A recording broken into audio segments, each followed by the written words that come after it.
Come into the room. Come into the room. We are live. We are live.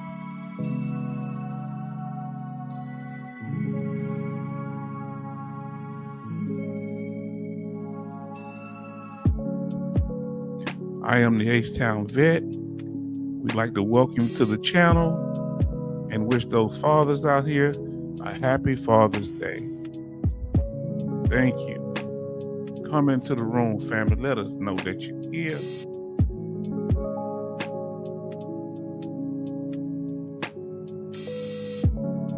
Yes, indeed. Let's see what's happening tonight.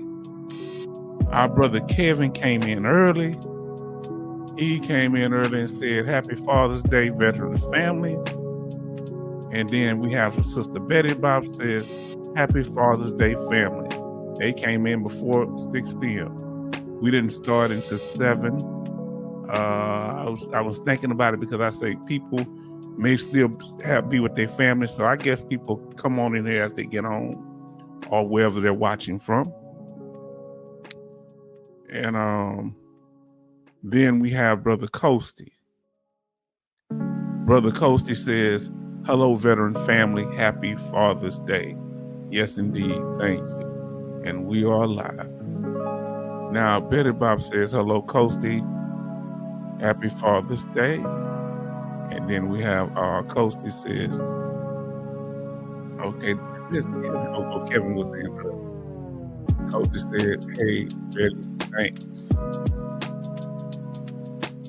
Coasty said, hi to Kevin. And Betty Bob said, H-Town, happy Father's Day. Thank you. Tell us what's been going on with your day. What did y'all do today? Where did you go? Did you stay home? What is the weather looking like right here on my side of town? It's been a lot. Well, all over Houston, it's been a lot of rain, but in particular on the west side where I live. So tell me what's going on, man. What's happening? I know people are busy and I understand that. I will tell you what I did today. I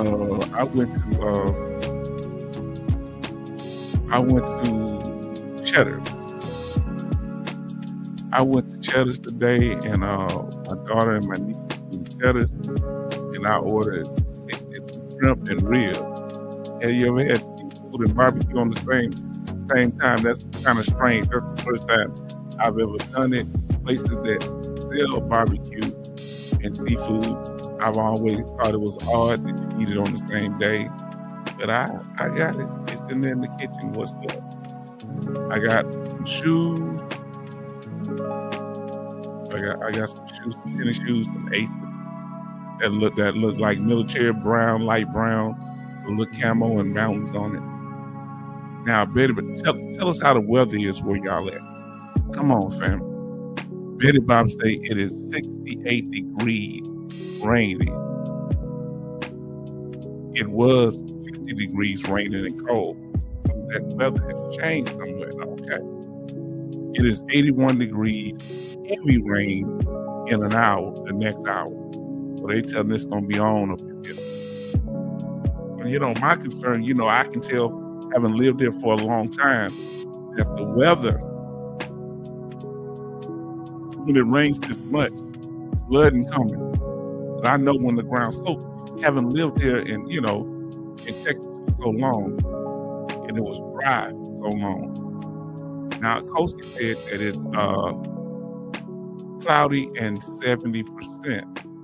Now, isn't that something? All of us experience rain, whether or cloudiness, whether you in Texas, I'm in Texas, Maryland, or Massachusetts. How far is Massachusetts from Maryland? And I was talking with somebody from Maryland today. You know who it was? I was talking to somebody. They were speaking of a certain part of Maryland. I said, "Oh, really?" I didn't realize that was a part of Maryland. Now, tell me what's going on, family. Did y'all go anywhere? Did y'all do anything? 2-hour plane ride. Where did you go? What were you doing? And Coastie, how did you spend your day? And as y'all come into the room, family, let us know. Did you hear 2-hour plane ride and 19-hour drive? What? 19-hour drive? So you doing the plane ride and drive? What did you keep? So how did you do this? You had your car at the airport? You drove first, then you flew? How did that work? I was a flight attendant. Okay. I was a flight attendant, so you can handle it. Oh, boy. Tell me. Let me know what's going on. What did, how can I say it? What was, what did y'all, let's see what we got. I was going by Google Maps. Okay. That's good.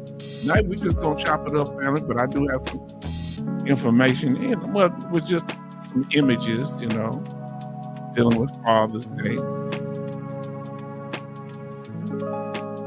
Now, did you think this was a good time to travel? And where do you plan on traveling next? Where do you plan going? Do you plan on visiting I forget, are you living in Maryland? How often do you go to New York? How often do you go to, if you go to any more? And how often do you go to, I think, North Carolina, your family? I took Hub to Kohl's, get some shoes. You know what? Let me go find my shoes that they got me. I'm going to show them to y'all.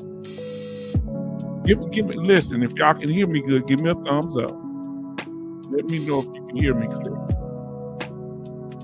I know a lot of people going to be busy, but I want to come on and honor that, We're going to talk about that Father's Day. Come on in. You got some new shoes. I got some new shoes too. Now, Betty Boss, now you're going to make me start show and telling. Let me go get these shoes. Say, I don't go to New York after Mother passed. Okay. Did y'all, so the house, did y'all, you sold a house up there or whatever, worked that out, and that's gone. So you don't have any more properties up there or any more family up there? Okay. Tell us that. You said that was it. Okay, you say y'all can hear us good. Coastie, what were your plans for today? Did you go out and eat with your family? What did you do, Coastie? Did you stay at home? As y'all come into the room, let us know that you're here. Let us know. If you're new to the channel, we've allowed where you can come on in, and we're not going to do any rules tonight. As long as you behave yourself, need them, we will. We have it where you can come in and chat. You don't have to spend here but a minute. So, for Father's Day, we being lenient. So now let's see. Benny say, Happy Father's Day, veterans and family. Let me ask you this here, Benny. Benny, what did you do for Father's Day? What's been going on? Did you get home? You still have food in your hand right now, Benny. Let us know. I got questions. Do you have answers, Benny? This is what I'm talking about. I'm glad you're here, brother. Now, supposed to say, used to take me about 8 hours from Mass to Curtis Bay, Maryland. Okay. Yes, indeed. Look at it. We appreciate y'all. Now, I need to know, supposed to say, hi, Benny. And Benny says, hello, Coach. We need to know how many children you got that you claim. Let us know how many children and, whether they're boys or girls, I got one, I put daughter.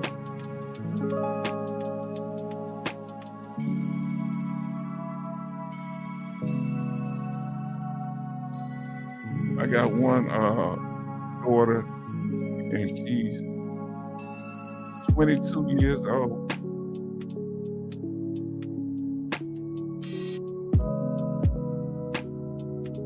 I can just say girl, but she's not just a girl, she's a woman, I'm just saying that one girl, 23. So no, don't mean no disrespect to her daughter. So 122, let us know. Now, what's been happening? Now, we got our sister, Black Ambrosia, and we thank you. She says, Happy Father's Day, Dad. Thank you so much. Now, we got Benny. We're going to be reading everything tonight because we went over the information. Now, we just talking because we family. Can we do that? Can we do that? And if y'all have anything y'all want to discuss, let us know. Got a few things on my mind. I want to ask y'all, Benny say, we went to Olive Garden, enjoyed it, very nice time. Okay, real good. Like I said, I got a daughter, a 22-year-old. I had a girl, but she's a woman. Now,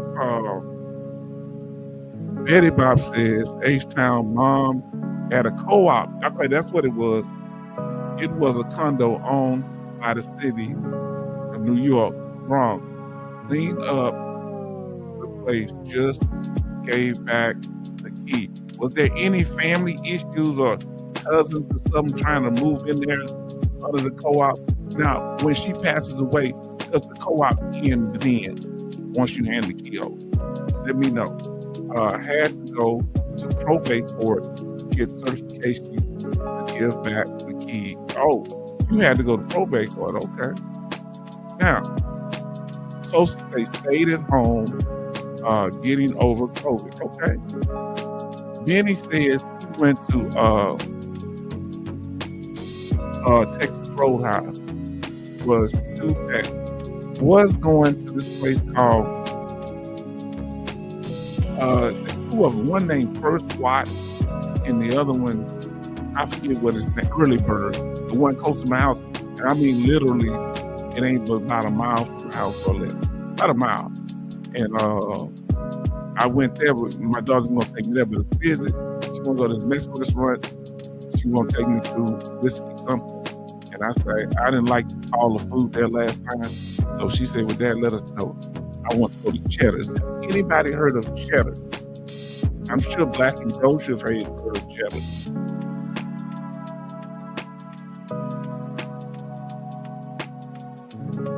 Let us know if you hate of Cheddar. I got that baked potato, shrimp, some barbecue. I usually don't mix the two. Now he said it was packed out. Betty Bob say, hello, Black Ambrosia. Then Benny says, hello, Black Ambrosia. Now Benny says, hello, Betty Bob. Benny says, hello, Kevin Colbert. Now, I don't know if he's in right now, but he came in earlier. Now, Betty Bob say, our son retired, military, 44 years old, 25-year-old granddaughter. Yes, indeed. Now, listen, I cooked my dad a birthday dinner of braised lemon garlic buttered lamb chops. Now your dad's he's Muslim, right? Oh, listen, I still like lamb chops too. Now, pan-seared scallops and grilled asparagus wrapped with beef bacon. Remember, I never heard of beef bacon. My father is Muslim. All right, I'm Muslim. I'm Southern. He loved it. I'm sure he said you was his favorite daughter then. Is that what happened? Now, FaceTime with chillers. So she cooked it on Father's Day, not birthday. Okay. I thought I saw the word birthday. Okay, you just put birthday in the celebration. Now, anybody's birthday this month, let us know that. Now, Betty Bob H-Town answered that question. It was one cousin. So he was going to, I must have missed something. What question did I miss? It was one, I guess you should answer the question. It was one cousin. Thought he was going to the movie to my mother's place. No, he was going to move into his mother. Oh, okay. Answer the question. The cousin thought, now what's that thought? Thought that he was going to move to my mother's place. He's my mother's nephew by marriage, not even by blood. He is still pissed off with me to this day. Now, what was he trying to do, like a squatter thing? But he was going to try to hold the place. And why didn't you do it? Because would you have been liable for the co-op? Because the co-op was just for your mother. Let me know how that works, because that is very interesting. He wants the freeload. Sound like to me. Now, my daddy is all right. Can a child spoil their father? I'm going to tell you. Betty Bob say, H-Town, my father, father brother said, he's a grown ass man. Yes, indeed. Now, can y'all share one of your best memories? Anybody want to share one of their best memories with their father? Or one of the, and that could be some of the things that your father said to you. My father wasn't in my life, but I had my grandfather, I had my great grandfather, and I had a lot of people in my life on my mother's side. So let's see. I have to try beef bacon. Never heard of it before. Never heard of beef bacon. If you've never heard of beef bacon, put a question mark in the chat. If you've never heard of beef bacon, put a question mark in the chat. Never heard of it. Come on, friend. We need to know who has never heard of beef bacon. Family, we just honored Father's Day tonight. Today. And we just coming in. We know, family. We thank y'all for all the fathers and those who honored. Never heard of beef bacon. What about you, Betty? Have you heard of beef bacon? Never heard of beef. Neither has Benny. Benny never heard of it. Neither has I. What is it like? Because this is interesting. But see that, given his religion, I'm sure they only pork. I like to try it. Is it crispy? I just want to know what part of the cow is it? We got raccoons around here, a whole family, like 6 to 8, and the neighbors leaving their trash out early. I want to tell them something, but then I don't want to get in their business. I'm like, tell them that we're putting it out too early, and the raccoons were all around. Come on now. Let's talk about it. And we want to give happy birthday. We did it on the June 14th when it happened. but 250 years, right? And that was 1775. The first branch of the military was the U.S. Army. We want to say 250th year birthday for the U.S. Army. Those in the Army, let us know. And what branch was your dad in, Black and Broja? Let us know. What branch was your dad in? Because if you had if you've had a parent in the military, let us know if it was the father or mother. Put an F for father and put an M for mother, and tell us that branch. Tell us that branch. Let us know. Who's had a parent in the military?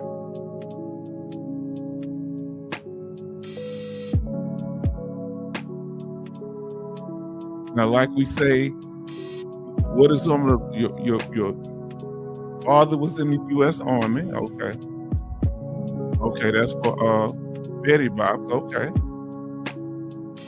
father was in the U.S. Army. Who in here had any uncles that may have been in the U.S.? Put it in for uncle. So Benny say my father was in the Air Force. Tell us the branch of service. Let's get into it. Tell us the branch of service your parent was in.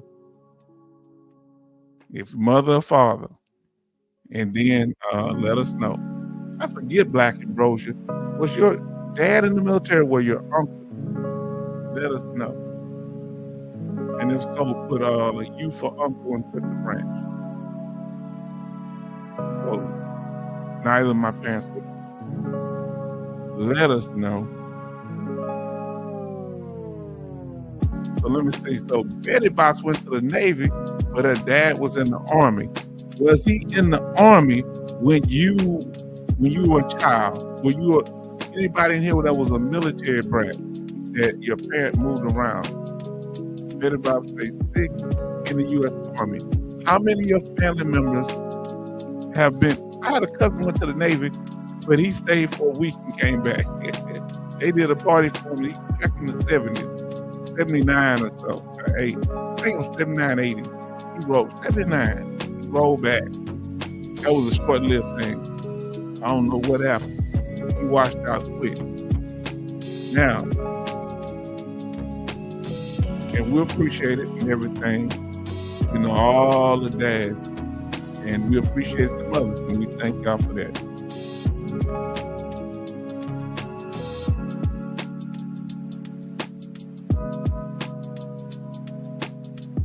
Now, I want to ask you this here.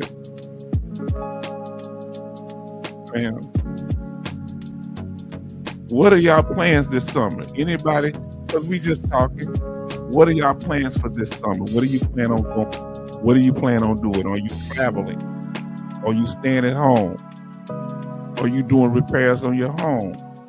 Do you have any life changes? Or are you out there? You know, I'm checking to see if it's stepdaddy season. I'm just joking. Are you planning on going? And are you going on one of these date naps? Tell us what you plan on doing. What you gonna do, fam? Let us know. Now, when we had the information from last night, we had a very interesting thing that I was asking y'all. Y'all were talking about being like stalked. What do you do when you feel like someone is harassing you, right? Let us know. Now you say, does anyone wear military gear like a veteran shirt? Okay, look. Or a hat when they go about. No, I stopped wearing hats a long time ago. Around, I think before COVID, I stopped wearing military hats. You know, that come and go. Do y'all feel a vibe? I feel like sometimes it makes me a target. People might kind of hate. You know, I used to wear them sometime, like 10 years ago or before that. Now, Betty Bob say, H-Town, stepdaddy season. Yeah, that's why I asked him when stepdaddy season gonna be over. You know what I'm saying? I ain't worried about it. I ain't trying to hear it. I'm just joking around. So any ladies out there, I'm not trying to hear it. I'm not trying to hear it at all. I'm not trying to hear it all. Look who in here. H-Town, you stuck me again. You slick. No. I tried to put a little thing. We just came in here. We just been in here for how long? 25 minutes. I'm sorry, man. I said I'm gonna come a little early because it's raining over here. And let us know what the weather, Black Ambrosia. What does it look where you at if you're still in here? Let us know, family. What is the weather? Say yes, I don't want to be a target, so I haven't worn any in a long time. Yeah, that's how I feel about it. I don't wear military, but hats or things that say the military. But my concern here. Okay, now Betty Bob says, "Hello, shipmate Charleston Zimmerman. Happy Father's Day." And we have Brother Charleston and to our brother Military Mike and to all the fathers that are here today. We want to say Happy Father's Day to you, and you are welcome. Military, Happy Father's Day. So happy Father's Day to all. Thank you for coming in. And family, I thank you for tonight. I have it where they don't have to be subscribed before a minute, or just to show welcome to any fathers or newcomers. We're doing good on the subscriber count.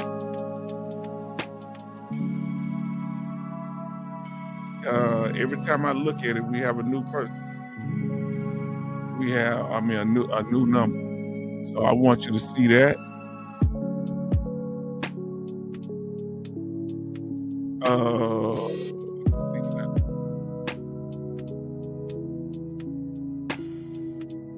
1,904.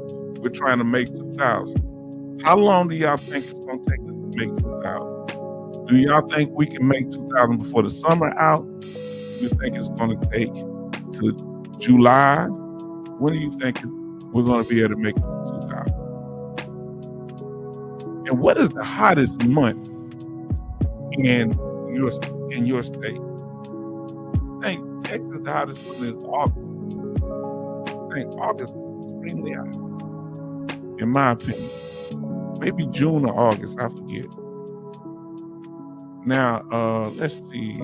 Let me see. We got to go back to our brother. He's Military Mike says, "Good evening, family. Father's Day to our fathers. Love is the key." Now, Betty Bob say, "Hello, Military Mike. Happy Father's Day." Then we have Charleston Zimmerman says, "Hi, shipmate Betty Bob and family." Now, Penny says, "Hello, Charleston Zimmerman." Penny says, "Hello, Military Mike." And then Betty Bob says, "Penny, happy Father's Day." Now, listen, Betty Bob say in Maryland, late July to September was days for a while. Now, Penny says, almost 2K. July, everyone keeps spreading the word. So you going, when y'all think we're going to hit 2,000? Give us a plan. We almost there, but we need another 96 subscribers to make 2,000. Now, any questions, family? Any concerns? Let's talk about it. Anything, veteran benefits, anything y'all want to talk about, let's go. I don't know if it's just my computer, but the music is really loud. Hold on. Anybody tell us that the music loud? You may need to turn down your computer. Because I got it on 16. Let me make sure it didn't change. It went up. Sorry about that. Oh, man, that's horrible. I'm going to have to edit some of it. Now tell me it should be better now. Lord, that's why I asked, was it loud? Okay, now tell me.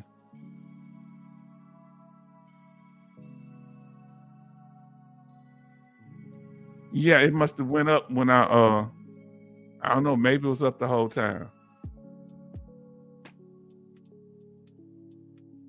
Okay, it's better. All right. Yeah, y'all let me know. That's why let me know if you have trouble hearing it. A little too low. Now music, that's why I'm gonna keep the music right there. It should be on 16. What's too low? Is my voice? Can you hear me? Can you hear my voice? Let me know as long as you can hear my voice. Let me know. Testing, testing. Come on into the room, family. Come into the room. Now say yes to question. Yes. Used to wear my old green Army canvas Navy. Yes, indeed. Okay, he say that's sounds make much better. The music is fine. Thanks. Yeah, I'm glad y'all say something. Always let me know because we've been in here for how long? For 30 minutes. We don't need that music to be loud. I'm gonna have to cut that first part out. Foul weather jacket, but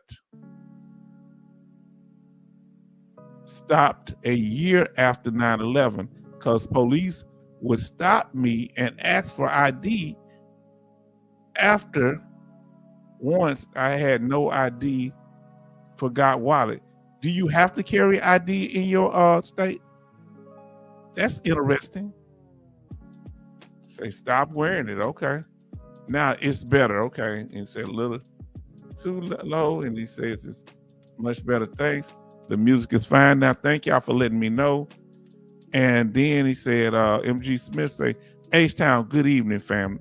Yes, indeed. We want to wish a happy Father's Day to the family. And we got them in here. Come on, y'all coming on in. And then we got H-Town. Did you watch the Army Parade? No, I don't really watch regular TV. Now, Jay Oliver says, good evening, family. Warm and muggy. How's that weather where y'all at? Betty Bob says, hello, MG Smith. Happy Father's Day. Did anybody else go somewhere to eat? Let us know. Did you go to a restaurant? I went to a restaurant called Cheddar's Scratch Kitchen, and it was good. I ain't gonna lie, it was decent. Huh? Let us know what you did today on Father's Day. Talk to us, family. And like I say, we honor the fathers today. We thank you. Let me see what I can all right.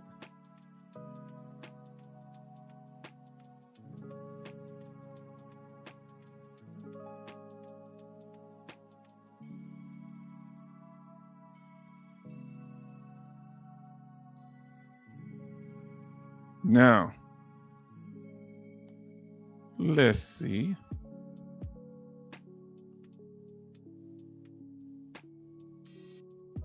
I don't know why it has it on that. Hold on. I'm looking for something.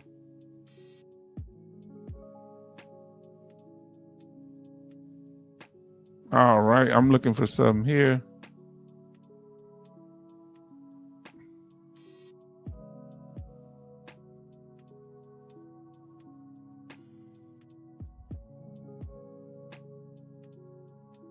All right.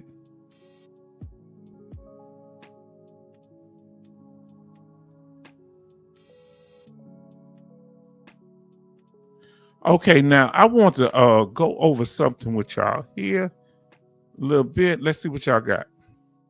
No, I didn't watch the military raid. You say I didn't get to watch it. And then you say MG Smith say thank you, Betty Bobsky. You say happy Father's Day. From Betty Bob. Let's see. Betty Bob say grilled hubby and son, ribeye steaks and shrimp. Granddaughter was here also. Okay. Now, Charleston said military might called old World War II tank video. Boy, those tank tracks were squeaky. Needed greased oil. Yeah, if you could go back in time. Now we got 13 watching, 8 likes. Smash that like button if you haven't done so. We got to say H-Town. No, I don't watch the military parades. Neither do I. Now listen, Now listen to what Jay Oliver say. I carry ID everywhere due to New Orleans Gestapo police. They do have a history, don't they? Now listen to Military Mike. Military Mike says, warm and muggy here in Lake Charles. I went to Texas Roadhouse. H-Town, I'm sorry. You couldn't go to the turkey leg. Yeah, I know I didn't go much, but it was all right. I like their other food more than the turkey legs. Turkey legs, all right, but they was cooked too all off the bone. I like mine to be on the bone. Now, Jay Oliver says, better about say Jay Oliver, happy Father's Day. And then we got our brother Charleston says that it's 62 degrees here in Pennsylvania. Yes, indeed. Come on, family. Let me see, can I?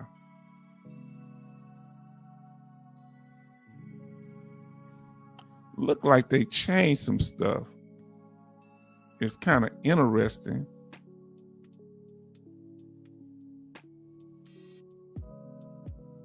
I might have to go over this text.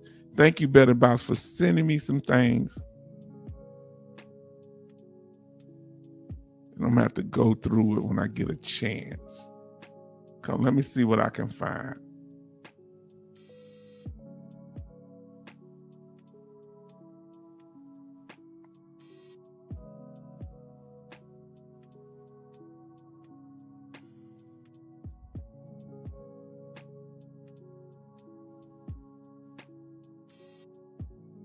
Oh, they had an army parade in D.C. Yes, indeed.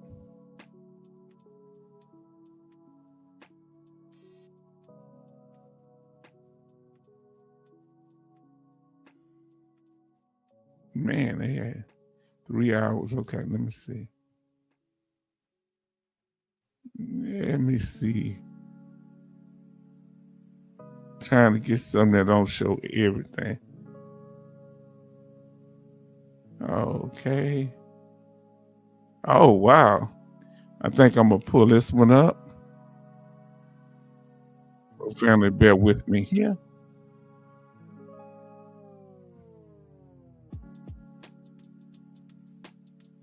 All right. Give me a second. We'll keep talking. So, share my screen.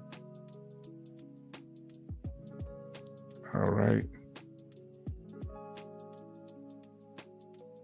All right. Make it full.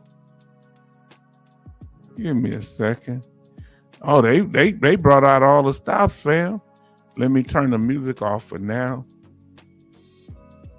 Oh, this is interesting. All right, let me put my headset on. Let's see what y'all talking about in here.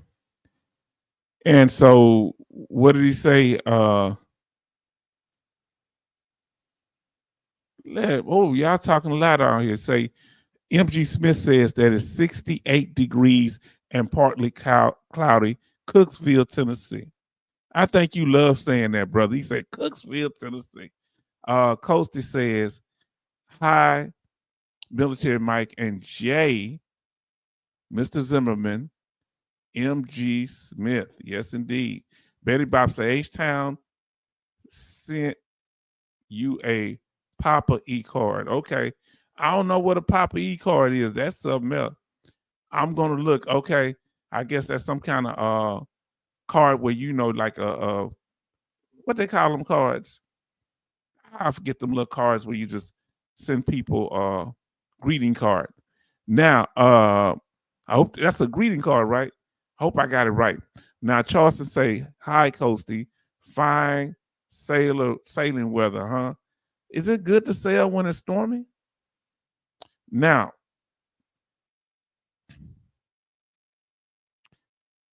MG Smith H-Town, I cooked me a filet mignon. My granddaughter ate with me. That's good. Yes, indeed. Coasty said, Mr. Zimmerman, so I'm supposed to read that. And then MG Smith say Coastie, Charleston, Military Mike. Betty Bob say yes. Now, then we got Military Mike say hi, Coastie, and MG Smith in Charleston, and Betty Bops. Now they tell me, did y'all see this one here? I want to pull this up for y'all. And give me a thumbs up if the sound is okay. If it's not, give me a thumbs down that I need to take it down. All right, let me know. Here we go. Fair use, fair use, fair use. It's located on the SB2. You see that? And right above us there, the X-10B, which you're flying above the formation right now. Y'all see those drones? Drones make me nervous because they can be used as terrorist devices. I don't know why they act like they something cute. Okay, Military Mike say he can hear me. Okay. This is close. Okay, he can hear. That's like my drone. What type of drone do you have, Jay? This is interesting. Look at the military arm. Look at them. They're all in camo. Got their cap. They got that night vision goggles. Soldiers walking with the drone. Who has a drone up here?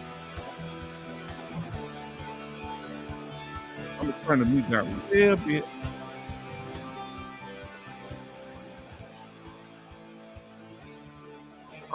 Where was this DC? Okay.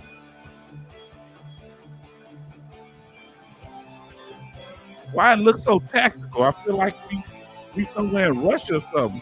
Why they so combat ready? We used to march with just our cantinas and stuff. Man, they getting real deep with it.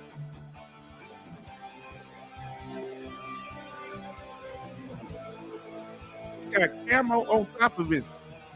It's Kevlar helmet. They ain't changed the uniform from when we was in there. You trying to get a drone? What do you use for? You say that's kind of a small crowd, isn't it? What do y'all think of the presentation? Do you see a lot of people in the crowd? Now listen, Jay Oliver say it's made with my it matches my ADT alarm system and cell phone. Okay, so it matches up there. Wow, I forget what that is. What is that? Is that a Bradley? That's what the Bradley look like now. Are those the Bradleys? What are those? What type of armored vehicle are those? That look like a Bradley.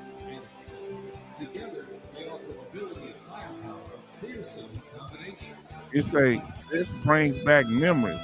Who's ever been in a military parade? Put an emoji for a parade, or I'm gonna turn that music down a little bit. We want to see. Look, man, they still use green again. They went back to. That's greener than we had it. We had it light green. That's the tanks. That's what I was in. I was in tanks, fam. That looks like an M1A1. It's different from when I was in there. Let me see. Yeah, look at it. They got something else on this side. Used to be an M240. And is that still a 50 cal over there? That's what I want to know.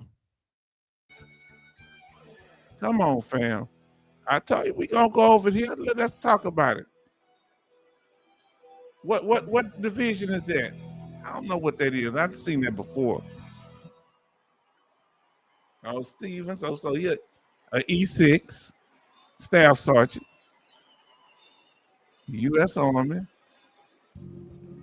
I see some him. I see a vehicle. It wasn't a Hemi, but I see artillery pulled behind a Humvee.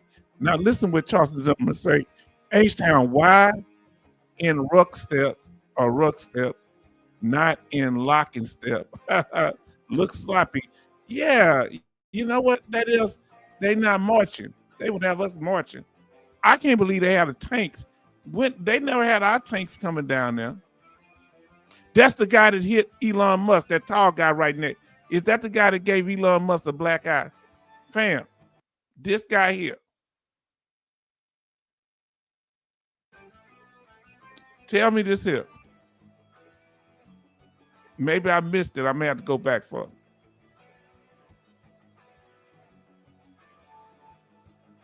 Well, maybe I missed it. Is this the guy, that tall guy? Is he the one that gave Elon Musk a black eye? They say it was a tall guy in the White House. He looked like he ready to hit somebody right there. Now, Military Mike say, I thought it was nice, just my thoughts. Everybody got their own opinion. Some people used to see in marches. He say, yes, it was. Okay, that's the one that hit him. So-called, allegedly. Now, Charleston, MG Smith say, Charleston, it does look sloppy. He say, Bradley smell bad. Why the Bradley? Now, what is that? That's an old uniform now. That looks like a World War II uniform. And what is he? I'm trying to see if it's Command Sergeant Major or Master Sergeant. I think that's Command Sergeant Major. Betty Bops, it does look sloppy. Because it looked like they just come out with the vehicles and stuff. That's something like what China and North Korea would do. They were friendly now. He's being friendly. Now, that's what I was on. I was on the tanks. It looks a lot different now. I didn't have no protection. All it was a hatch. When I was shooting at M240, all it was a hatch. It wasn't all that protection. And I could see, the only thing was out there was my head. Now, listen, Jay Oliver say those are the new uniforms. They reinstituted the pink and green. Pink? What is up with pink? They got pink in the uniform? Are they going to go? Okay, so they trying. Oh, look at the helicopters, y'all. Look at the helicopters. What's going on? I like this video because it's not that long and they get into everything. Oh, that's the Washington Monument. Oh, they about to land? Family, look like they're about to land. Oh, that looks nice. Let me see that scene right there again, fam. Hold on. Now, that's a nice scene. The Washington Monument. I forgot there was so much water there. I've been there several times. Now, let's see what Military Mike said.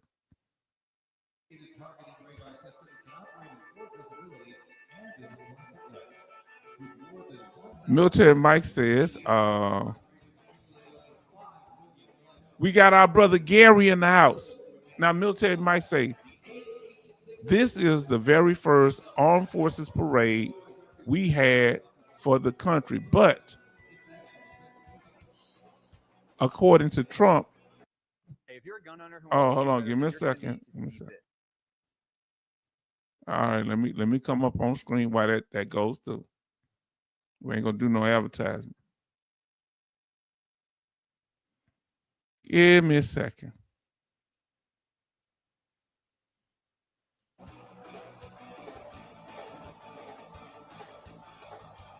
All right, let me finish reading what my brother's saying. Get my face back on there. Fair use, fair use. That ain't how I want it. Give me a second. All right, now we got it back there. Now listen, so he said, but according to Trump, we have had many more. I'm sure. That looks nice, don't it? What y'all think? What's y'all opinions? Oh, look at these, and they not cute. They gonna be used to hunt down black people. I don't trust these little cute dogs. Now, oh, that's airborne. Look at those dogs. They try to make them weapon dogs. That's interesting. They showing the toughness there. Now, are these military or these what's the world going on there, fam? Let me get this off the screen for a second. What in the world? Huh? They gonna have them in a neighborhood near you.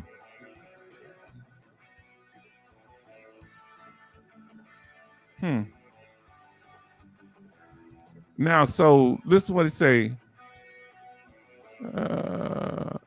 I'm sure they will march better and improve in the future. This is the first for the U.S. Okay, yeah, this is a different way of doing things. They gonna have to come with it a different way. Yes, it's gonna take time. Now, what are these paramilitary people? Are these scientists? Who are these people next to this dog and the soldier?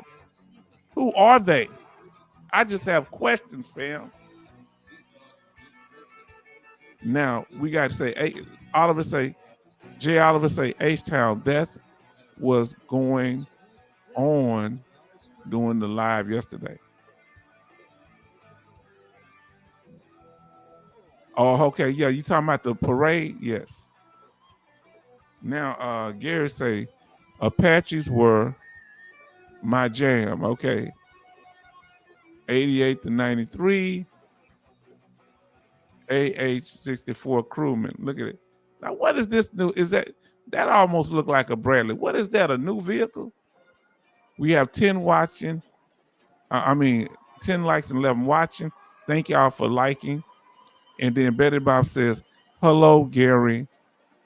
Happy Father's Day. Happy Father's Day to Gary and to all the brothers that are in the building. Happy Father's Day. Give me a second. Happy Father's Day. Happy Father's Day. And yesterday was the birthday of the military, U.S. Army, military period. So we're going to go back to that.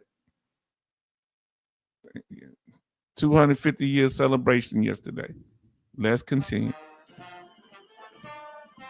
Oh, have y'all ever seen them uniforms? Are those new? They may not be new. Black and white. Now, are they in step? Let me know if you think that the military marching band are in step. Give me your opinion on that. I like that they're showing different things. I like that.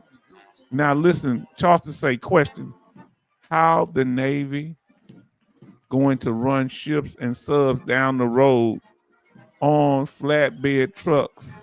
Wow. Now, that is kind of unfair. How about this here? Why don't they have something that they do at sea to celebrate? The ships pass by, the submarines, people stand on the submarine. That is kind of unfair. Oh, look at the gray. That almost look Confederate-like to me. Make me or like a West Point stuff. That look kind of Confederate to me. Look at he's saluting. The president, look at him. You see the president saluting? He proud to be an American. Now, let me pull this up where I can read this better. So then military Mike say North Korea and China been having parades like these since World War I. These are a lot of rehearsals and practice. Now, do it look like they're marching properly? Let us know. Now, Gary says, good evening, family. What do y'all think of these robotic dogs? Oh, now that looks more. Look at those uniforms. Are they left? Your left. No, that's hold on. Your left. Your left. Your right. Your left. Your right. I'm telling y'all, boys, a lot of black people in the military. Yeah. And a lot of females now. Look at, well, this is a parade, so we don't know exactly, but there's a lot of people in there. Where that sergeant at? That sergeant ain't out there. Oh, he in front instead on the side. I thought the sergeants, well, in the parades, they do be in the front, right?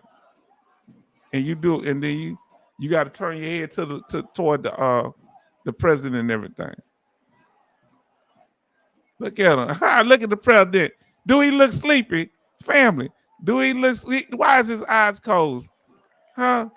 Man, those are some nice uniforms. That's Virginia military. Okay, I got it. That's oh, look at them. Look at them. What's that? What uniform is that? Oh, that's a throwback uniform. This is starting to excite me. I'm starting to like this here. Now, Betty Bob say Charleston Zimmerman, and then Betty Bob say H-Town. I guess I'll be patting down the dirt. Yes, y'all some bells. We got to acknowledge the Navy. And what about the Air Force? Yeah, the Navy got to get some respect. They need a channel for y'all to go through, and everybody's gonna be on each side, so the ships can go through this thing, and they have a dock on each side where we can sit and honor it. That we need to do something for the Navy family. Look at him! Look at he's stepping, he high stepping. Oh, look at him! Yeah, that's the. I think that's one of the training schools. Thank you, Betty Bob from Gary. Oh, look at that uniform. I didn't know we had so many types of uniforms, and maybe these are academies. I think these are the academies. Are these officer academies? Let me turn this up to see. Because they're not talking, so they're just making music. Say, the dog people are probably programmers and builders. Okay. Okay, that's what it say. Jay Oliver say they had West Point, Texas A&M, and the Citadel or the ROTC. Gotcha. That's why the different uniforms. Now, listen, I wonder who that is right there. Somebody tell me who those are in the brown. Who that is in the brown. Now, Betty Bob say, H-Town, those uniforms I have only seen was in the parade in the England on TV with the Queen. Yes, you know, I saw where Queen used to ride horses. Queen Elizabeth used to ride horses. Did you know that? Doing parades. And I think somebody tried to assassinate her. Now, listen. Charleston Zimmerman says Betty Bob's. Yes, civilian tech reps. Okay. Contractor, Navy. Now has a lot of contract. Sea Navy. Why can't they train Navy people and Army and Air Force and Marine people and Coast Guard to learn how to do those robotics? Why they have to get? Do you think they should have? They stopping. Let me see. They marching. In a powerful display of commitment, these future soldiers. Now let's see what Military Mike says. He says, H-Town, I was so impressed that they didn't pay homage to the Confederate soldiers of the Civil War. I consider Confederate soldiers traitors. They wanted to keep my people enslaved. In their founding documents, they said that they were white supremacists. So now, yeah, that's something we need to learn from. Now, however, they did honor the Union soldiers, but no love for the Southern Confederacy. Yeah, and some of the Union soldiers did some grimy stuff too, but they call it the Devil's Punch Bowl. Hold on. I want to hear this here. Give me a second. I'm going to turn the volume up. Sorry. I'm representing the United States Army and ultimately respect.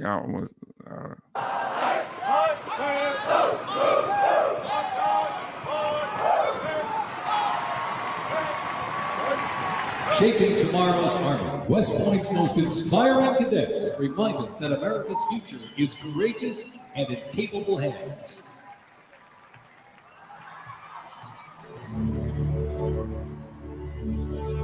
The pride to serve my country knows that I'm doing it not for myself. Every day I put on the uniform, not just representing Caroline Robinson. I'm representing my company here at the Academy. I'm representing West Point. I'm representing the United States Army, and ultimately, I'm representing the United States of America. There you go. West Point because belief in the American dream and giving back to our country. You're a part of something that is much bigger than yourself. You're a part of a tradition of excellence and a legacy that's connected not only to the Academy, but to the American Army. I'm surrounded by people who want to make themselves better and serve our country. Excellence is their baseline, and that to me is what it means to be a West Point cadet. From the earliest days of our nation, this supreme tradition of American military service has been passed down from soldier to soldier and generation to generation, and it's a beautiful thing to watch. My brother preceded me here, and originally I didn't really know what West Point was until he came.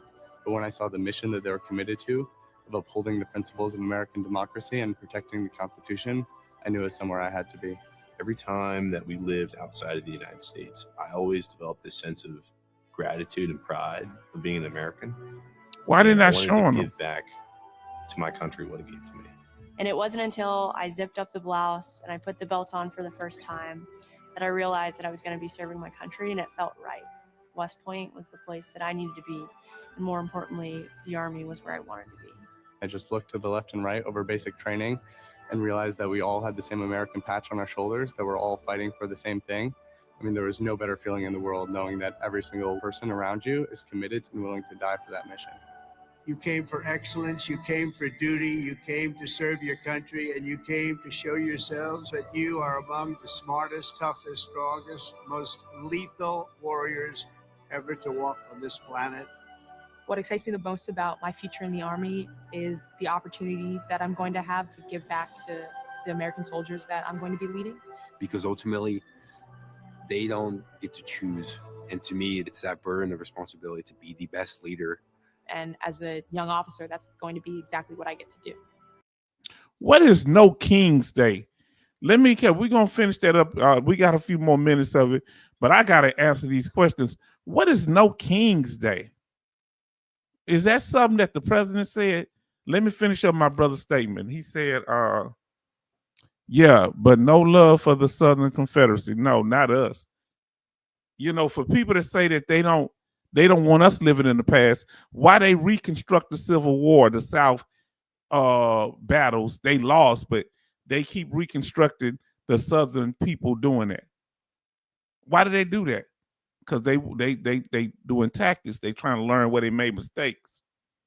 The war changed when they put the black man in the war. You understand? Yes, indeed. That's what Abraham Lincoln said, that the black man won the Civil War because he was fighting for his family, his freedom, his life. He was fighting for a country that didn't live up to its principles. You understand? That's right. And also Harriet Tubman fought. Only woman to lead troops into battle. Now listen. It's a heavy rain outside, family. I can hear it. Now, you guys said y'all don't watch military parades at the beginning. Okay. Let's see. Say y'all don't watch military. Now you guys are loving it. Isn't that weird? I don't watch them, but you get into it. They mixed it up. They have people talking. It's kind of interesting. Now you say y'all are still my family, sisters and brothers from another mother. Now listen what Betty Bob say. H-Town, leave that alone. That's how hubby makes it. Money being a contractor. Oh, am I? Look, say don't cut into the hustle. Let's look at it like this here. Many of them are prior military going to federal jobs. Who in here, once they got out of the military, went and worked for a federal government or worked on the base? Let us know. Put a 1 in the chat if you did. Now listen what Brother Charleston say, because I gotta read this stuff because look, like I say, I know that this was going to evoke so much interest. Now Charleston says, cost H-Town, a school in 77 was told my 4-month training as electrician mate cost $1 million. So cheaper to have contractors on board ship today. But what about during wartime? They gonna need y'all to know how to do that. Betty Bob says 11 watching and 11 likes. Thank you so much. So we say 1. Okay. Whoever worked for the federal government, we know that Charleston, after he got out the military, I say put a 1 in the chat if you work for the federal government. Now, here we go. Now we have M.G. Smith, H-Town. They could have done this on any military base. I have a problem with doing this in Washington, D.C. on Trump's birthday. Oh, that's what when is Trump's birthday? When is Trump's birthday? Y'all gonna make me look it up. Somebody put it in the chat. Find out when President Trump's birthday is. Now, does it make any sense to me? It just costs too much money for one person. Do you think he's playing like war games or something? Huh? Now, Military Mike says, I and my family consider myself to be tough as hell, but when Lee Greenwood said, God bless America, I kind of teared up. Oh, he got out there and sang. Oh, Lord. His birthday is the same day that the same birthday as the U.S. Army. Are you telling me this? Please give me a yes or no if the President Trump birthday is the same day as the U.S. Army's birthday. Please let me know. Now listen to what my brother say. Jay Oliver say some Americans are protesting Trump having a parade on his birthday and proclaiming it a display of him showing royal patronage and homage to him. Did he say he's doing it to him? Did he say he's doing it to him? Fam, let me know if he said he was doing it to him. I need to know now. I'm going to put the music on in a second, then we're going to finish up the parade. But for right now, I'm going to put the music back on. Give me a second. Now, is it a coincidence? Because his birthday now, his actual birthday is on the 14th. So maybe he's paying, so what did I ask y'all? Y'all said yes to. So his birthday is actually on the Army's birthday. So what can you say? He got cover. He didn't ask to be born on that day. That's something between his mom and daddy. I mean, do you think he's exploiting it? Do you think he should have did it somewhere other than DC? Is he coming across as a dictator?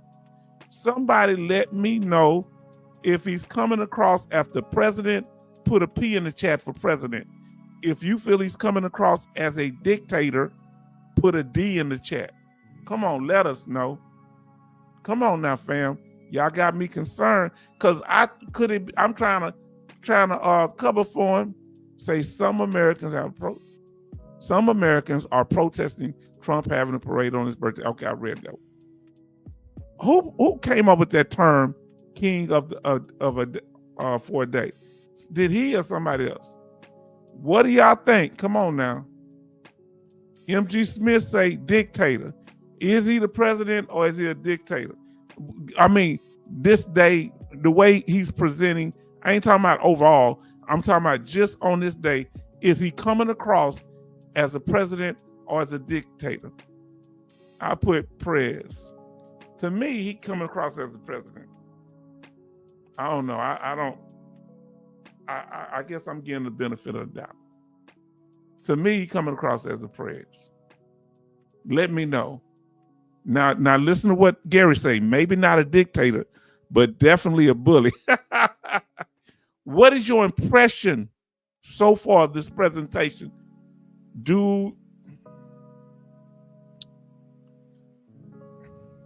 Okay. Betty Bob say come across as the president. That's what I saw. I didn't, but some say dictator. Okay. Come on, let's talk about it. I got to catch up with this statement up here y'all talking about.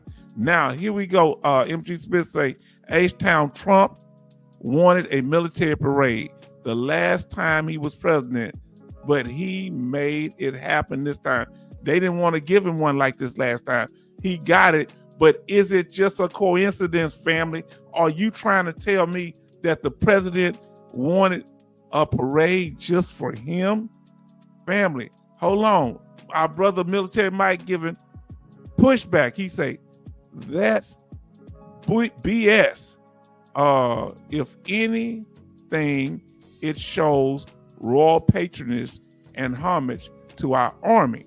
The Army, like other branches, are ours, not his. Trump sat down and shut up and watched. That's all he did. Now, is there anything in their family that he did sit down and watch?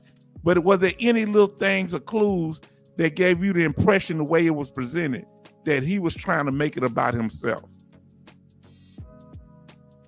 Is it the fact that he did it in DC? Let us know. Let us know, fam. Now, and I appreciate your statement, Military Mike.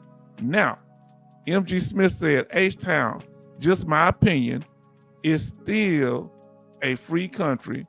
Maybe not tomorrow, but today it is. Hold on. Are you taking it too far, MG Smith? MG Smith, they not going to have tanks running down the streets of our cities. You don't think that, do you? You don't think that they're going to become where they're going to have tanks and all type of stuff running around in the cities? You don't think it's going to get like that, do you? Betty Bob say, how come other countries do it?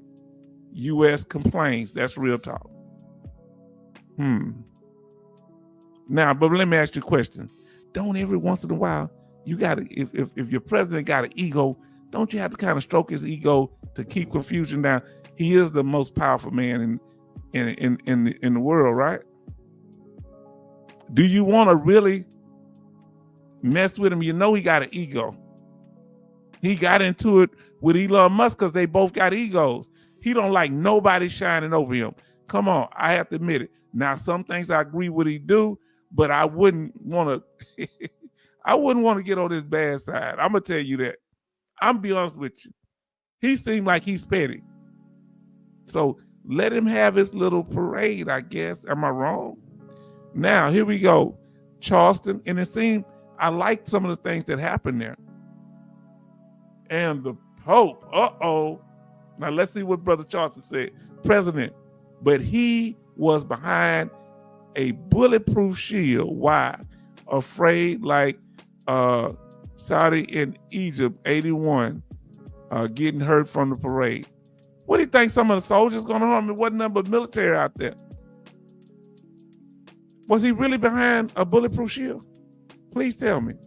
He is an envious of Kim Jong-il of North Korea, Putin, Trayvon, France, Great Britain, and other European leaders being able to have formal review of the troops televised and glamorized. So he's in. You think it's a possibility that he's in competition with other leaders? This is interesting. Now, Betty Bob says 11 likes and 13 watching. Family, I really appreciate y'all. Now, he said the Pope. Now, let's see what he say. H-Town, he already has a military in our streets in California. The Marines are there. Fam, do it make y'all concerned that regular military soldiers are in the streets? I don't know. Now listen what our brother say. He say the whole world been proud having parade. I mean, the whole world has been proudly having parades for their militaries, and we sat back and was fascinated how they kicked their legs when they marched. Yeah, I used to watch it. Yes, I did. I was fascinated when they.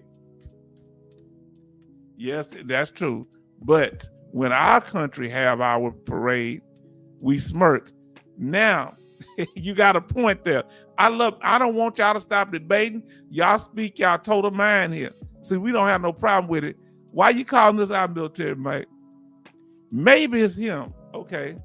Anwar Sadat, okay, was hurt from military parade soldiers jumping off trucks and attacking.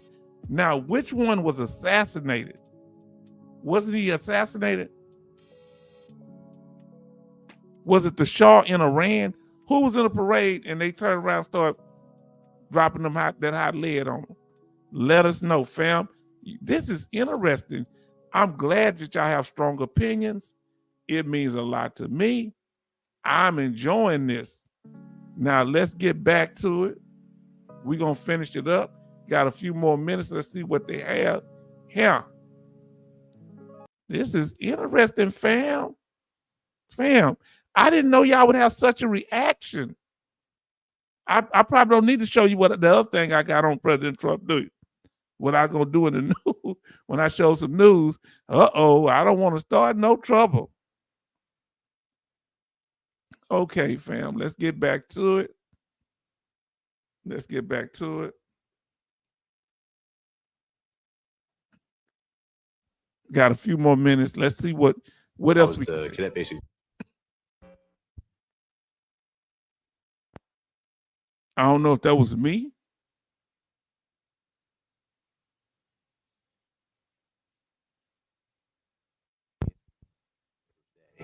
I'm watching them grow so quickly.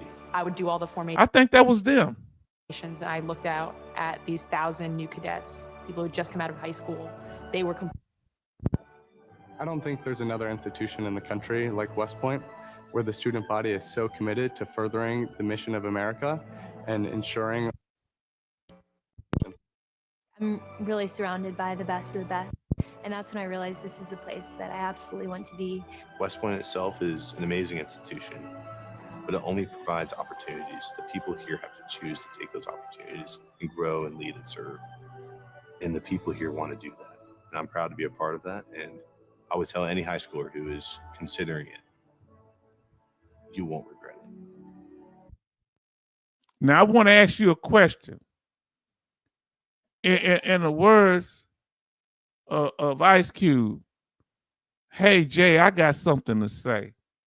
Are you ready? Are you listening to me, Jay? Now, is he making it? Is it all about him when they are actually, now I want you to listen to me. They are actually talking to the cadets, and they the one doing the speaking, not the president at this point.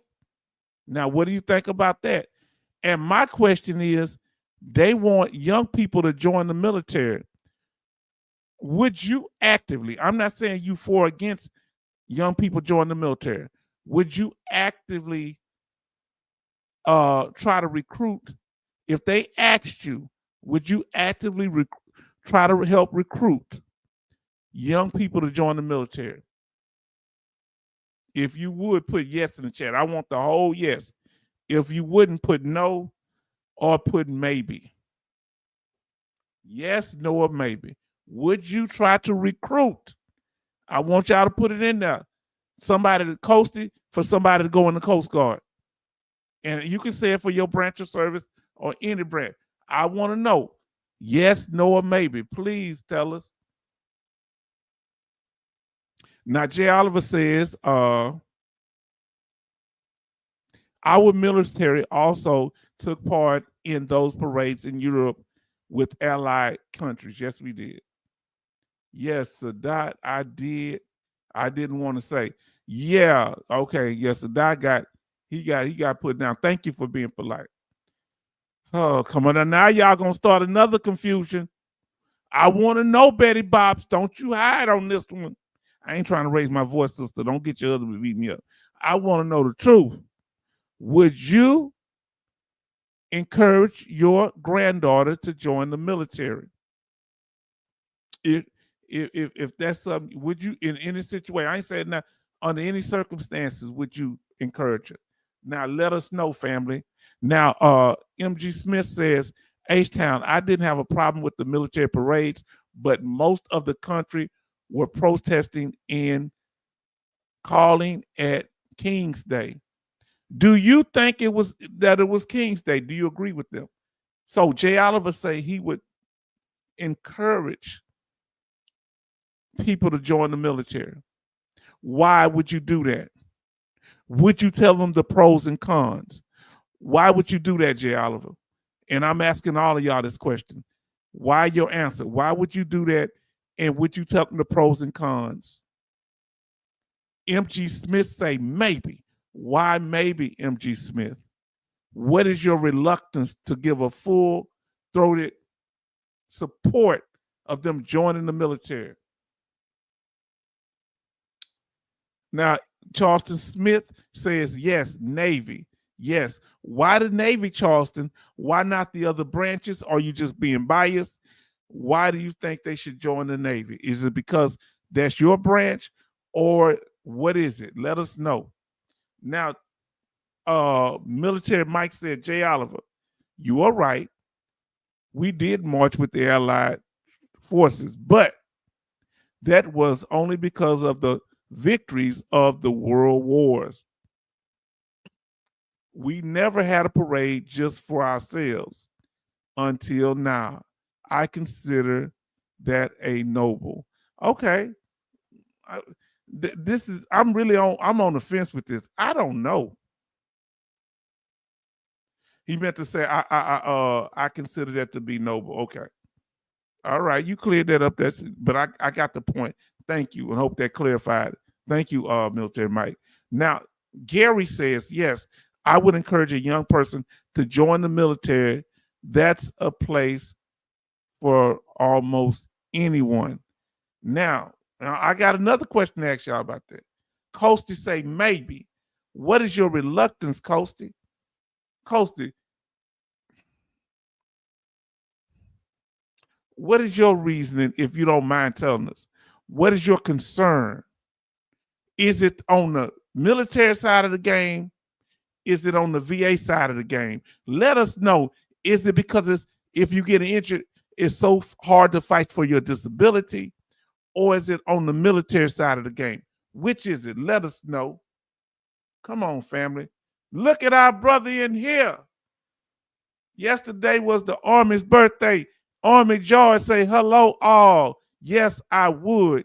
Yes, I would be honest, good and bad. Hold on now a minute. Hold on a minute. You gonna tell them the bad too? Hold on, Army George. You're not gonna tell them that they might have to go. You remember we was over in that sand. You're not gonna tell them that part, huh? You gonna tell them support your country, huh? You ain't gonna tell them all of it, huh? They might not want to join. Tell me, brother. Now, Betty Bob says, H-Town, she would be an officer.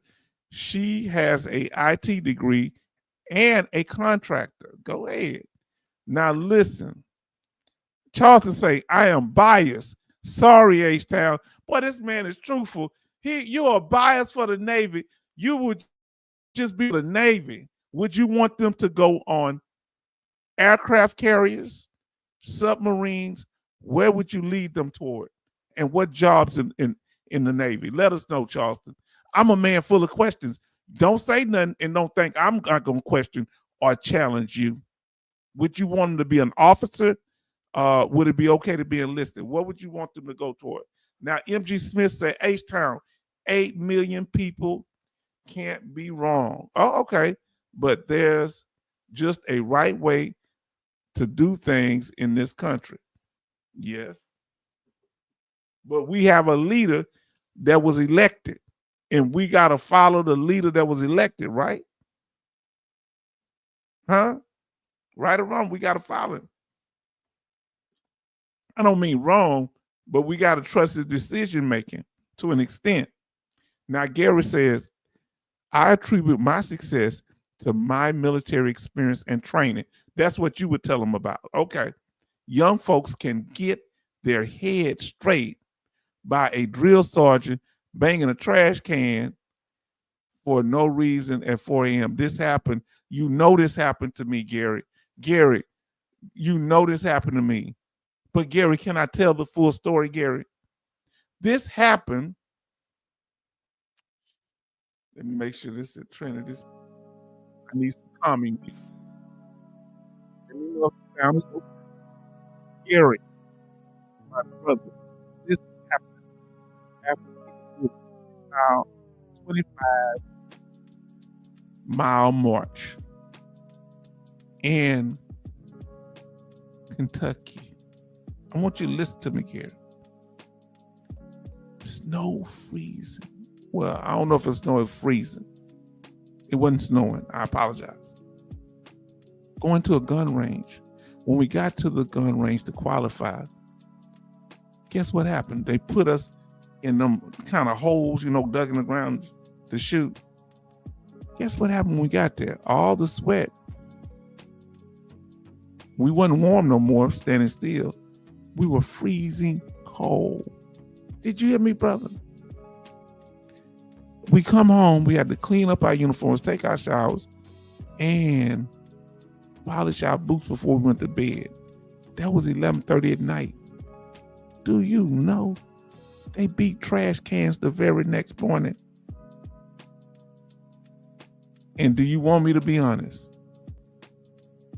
Army George, you're gonna be mad at me. I laid in my bed. I had my bunk made up. They said, you better get up, H-Town. I said, I ain't getting up nowhere. I ain't getting enough sleep. I'm gonna sleep too. Do you know that drill sergeant came in there and flipped over my bed and yelled at me to get up, flipped over my mattress? Was all that necessary? Come on.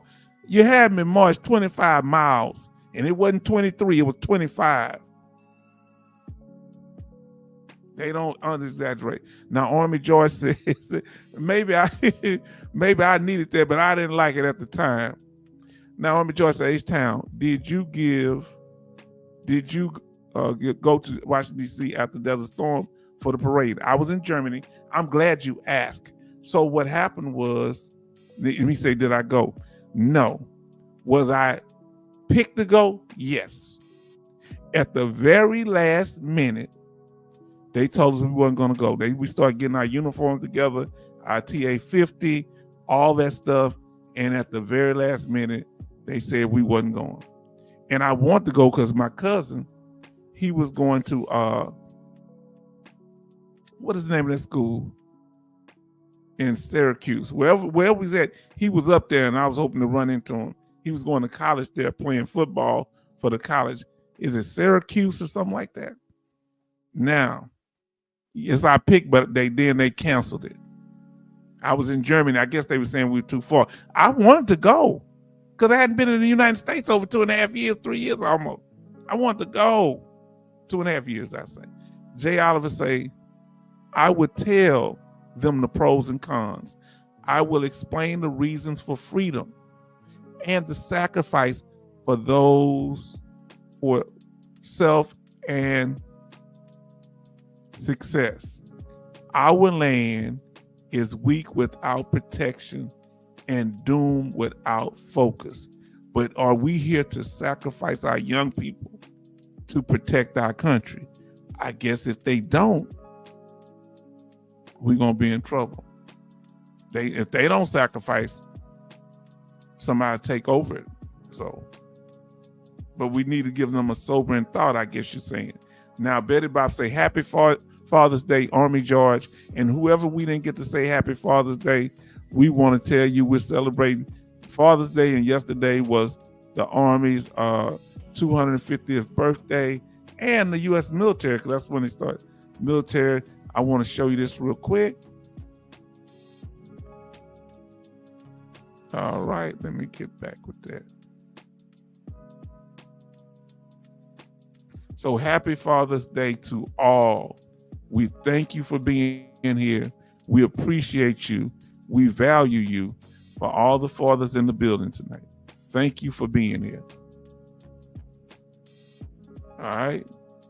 Just like we appreciated mothers on Mother's Day, and we're going to start doing more on Mother's and Father's Day to appreciate the veteran family and those that are here.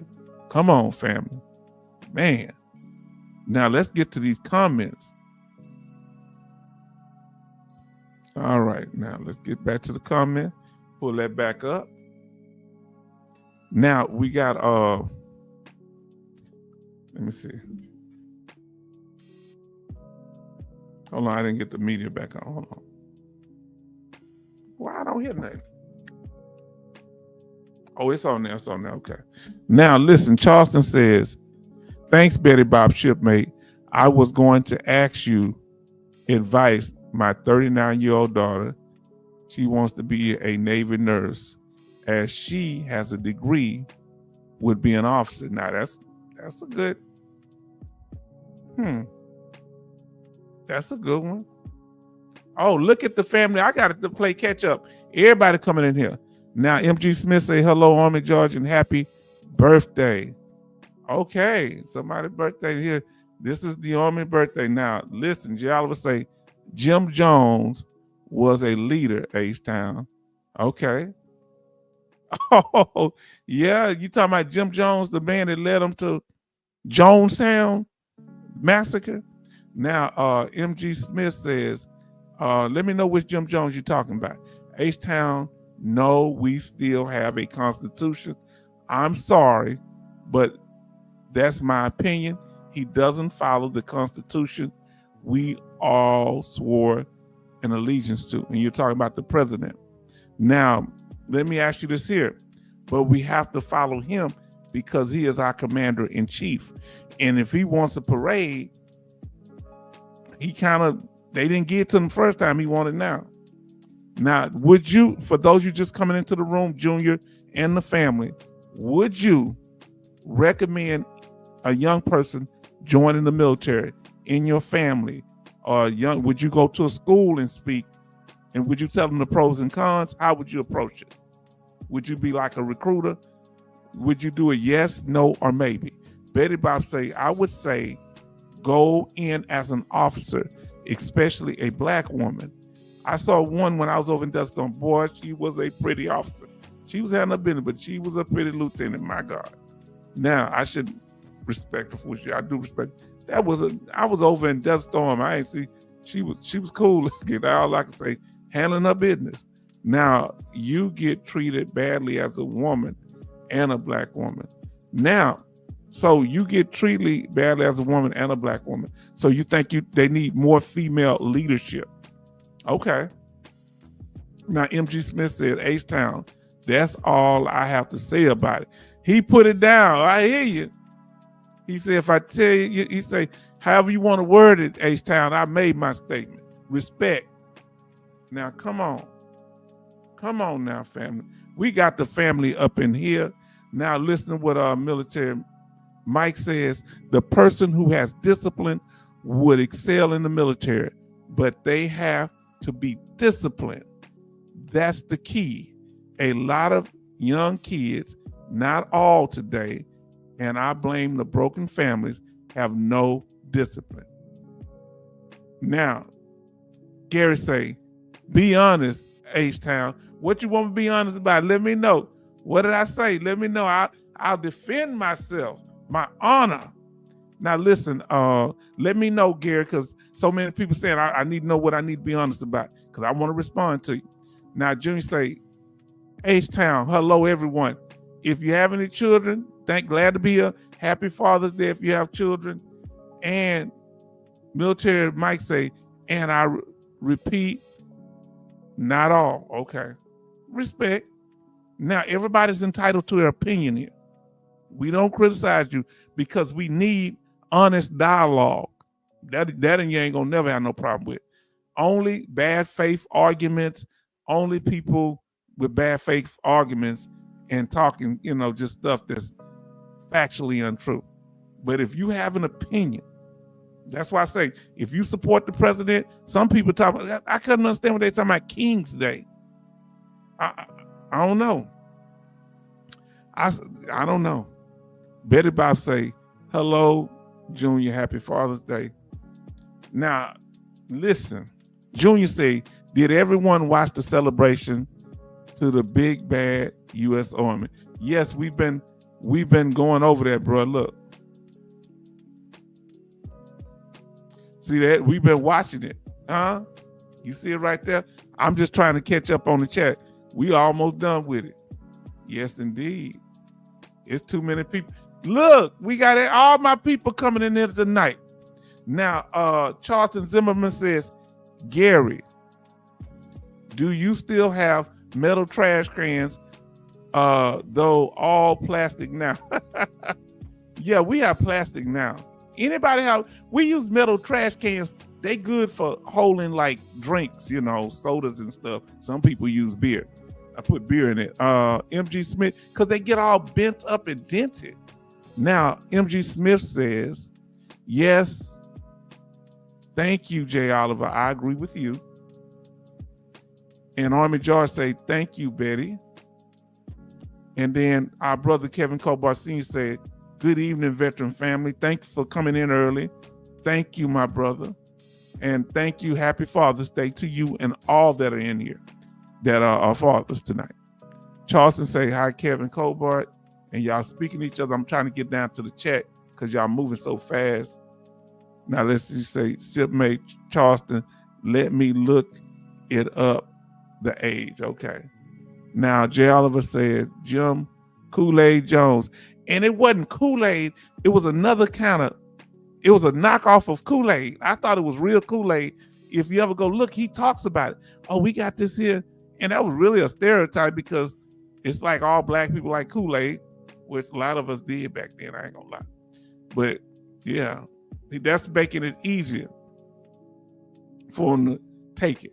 But a lot of them didn't. They had to be pew-pew. Now, Charles say, 42 shipmate, Betty. Okay. That's good, veteran family. What it say, what's good, veteran family, for Jordan 11 Bravo?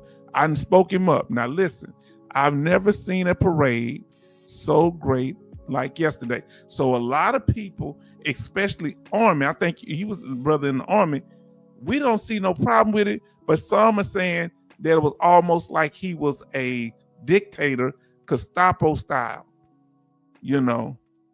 And Jay Oliver saying hi to everybody. And they saying hi. And I want to look at the new people.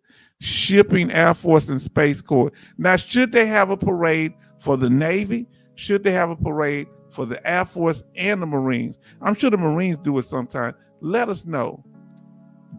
Junior said, evening, Jordan. And evening to you, Junior. Thank y'all. Now, Army George said, yes, I almost went 9-15 as a warrant officer. Okay. Interesting. But took the SSB early out, go warrant officers. Now, let me ask y'all this here. For those that didn't get the answer, would you encourage young people to join the military right now? Let us know. Because I got another question to ask you. Because this parade has got everybody patriotic and some people not liking the way it was displayed. Now, Charleston say shipmate Betty Bobs. She wants to be assigned to a hospital ship like the USS Comfort. You know, I've heard that. So they have actual hospital ships. How do they protect themselves, Charleston? Do they have weapons on them, or do they have a Red Cross sign? Let us know. And I'm not trying to be, you know, sarcastic or nothing. Now, Betty Bob says shipmate 42 Air something Force and Space Force, Army 35, Marines 28, and Navy 41. Now, I don't know what they're talking about. Look who is here. Look who is here. Crimson Alumni 04 says, hey, y'all, peace. I talked to my oldest son on Wednesday about the pros and cons of attending a military academy. Now, would this be a military academy during high school? Would this be a military academy, Crimson 04, doing college? Let us know. Now, family, let's get to it. Family, I don't know how we got on all this here. Y'all just been cutting up tonight. I ain't got time for y'all. Gary says, you asked to be honest. And I say, you asked to be honest with your boot camp story. Okay. I was encouraging you, not questioning you at all. I don't know what, no, I didn't know. I just didn't know what you were saying. I didn't say you wasn't, no, I wasn't thinking that. I just forgot what I had said to you. I didn't know if that's what you was coming about because I was talking about so much stuff I didn't remember. I didn't know you was talking about the combat story. So yeah, that's why I asked you. When I asked y'all to clarify something for me, it don't mean I think y'all saying something rude. I just don't remember what it is. Cause so much stuff, my mind slipped me.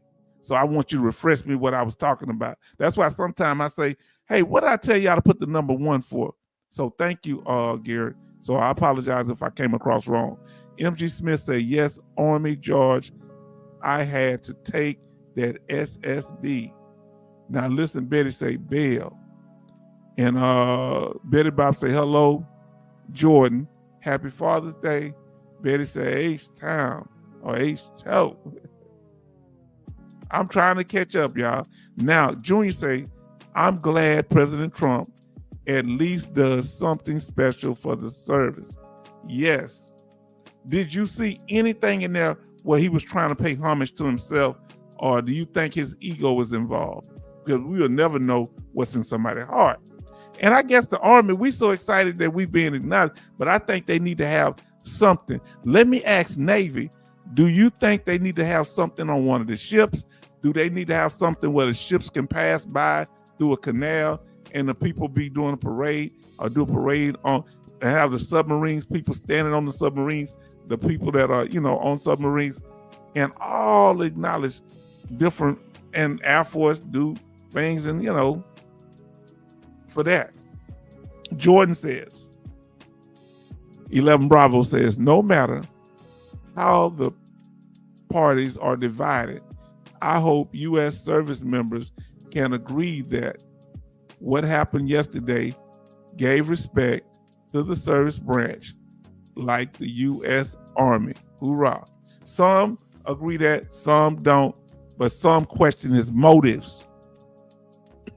I'm with it because, anything celebrating a branch of the military, especially on their birthday, I respect that.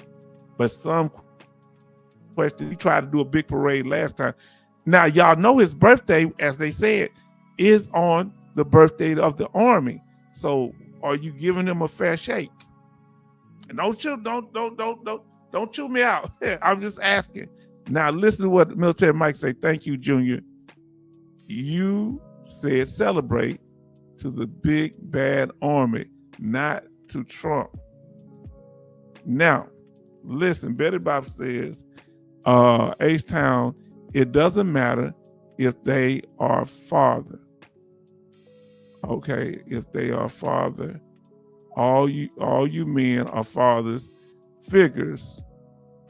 You may not realize it. Yeah, I'm a father figure to more than my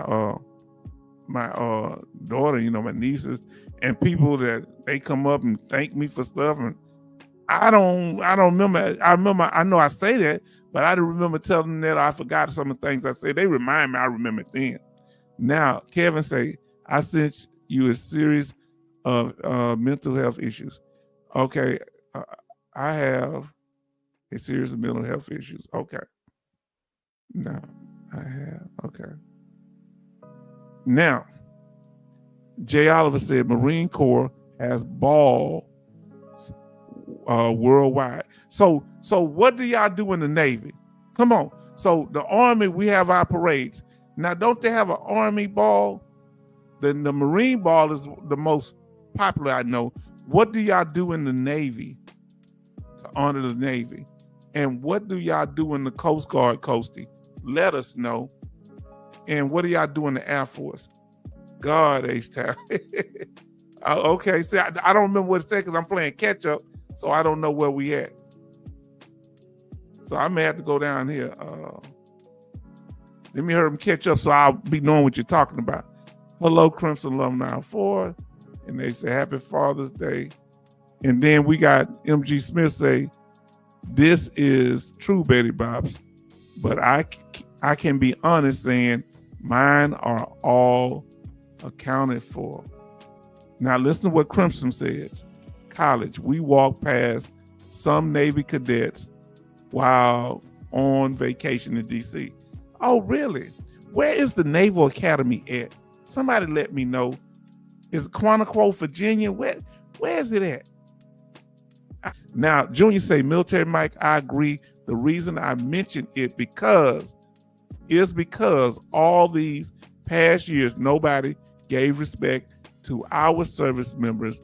And I am glad that we a president that make it happen with a spectacular fashion. Let me ask you a question though, Junior.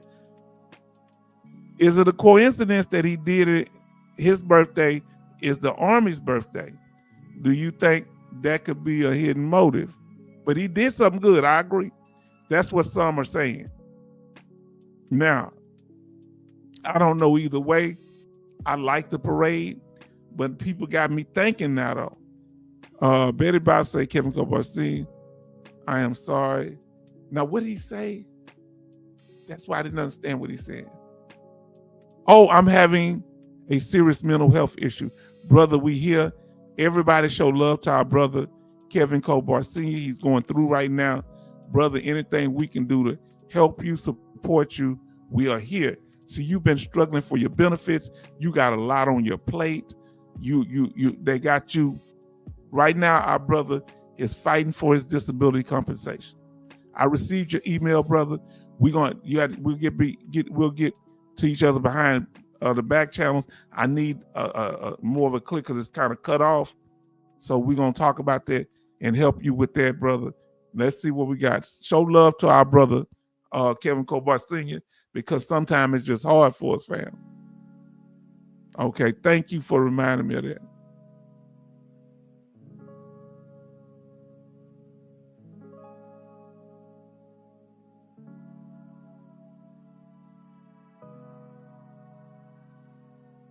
Now let me see.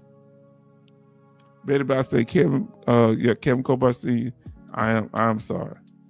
And they said, even say H-Town, talk to Kevin Kobar Sr. Yes, that's what, because I had a lot, I'm trying to catch up. I was confused. I thought he was talking about his at first, I thought he was talking about his case, but he's talking about the situation. Now, brother, family, tell us, let's see what do y'all do when y'all going through a mental health crisis? Number one, brother, they have the crisis hotline. If it's really bad, you go there. If we can do anything to help you, talk to us, fam.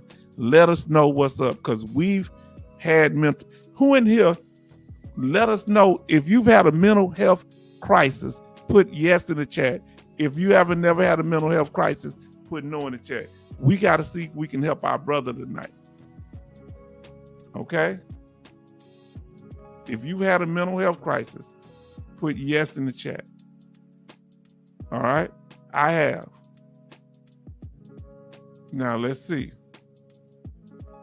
And what encouraging words can you offer to our brother? To our brother Kevin Kobar Sr. That's why we're here. Okay? Now let me see. We are here, my brother. Now, Junior say, this wasn't just for the, where you at? Talk to us, brother. Where you at? So I've had a mental health crisis. Betty Bob's had a mental health crisis. So has MG Smith. Now, Charleston has too. So has Betty Bob's. Now, listen. I want to ask you a question, brother. Is there certain things that trigger you? Were you triggered by something today? Was it someone? Was it some event? Was it just a type of all of a sudden generalized depression? You got overwhelmed all at once. How did it come at you, bro? Talk to us, fam. And if you need to talk to us, let us know. We are here for you. If you like to come up, let us know. You may not be in the mood to, but if you need to get something off your chest, if you can express it better verbally, let us know, okay? You don't have to show your face if you don't want to right now. Let us know. Let us know. We are here, but we're not going to push it. We're just going to make sure we let them know whatever you need to say, we here. Now, let me go over here. We're going to be monitoring what you're saying, brother, okay? Now you say, Junior say, Just not Trump saying if it was for the Army, we wouldn't have a nation. Yes, yeah, that's true. Now, Charleston said Navy parade would cost more than $45 million through as one F-35 cost that much. Wow. Jordan say Army leads the way, all the way. First to fight, baby. Yes. Can I get amen? Amen. You know, I'm Army. You know, Ethan Jr. say amen, hoorah. Y'all know how I feel about that. But yes, the Army is just the largest branch too. Now, Betty Bob says we have Navy Day Ball. Okay, Navy Day Ball. What part of the year is that? Is that once a year? And when do y'all go? Have you ever been to one? Let us know if you've been to a Marine Ball, Navy Ball, the Army, if they've had one. Let us know. Coast Guard, let us know what y'all do, Coasting. Now, Military Mike say, all of the branches, out of all of the branches, the Army is the largest. But what makes it distinct is that it is a conglomerate of all branches, except for Space Force. Yes. Now, let me ask y'all this here. Now, I want you to answer this here. They have pilots in the Army, right? They have pilots in the Navy, right? They have pilots in the Air Force. Do they have pilots in the Coast Guard and Marines? Let us know if y'all have pilots. Let us know. On some of those Marine bases, are there any Air Force pilots or are they just Navy pilots? Let us know. I'm curious. Betty Bob say Navy Academy is in Annapolis. Okay. Maryland. Okay. MG Smith say, Kevin, my heart goes out to you, brother.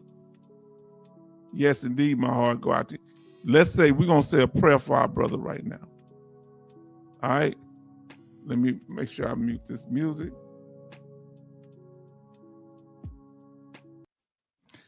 Dear Lord, I ask that you bless Brother Kevin Kobar Sr. and his family. Be there for him because this is an extremely stressful time, God. He's fighting for his benefits. He's fighting for his Social Security and his VA compensation for 100%. God, we ask that you help lift the load off of him, God, and be there for him. Support him and his wife, the children, all the financial situations. We pray because we know these are hard times. We ask you these things in Jesus' name. Amen. Yes, because I'm going to tell you the hardest time and the most anxiety that I had was when I wasn't working and I'm trying to get 100%, you know. I feel like, you know, it's hard. Now let me see. So let me play catch up. Then Jay Oliver says, Kevin, hold on, brother. Yes, indeed. Let us know what we can do. Let us know what we can do. Contact me, brother. If you want to talk to me behind the scenes, get with me. We here. You're not by yourself. Whatever you're going through is temporary, okay? Even though no matter how hard it look, it's gonna get better, and you coming out, you starting to come out on top, bro. That's the issue. And even when you come out, after I got my 100%, I start feeling overwhelmed because I had been dealing with so many fights. So that kind of hits you too. So you're gonna be good. Yes, Junior said, I agree as well, H-Town, but the parade was focused on the Army, and I didn't see anything else other than that. The only shout out to Trump's birthday was the singer saying happy birthday. Well, that's true. Okay.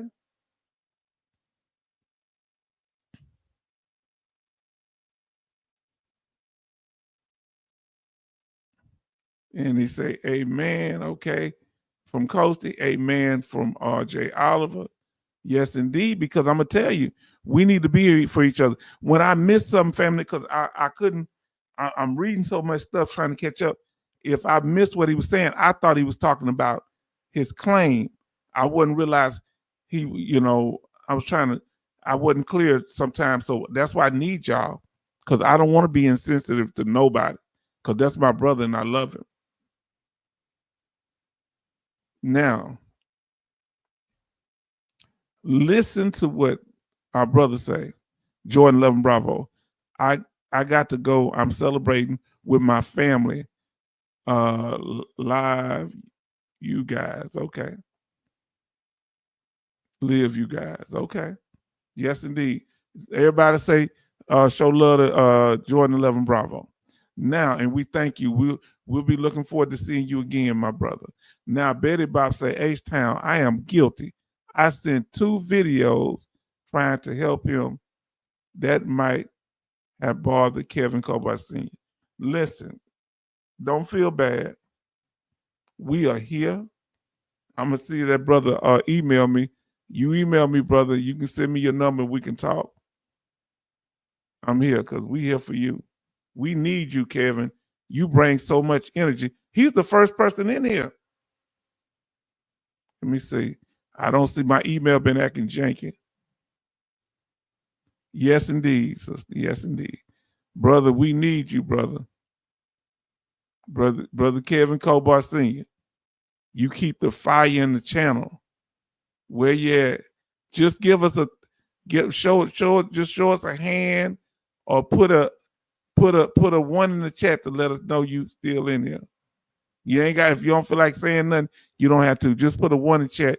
Let us know you hear us. Huh? Don't make me come up to your state looking for you. Huh? Because you're important to us, bro. That's why we here. We struggle through these things together. Military Mike say, Kevin Colbert Sr., we love you and we need you here, brother. Hang in there, Kevin. Y'all got to understand, he done went to one CMP exam after another. They've deferred his 100%, so there's a lot going on. You are, now that's what I said. Now this is what our brother said. Hang in there, Kevin. You are a lot stronger than you think you are. I believe in you. The devil is a liar tonight. Yes, indeed. Come on now. Oh, boy, I tell you. MG Smith say, Kevin, this is very concerning to us. So please let us know. Just give us a thumb letting us know you here, brother. Come on. Sister, if you got a way to reach out to him, reach out and see if everything all right. Sister Betty Bobs. Okay? Reach out to him and see if everything all right. Oh, Lord, now got me concerned. Junior, take care, Jordan. Yes, indeed. Now, we have Kevin Colbert. Gary say, Kevin Colbert Sr., I will pray for you, brother. You are not alone and you are stronger than you think you are right now. I want to ask y'all a question, family. Come on and talk to me here. Say she doing that now. Please do that. Let us know what's going on. You ain't got to go into anything private about his business, but let us know if he's okay. And we got our brother Dogface Soldier in the house. Ooh. Let me ask y'all this, family. When you was at your lowest point, what did you do? Our brother Kevin Colbert Sr. is going through right now. That brother come on the live. That brother has been solid for a long time. What do you do when you in a situation where your energy is depleted? You know, I'm not trying to speak for him, but when you just at your hardest point and he's in a bad mental space right now, do you reach out to others? How do you cope with it? Let's give some good things that how you cope with the low points in your life. Now listen to Charleston. Kevin Colbert, I take a walk. Now listen, give me advice of what y'all do. I take a walk alone in the woods. If you can, get a pet. For me, is a cat, but maybe a calm dog would work. Now it depends on whether if he's even in subdivisions, in neighborhoods, they got certain restrictions. It depends on whether he's an apartment or what type of a condo, and that makes we got to see that. That's good. I get some just suggestions like Brother Charleston family. Anything y'all can do to help our Marine brother. Now listen, Jay Oliver say, yes, Marines, blah blah Black Sheep member. Now then Betty Bob Sage Town, I have been to one Navy Day ball. Now listen, Jay Oliver say Coast Guard, hellos, and jets for rescue. Okay, they have jets. Okay, they got helicopters too. Yes, right. No, they got helicopters. Betty Bob say amen when I prayed. Then Coast say yes, Coast Guard have their own pilots. Because I wonder who would pilot the ships. Then Betty Bob say 16 watching and 11 likes. It's amazing how y'all come up in there. I'm about to get to your dog face. Good night, Jordan from Betty Bob's. Then our brother Dog Face Soldier in the house. We gonna be reaching out love. We got a fellowship family. We come on here. Oh man, show love to our brother. And happy Father's Day to you. He says, happy Father's Day to all vets and much love, my brother H-Town. Let me go live, brother, so we can chat real quick. Okay, I know we all we're family. Come on in, because I want you to do that, brother. Oh, there go my brother. Man, I want to cry, man. Y'all gonna make me. Kevin said something, family. Kevin said something, family. Oh. Evening, y'all. I am going through some personal stuff. I appreciate you. It's hard to go through personal stuff when you are dealing with this fighting the VA. I was going, look, man, I'm gonna tell you something. When I was fighting for my 100%, I didn't have my job no more. I had to leave my job, lost my job. My marriage was crumbling. I had a house note, almost $2,000. Car note, $800.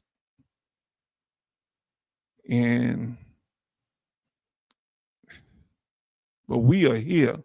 I didn't know how I was gonna go. I'm about to get that for you, dog face. And no problem at all. If you need to talk, brother, you know you welcome. Anybody want to talk, you welcome to come up. Let me send this link to my brother. Oh no, I didn't mean to do it that way. Let me copy this link. And if you want to come up, anybody wants to come up, let me know. You're welcome. All right, now. Lord, let me get this. Kevin, thank you so much. We are here for you, brother. We know, man. Oh Lord. Because when it rains, it pours, family.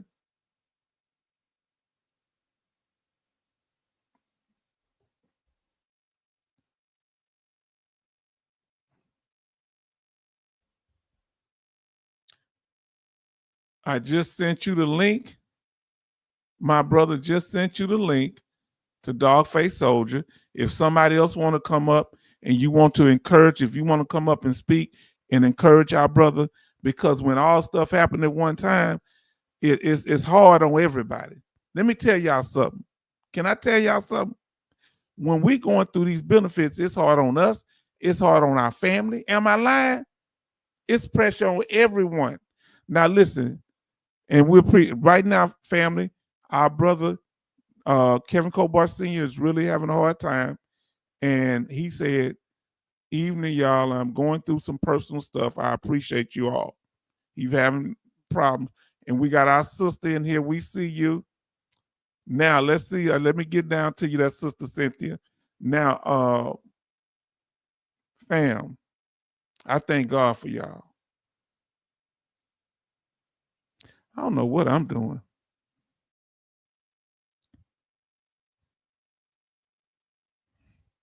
Y'all got me emotional. I ain't crying. It's just something in my eye. Now listen, because I care about y'all, man. Military Mike say, when I am at my lowest, what do you do when you at your hardest time? Talk about it, family. Our brother about to come up here. So y'all know I'm going to fall behind on some chatting, and I'm only do the relevant chat. So it's off. Now we got our brother Dogface coming to the house. Let me get my information. Family, if you got any encouraging words for our brother tonight, we need you. That's why we need our brother say he coming up. Oh, let me get my other statement from our brother Kevin. Hold on. Cynthia, let's get to Cynthia. She just came in. She say, hi, H-Town and the family. Happy Father's Day to you and our military dads. Our brother say, Betty Bobs, I appreciate you because our brother going through. And we got Sister Cindy Queen. Hi, H-Town and the family. Cindy Queen, our brother's going through right now. Brother Care, 90% fighting for that 100 and going through some personal issues right now. What do you do, sister, when you're struggling and you get down and it seems like stuff is just piling on? Let us know. Now we're going to go to our brother in the house, add him to the stage. Talk to us, Dogface Soldier. H-Town, how's it going? Happy Father's Day to all the vets. How are you, H-Town? Long time no hear. Long time. Everything is wonderful. I'm doing good, but I'm concerned about my brother Kevin Kobar Sr. because this brother has been solid for me. This brother has been there. He's been consistent. He's been supportive, and he's very passionate, knowledgeable, and sometimes, brother, let me ask you this question. When you were fighting for your 100% and you were doing all these things, and you still have to you have a wife, y'all choosing to get a house, and all that's predicated on the benefits and other things you have to do to keep your family going. How did you keep yourself stable, man? You know what? Mentally, yeah. You know what? It was hard too because I was in the same situation as Mr. Cobra, and I just wanted to shout out to him first and foremost before anything. And hey, man, this is just a tunnel that you're going through, man. But there is a light, and just don't give up, brother. You know, just like all of us vets out there, man. We want to just encourage you to stay in this community, man. Stay strong, and also most importantly, man, I put my faith in the Lord, because I know that this life, man, is temporal. I've seen a lot of people, especially we're commemorating yesterday the birthday of the Army, but we're also commemorating. This is a big step for the future for all service members, and imagine all the people that didn't make it, the ones that died. I had a lot of friends of mine that when I was deployed, acquaintances, most importantly, that I knew that would never make it back home, and I knew one person in particular. I don't want to say his name. I don't know, just get in trouble with it. But this person that I knew, he was a combat medic. I knew him quite well. He was in Texas, and I'm residing in California. Long story short, he got killed with an IED, and he was engaged with his fiance. He never made it back home with his fiance. So I just give thanks to God every day that He's giving me breath in my lungs. And just for us to just keep continuing and just never stop fighting. And there's one thing, it's encouraging, man, just like the military, man, we never stopped fighting in the military. We never gave up, even though those times were tough. This is the same way, man. This is like another extension of the military branch, the VA. If you look at go to Instagram, if you guys don't believe me, check out who's friends with the VA. You got CIA, FBI, U.S. Army. It's all affiliated. It's all together. It's all one. It's like a one entity. But and just remember, just like how we're going through the military hardship and trials and tribulations, man, we're going through it right now with the VA too. A lot of people are going through it. And I was at. Go ahead. Go ahead. No, go ahead. I want to finish what you're saying. Go ahead. Yeah, I was at 90%. Just to go back with your question, man. And I was going through some hard times, me and my wife, and there was a lot of things I couldn't do because of my issues, and just like you, H-Town, I couldn't keep a job, if my life depended on it because of certain situations been going on in my life. I just kept, I steadfast and I went through and I made it through all the way. But make sure to, just have all communications with your family. If your significant other If there's trouble there, I don't know what's going on, but if there's anything, man, just try to reach out to people that care about you, bro. Most important thing, you know.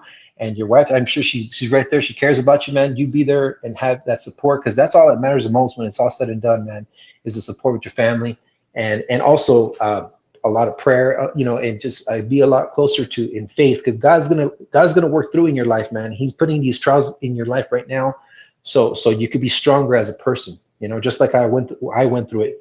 I know we probably don't have the similarities in what we're going through, but at the same time, it's these trials that we're going through just for us to overcome. It makes us, you know, a lot more wiser persons. And with the VA, it's a lot hard. You know, we're dealing with a beast of its own, but eventually it's going to come through, brother, you know? Can I say what the song used to say in the church? No weapon formed against me shall prosper. Yeah. It won't It's work. true. Listen, it's going to hurt you. We've been damaged. Yeah. But let me tell you something, that we are here. Without a struggle, there's no progress. The reason we are the people that we are today is because of what we went through. Sometimes the timing is just not right. When you're trying to fight the VA, unfortunately, sometimes we have to. And we struggling adjusting to civilian world. It was rough for me, brother. It was rough for me not being able to work no more. I felt less than a man. Somebody who had worked all my life. I felt incompetent myself. Now, let's see what brother say. He say, love you, brother Kevin. Hang in there. Now, Kevin say, even as Cynthia, let me see that. And Kevin say, I appreciate it, Coasting. Much love. And he said, I appreciate you, Cynthia. And he said a lot of y'all. Let me see. MG Smith say, Kevin, you have a lot of veterans that care very deeply about you and struggle as well. This is why we are here. And so, brother, let me ask you something. Because we talk, you and I, you know, we communicate and we stay, you know, supportive. We chat and email each other and different things, contact each other. Let me ask you, how does the channel help you? Because I know, see, y'all don't know, he stays in contact with me and always, you know, communicating. What does the channel do for you? Is it a support system? It's not just the information. What else does it help? Does it help you in any other way?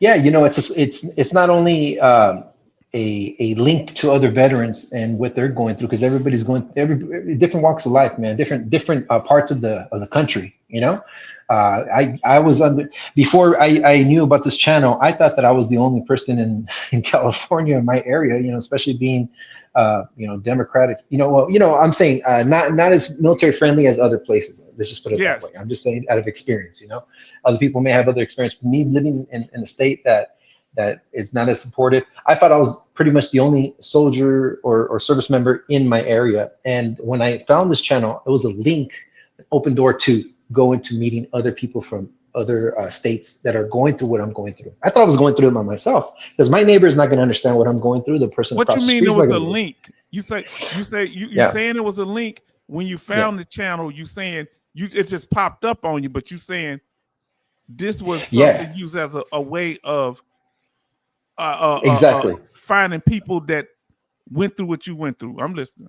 Yeah, you know, and not only that are currently serving, but veterans that are just got out of the service and are going through their personal issues, what they're going through, you know. Yes. And I could communicate. I could relate to them, you know, in that aspect, you know, and what we're going through the process, because we're all trying to get to a goal, to get to where we needed to be. And even when we get to the goal, brother, like as I speak right now, man, it's not gonna help in a way. I mean, all that money in the world is not going to help what we've gone through, you know, psychologically, physically, you know, that's why you need veterans like yourself, H-Town, that made this channel to help out other veterans and communicate and connect them to the right location. You know, you might not know, but other people in the channel may know where to direct them to the right place. And we're there for them too, you know, every time, you know, maybe not as public as this chat, some things that you don't want to express, but you know, there's a link to you in your email, and from that point on, take it from there. and how to, you know, get a hold of where they need to be. And that's what it's all about, man. It's all about helping service members, because no one's going to do it. Trust me, man. Like other people stated in the past, man. Before, there was no respect to military personnel. Now there is, you know. No. And now, you know, that things are happening the way they are. You know, I feel that there's a change in momentum, you know. But your channel has been there even before all this. You know what I mean?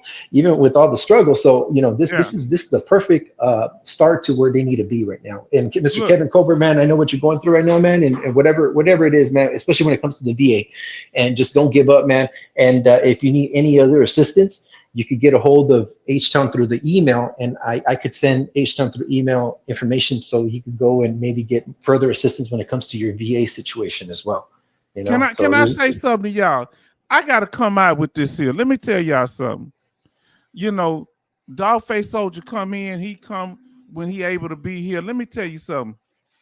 Dogface Soldier, Junior, and Jordan, in particular Dogface Soldier, saved my channel. He really lifted me up when I was at my weakest point. You understand? Y'all don't understand. A lot of stuff go on behind back channels. Am I right, Dogface Soldier? That it'd be a lot of what I can't say publicly.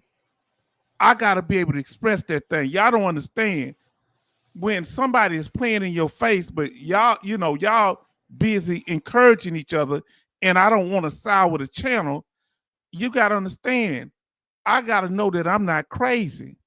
And when Junior came up and said, "Hey, what you gonna do about these trolls?" Because I'm like, okay, I was new to this stuff. I said, so I'm not crazy. Something going on, but what's this here? And now I was understanding that not all trolling is people just yelling and cursing. Some people do disruptive stuff. Some people do stuff to discourage the mood. And think about this here. If we going through stuff like this, do we need people playing in our face, brother? Do we need people that are insensitive to people like Brother Kevin Colbert Sr.? No way, especially with everything that we've been through as service members, all of us together. You know, we don't have time for this. You know, we're more adults than this stuff. You know, we ain't here to play high school games. This is these are serious matters that we go through. When it's all said and done, all jokes aside, you know, sometimes we play around and do all this type of stuff to try to, you know, alleviate the situations, you know, that we go through. But at the same time, this is a serious matter. And when it's all said and done, we're here to, you know, and you're here to help out the veteran, you know, and we're here to direct them to the right path. And it may not even be the claim. It may be something that they're going through personally. We want to be there for them, you know, whatever we can, you know. And I know if I needed help, you know, just like you helped me out, H-Town, you know, you were the one to reach out to me too. You're like saying, hey man, I'm right here, email me, and then we'll make it happen when it comes to, you know, any type of assistance, any questions. And I'm like, yeah, I'll email you, man, any questions that I have. And you're there for the soldier, you're there for the service member. And that's exactly the way it should be for everybody individually, you know, how you should take it. Let me tell y'all something. I'm gonna tell y'all something. Dogface Soldier, we was in here when we started out, we were joking around, having fun, and they had me laughing up in there. We having a good time. But he noticed something, and he didn't say anything. He just stopped the joking. And when he came up, he was serious, and he wasn't like, he was just being very sincere and open with what he was saying. And the brother, he's very wise beyond his years. I'm 56 years old. This young man is younger than me. This man is wise. Don't you think I don't know what I'm talking about? Because he respects the platform. Let me tell you what I mean by that. See, I'm going to tell you, he said to me, I didn't know it meant so much to him. He said, you know, when I send you email, you email me back. I'm like, I thought that's what people supposed to do. Y'all know my emails are kind of slow. So now it's slowed down. So I'm trying to get a better email system. But that's my, you know, that's the H-Town channel. So I got to figure out what's going on there. But I finally get y'all emails and I respond to all of them if I remember. But brother, it's true. It's true. This is important because I want y'all to understand something.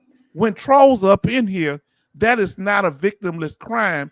If we have situations like this with our brother going through, and you have people like Mr. International in here trying to act on his ego and acting like an idiot, like he's helping people, but he's disrespecting people. Do you know how dangerous that is? Because he don't even care what we go through. Yeah, I said his name. I said his name, but I said it before. Because this kind of stuff has to go. Yeah. So you And I was going to say something else, H-Town, that, you know, and the reason why I gave you props and many other service members right here gave you props is because a lot of times YouTube channels, and I'm not going to name any particular names, but they put out good content, the content that's, you know, relevant to their, you know, to the day's topic. But when it's all said and done, when that's done, you want to reach out to them because you want to get more information, or you want to, you know, have some sort of link to another service member. They're not there anymore. You know, it's only for that particular time, except for you, H-Town. We could tell how sincere you are because even on or off platform, you're still there. That shows you the legitimacy of who you are as a person, you know, compared to a lot of people. Y'all want to cut you up. Can I explain something to y'all? In Houston, you cannot be, the reason I'm so direct, where I come up, you cannot be, you can't, you got, we unfortunately, we speak straight how we from the heart, because you won't survive in my neighborhood if you are fake. You got to go off to yourself and keep your mouth closed. You'll be all right. But if you start telling people stuff and it ain't legitimate, you can lose your life. Right. You understand what I'm saying? Y'all got to understand something. If I speak on somebody's name, like I just brought up that dirtbag, if I'm not real and truthful about what I said, that could cause problems. A person can come see me, but I got emails from that dirtbag, and I want y'all to know. And the reason I bring him up, Dogface Soldier, because after that, that other guy come up, we were chilling, and I never really brought up the other guy, you know, the expert troll name, and to this guy come up acting stupid, that veteran policy plug, and I used to promote his business, so he come up on behalf of Mr. International Dirtbag Soldier, whatever, no soldier. So, and I say, nah, this ain't gonna keep happening here. One person after another, whatever spies in here, you better act like a coward and hide, because I'm gonna drag you from left to right, because we got people in here that have real issues. Yeah, and I agree. Why do you think it should be taken serious, bro? It should be taken serious because a person's mental health or physical issues are not something to take lightly, you know. And you know, and just like consistency is the key, you know, and non-consistency it's in time you will find out what the person is. So if a person is non-consistent of who he is as a person, you're gonna find out, you know. And that's a good thing about knowing who the person is and you know, transparency, because eventually the subscribers that you have each time, and I'm just letting you know right now, they're going to find out who your true colors is. And if you are who you say you are, what you know what I mean, it's going to show. And that's what happens. And that's why there's a lot of failed YouTube channels out there, because what happens is that they sugarcoat everything in the beginning, trying to get you all buttered up. Later on, what's going to happen? You find out who they really are, and people are going to be, they're going to get off put, you know, they're gonna want to be around that person, because they're gonna say that this guy is fake, you know. And a lot of people come as fake people, you know, like your friends, but in actuality, they're snakes, you know. They're wolf. What is the old saying go? Yeah, they're wolf in sheep's clothing, you know. Let me say something. Kevin, he said, I'm going to contact the mental health provider. You know what you're gonna do right now, brother? Kevin Kobar Sr., listen to me. If you can hear me, say yes. If you can hear me, you're going to go to the emergency room right now. You're going to leave, and if your wife needs to take you, or if you're able to go, or somebody need to come get you, you need to go to the emergency room. When I had a mental health crisis, go to the emergency room and tell them what's going on. Go get your help, because that also goes toward your claim, and it's going to help you with what you're dealing with right now. That's not going to hurt your claim. And even if that's not the priority right now, we want you to be here and make it. Go to the emergency room. That's what I did. Hey, hey, Kevin, man, but just want to let you know, man, you're listening, man. You know, we're here for you, brother. And it's whatever you're going through, bro, it's not worth the severity and what you're planning on, what you're thinking of, man. And just know, man, that there is help. Like I said, you go if you need a call, the contact center, you should go for it. But don't take it to the next step, bro, because it's not worth it, brother. You know what I mean? No. We're here for you, brother. And like I said, you have H-Town's email, and if there's anything on the side, you know, offline, you know, talk to him, and if there's anything that you need from me when it comes to the VA side, talk to me too, and we'll make it through it, brother. You know what I mean? Yeah. But just it's not worth it, brother. You know, and you know, we're here for you. We're here for you all the way. And go up there, and like I say, because if your mental health provider is not there right now, you need to do it. Betty Bob say 14 likes and 13 watching. He says, I know Brother Kevin. This is from MG Smith. I know Brother Kevin. Being here, I know Brother Kevin, but being here, you're not. You're all right. Because whatever you're thinking is temporary.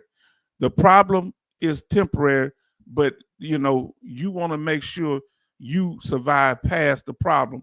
See, let me ask you this here. Is there any other channel or place to go for other veterans? We need to know them. Any support groups? They have any support groups in your area? See, this is what these channels need to, some of them need to be set up to help the veteran.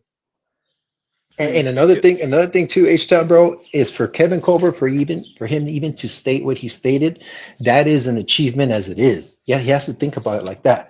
Even for him to be real about how he feels and what he's going through psychologically, that right there is a step to the right direction. Because if you would have just hold it in and just keep it to yourself, that right there would have lead you to destruction. But for you to be open and honest like that, brother, that right there is a further step to success. And you just got to be, you know, you just can't go follow up on it. But it's good to be open and talk to everybody about it. And if you have to talk to someone, a professional about that too, it's good. But that's a good step to the right direction, though. You know what I mean? And you know what that tells us? You know what that tells me, and it should tell us he trusts us enough to tell us how he really feels. And he reached out to us. And you know who else did that? Military Mike done that before. He told, man, I'm going through. And it was rough for some nights, he said. But then he come back and said, thank you. Love was crashing out one night because he was mad about the claim process. And I just let him express.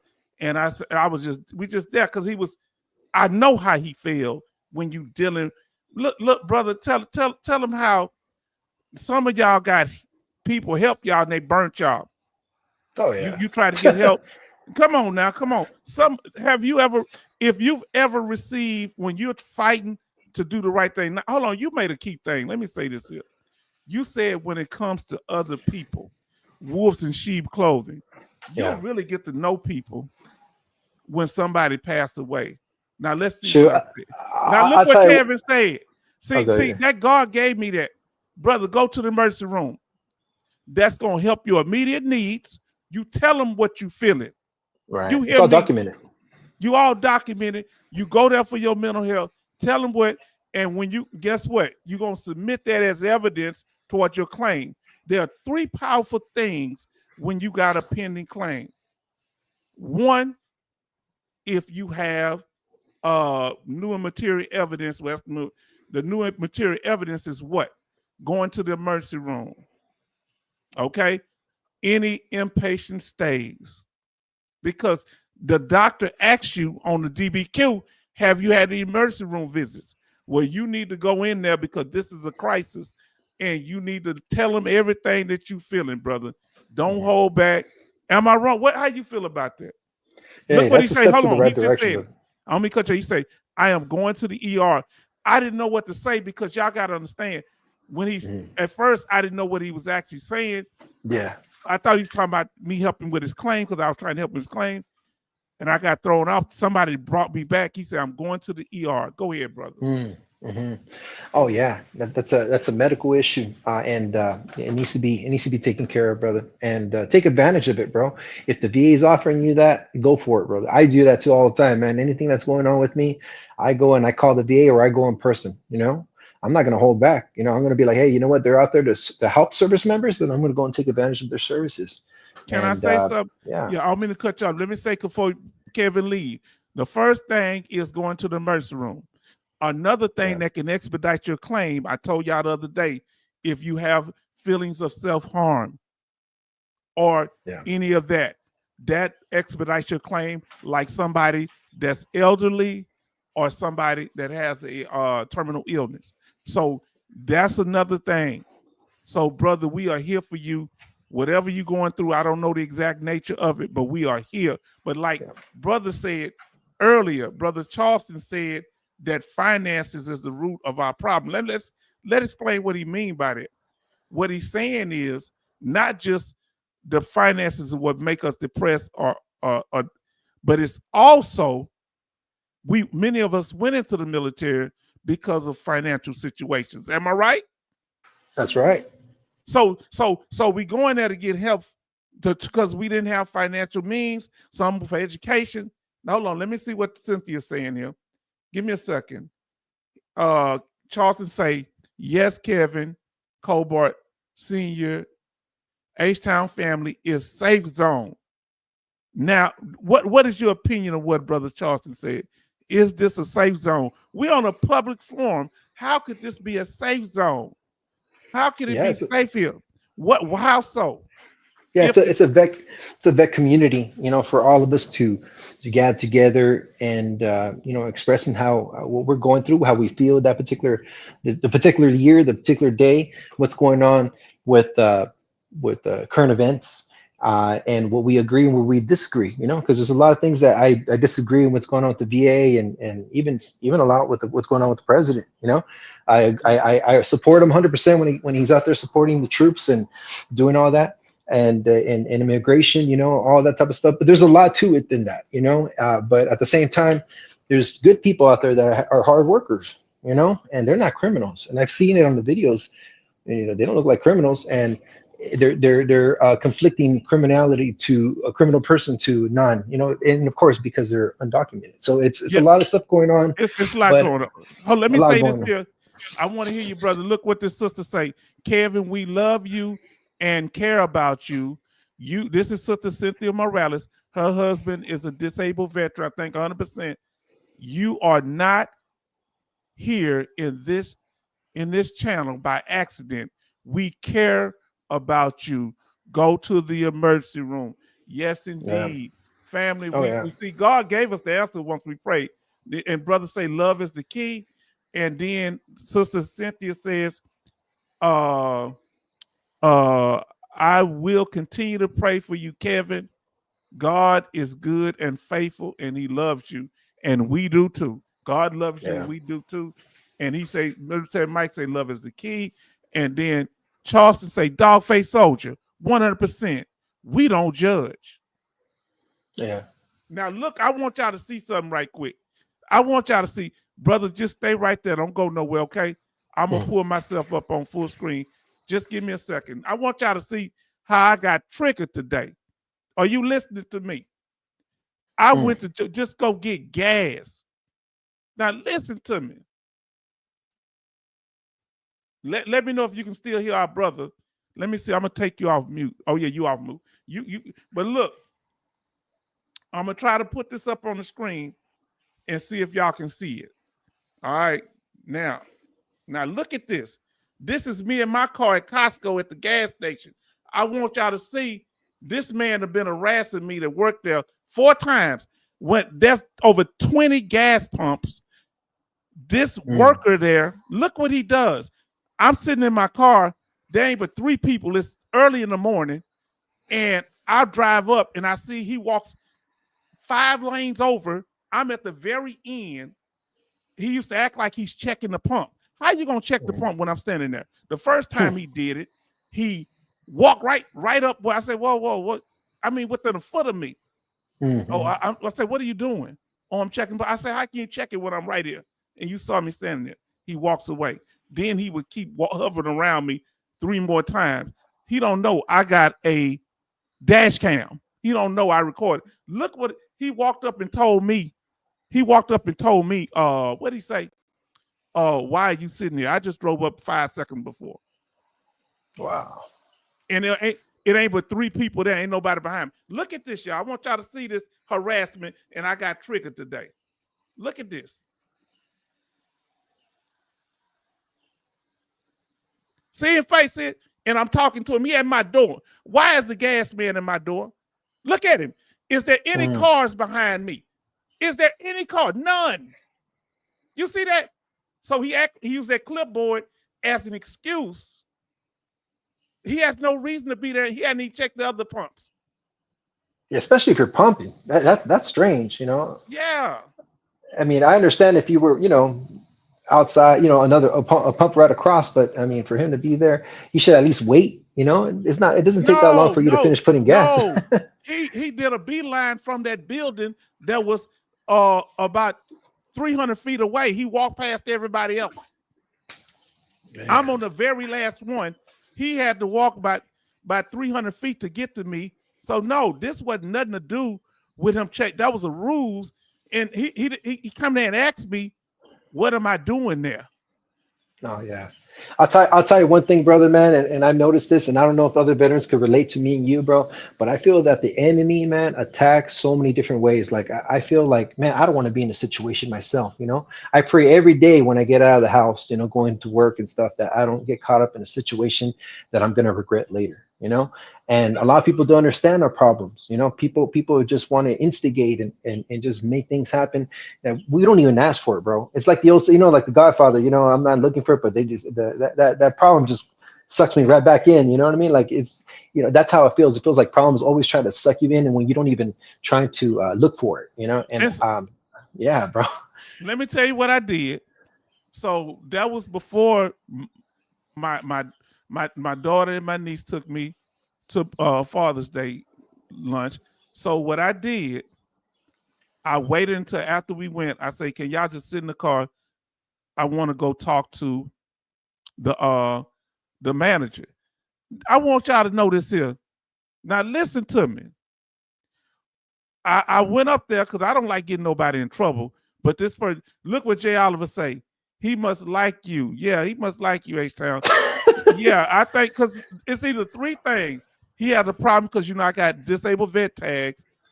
This is the issue with me, family. I want y'all, my daughter and my niece have seen it. I can go to the rodeo. Something about older white men want to come where I'm at.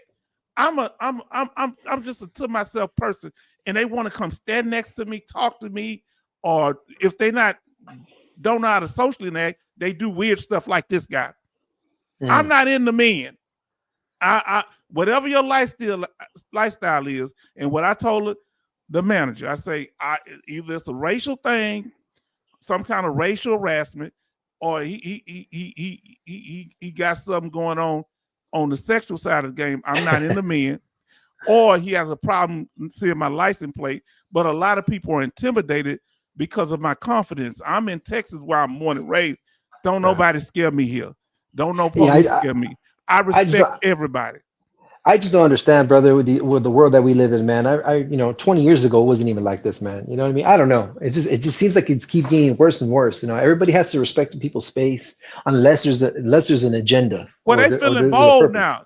They feeling bold, but see, if I'd have snatched him up in that car, that truck, they'd say I was wrong. If I'd have just put him on in there with me, huh? Right. See, he shouldn't be up in my face because I perceive that to be a threat. And I told him, I said, I'm telling you, not because of what happened, so I can come get gas in the future. I shouldn't have to stop going to Costco gas station to get gas because of somebody. And it ain't, listen, after he did it the first 3 times, I caught the picture. So this time, he runs straight to me like a gnat.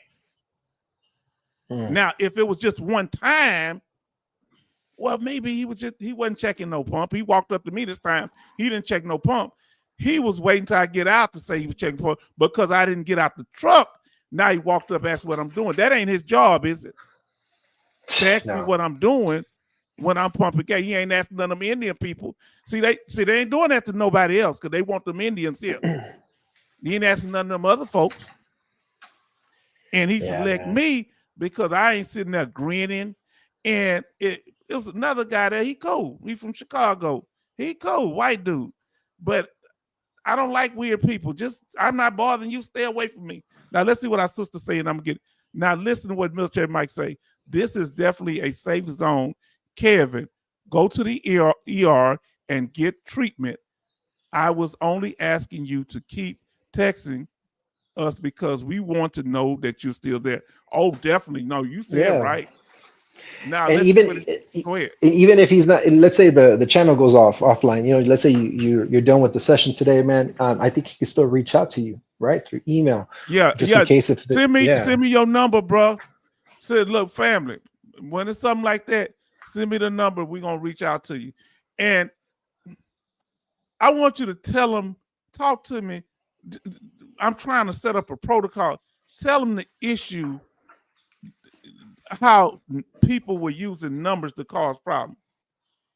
Like that guy, that Mr. Expert, he was actually getting my people and turning them against me.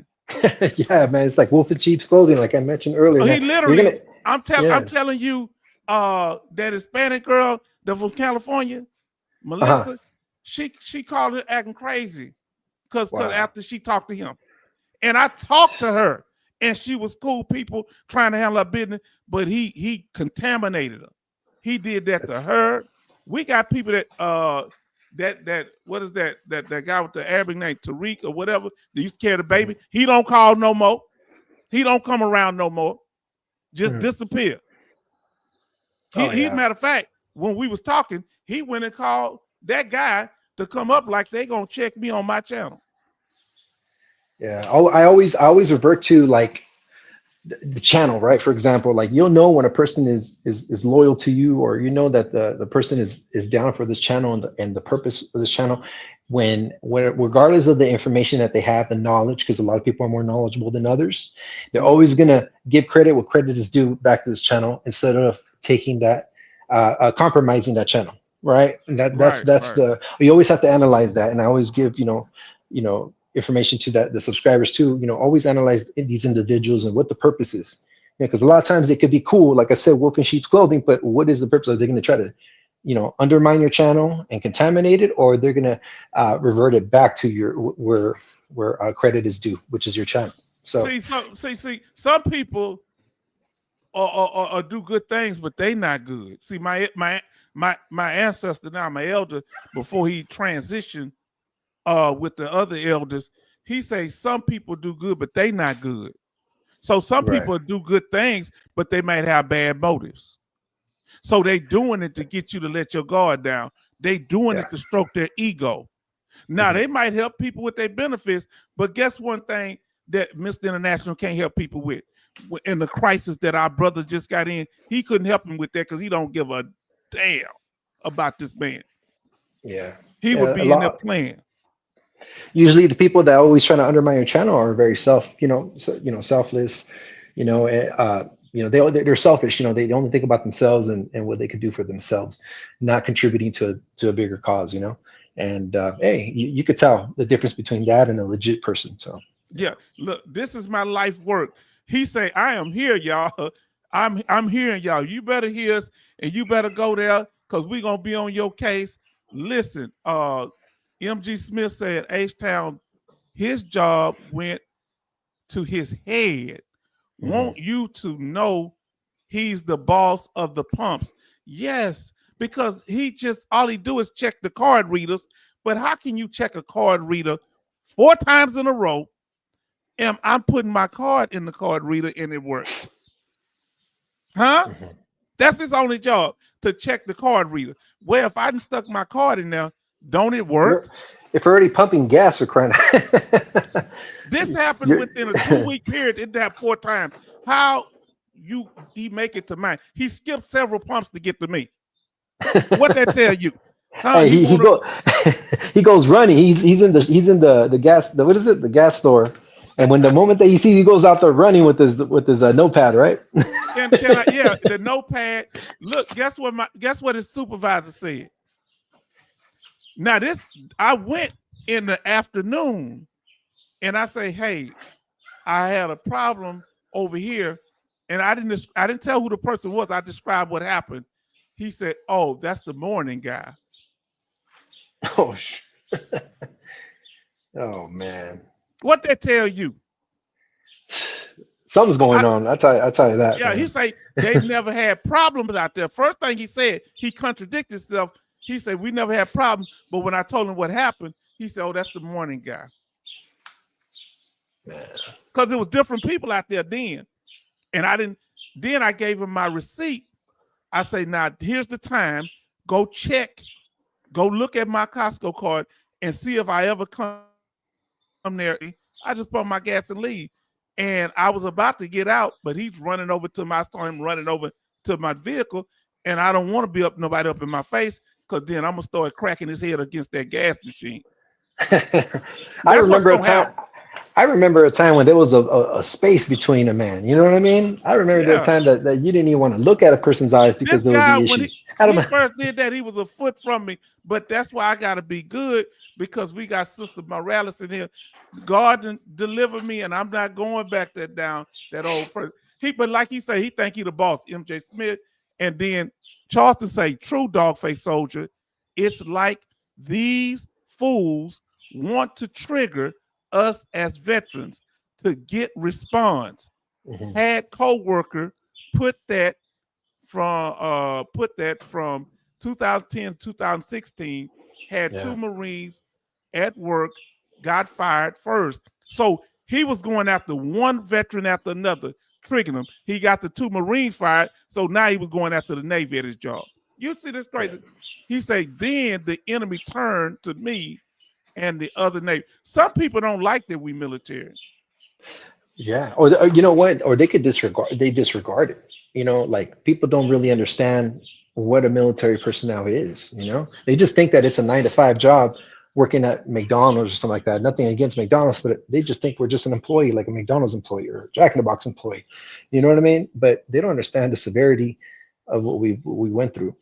And it's sad because we have a lot of jealousy, a lot of envy towards those individuals, you know, towards us, you know, and those individuals right there, man, are out there just to cause havoc, man, and cause us to lose what we have, you know. Let me tell you, I don't mean cut you out, but you said something I got to respond on. Jealousy. Let me tell you what he did. Do you know that Mr. International was this man called? I don't know why they called me and tell me everything. I could tell stuff that destroys him, but I ain't gonna do it because I ain't that kind of person. But he's in chat rooms with other accredited claims agents talking bad about us. Wow. He tells me this. Huh? Crazy. Did you hear me?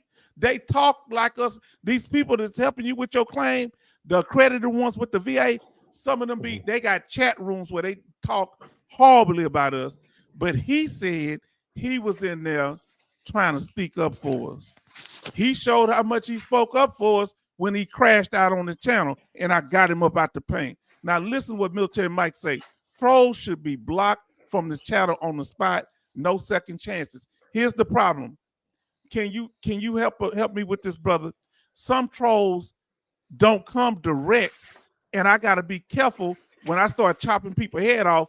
It can leave a bad taste on the channel. Right. Like H-Town just getting rid of everybody. Tell them why I got to be calculating. It's hard because we've had discussions like this before, and you brought it up numerous times on your channel. You know, they walk between the raindrops.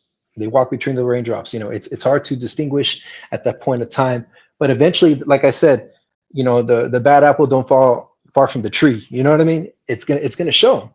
And you know, that's why we have, you know, to be vigilant, and you have to have people like yourself, Military Mike, and others to analyze who these people come in and what the purpose is. You know, because if they're gonna undermine the channel, they're just gonna destroy on everything that H-Town and us vets have built, you know, during the time. How long has it been going on? For 2 years already, H-Town, your channel, and kicking, you know, and still going, man, strong. But if we're gonna have people that are gonna undermine the channel, I think what's gonna happen is gonna lead it to a darker path. It's gonna to a dark path, and it's not gonna work, you know.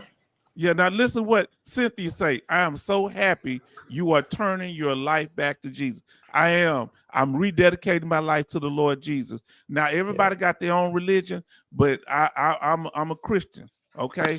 And I'm rededicating my life, and my sister has helped me to do that. Now, thank you, Sister Morales, and your family. We put blessings towards y'all. Look who can come. Let me tell y'all something.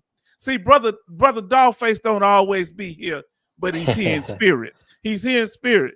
All right, Brother Lawson, D-Law, I hope you are okay at Kevin. Do you hear me? He don't have to say much, but his heart is right. He's struggling in his VA claim. But this man, I ain't heard from about a month and a half, but I contact him.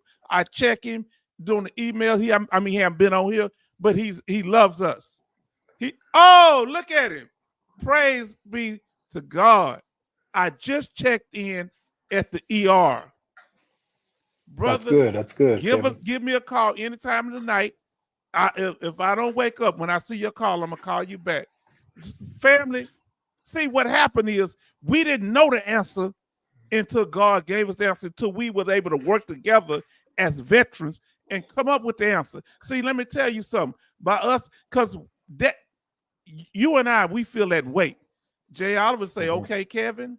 Betty Bob say, hello, D-Law, happy Father's Day. Now listen hold on, let me see this. He say, Jay Oliver say he has explosive Listen what he said. Look, he has implosive compulsive condition at the pump. Yeah, I was gonna give him the people's elbow over there. You understand? Now, look, let me see here. Kevin, get there, brother. Get that help. Now, I want to hear what my brother said. Oh, he up here. D-Law says, this is why I go to Sam's Club in Mississippi. I don't mess around with the gas stations in Memphis. He said them gas stations in Memphis. What y'all do when people just start walking up to you? Hey, man, give me some. I ain't got nothing, man. Chill out, kind of step back. Now, I'm going to read this, then I'm going to ask you a question. He said earlier, hold on, I got to read. He said, H-Town, there's a reader card at Costco gas station. Card reader, yeah. And so guess what he did when I left the pump? He ran back over to the pump, looking at that pump. But when he saw, I guess I was looking outside of my eye, he walked away from the pump. So I don't know what he's doing, if he's trying to get my personal information off that pump. He said, I just put in the ER. He said, I'm here, y'all, okay. And then he said, she said about the reader card. Lawson said, he said that. He said, thank you so much, Kevin. On behalf of us all, we love you, family. You got this. I believe in you. You are resilient, and you are a child of the Almighty God. You are in good hands. Now, brother, let me tell you something about Military Mike, and I want to ask you a question. Praise God. And they said, D-Law said, okay, Kevin Cobar Sr. send you an email. Okay. Send you an email. Definitely so. I'm going to have to go check it out then. So, brother, when all that chaos was going on that night, that Mr. International was acting up, and I say his name for a reason, because he kept having people coming back, so I got to call these fools out. I don't do it all the time. But what happened was, brother Military Mike was speaking about his wife going to his CMP exam, and I was saying that may not always be the case, depending on the doctor. But he reminded me that Mr. International said something about like laughing at him, and he was doing little stuff. He was saying little mean stuff. Well, that's not a smart idea. He was saying little slick stuff, but I'm kind of doing everything now. I'm remembering, okay, he was. So I say, brother, I was saying it to help you. I was telling for my opinion, because there's no one size fits all. Everybody can't do what I can't say. Everybody needs to take their spot. I can't say that. You can't, can't. That's reckless on my channel. So he understood now. But what was our barrier was this guy on the side doing little slick heckling stuff, who act like he was agreeing with me, but he was actually doing stuff that was disrespectful toward Military Mike. Do you understand what I'm saying? And I'm like, well, why Military Mike so upset? But he wasn't talking to him. He wasn't irritated with me. He was irritated with this guy. Yeah, it's crazy, man, when you have people like that, man, giving out subliminals, right? And kind of working under the radar. And yeah, man, I'm glad that you're more vigilant, about it. And think going forward with this channel, man, it's gonna have to be like that, bro. The bigger you get, the more problems you're gonna have with these people, these individuals, and especially when you're dealing with veterans, man. We don't have that leeway for these type of trolls to come in and trying to undermine the channel, because topics are serious, with what's going on with the VA and with the veteran individually. And why would you want to have people like that trolling and trying to undermine your channel and discrediting other people's opinions, right? Everybody should be entitled to a fair shot on what they have to say and what they went through.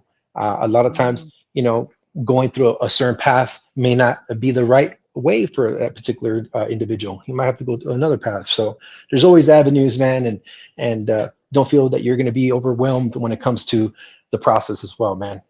So no, that's I feel what like it's I all got about. y'all on my side. This young sister here, just getting ready to get out the military.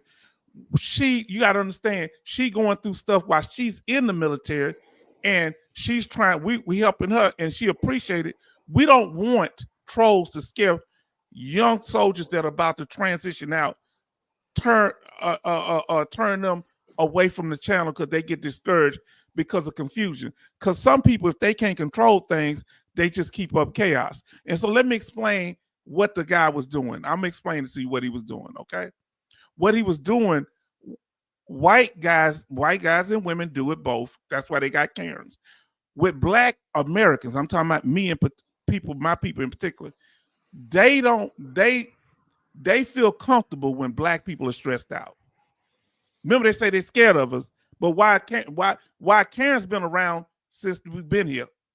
Y'all just see them on camera now. White women stay in my face. Did you hear what I said? Yeah, it's funny how you mentioned H-Town. I've noticed that also with the Hispanic community, man. It seems like our own people don't want us to succeed. You know what I mean? That's another thing. This guy, these blacks was the ones cutting up in it though.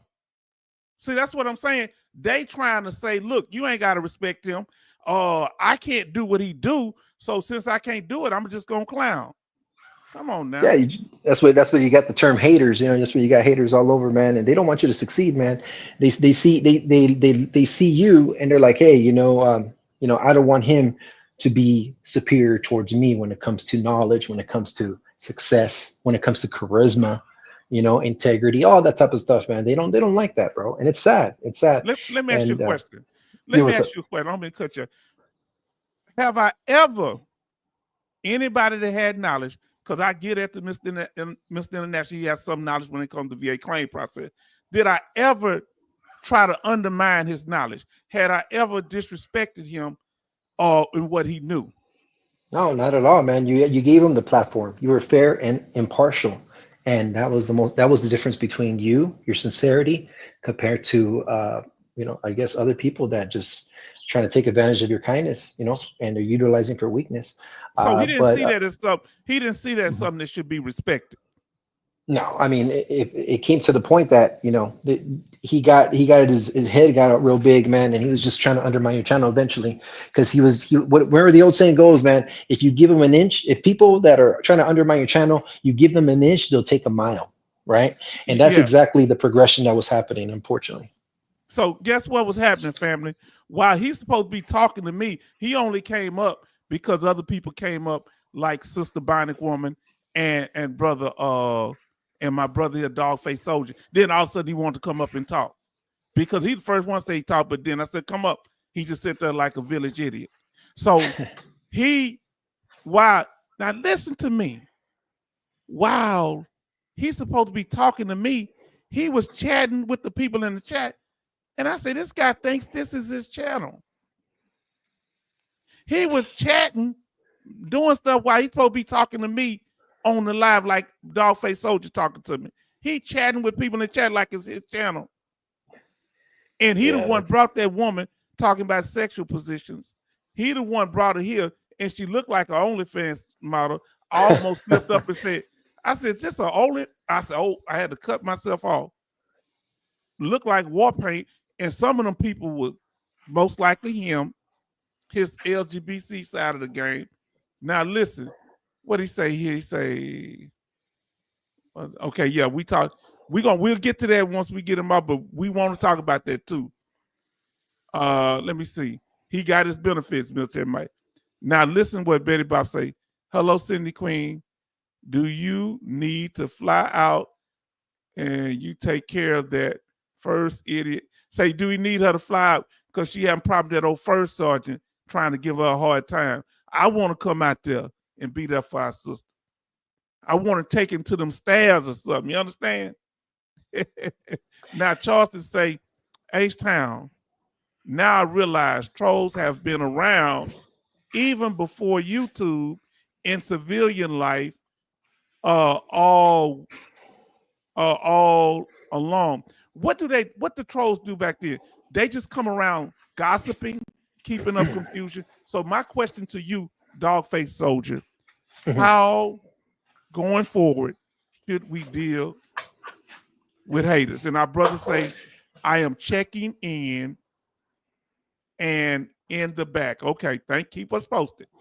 How and I agree with I agree with Charlton said, that trolls has been around since the dawn of time. Let's just put it that way. Trolls has been around since the creation of the universe. You know what I mean? But what I'm trying. But the point is, when it's a VA channel, when we're dealing with veterans, man, it's very unfortunate to have trolls that are undermining that channel in particular. I mean, you could go to a boxing channel, you could go to some sort of gaming channel and be a troll all you want, but when it's starting to undermine the channel, when you need help, when VA soldiers or Marines or Navy and all walks and branches are going to come and ask questions, and they're going to try to take away what you're building and try to assist these individuals, and they're trying to undermine that. That's a problem, And I think more so with this channel than any other channel, because it's very important to get the solution dealt with instead of kind of circling around and straying away from the topic, and that's the difference,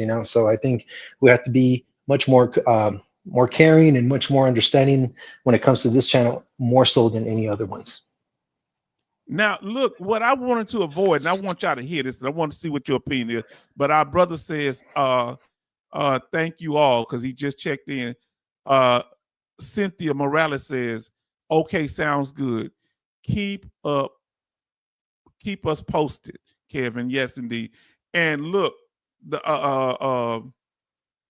you say, what is that?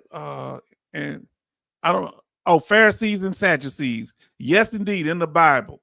Yes, indeed. Yeah, they were two opposites. Yes, indeed. Boy, I got to get up on my scripture. Now listen, Betty Bob say, hold on, I got to pull this up full screen. Say, H-Town, like I told you, that was all him and all his multiple emails. Now she came in right after the people start coming in, right? So kind of right at the end of it. And he stole those pictures. He couldn't even buy a Sprite airline ticket or Motel 6 room. Now listen, man, let me tell you something.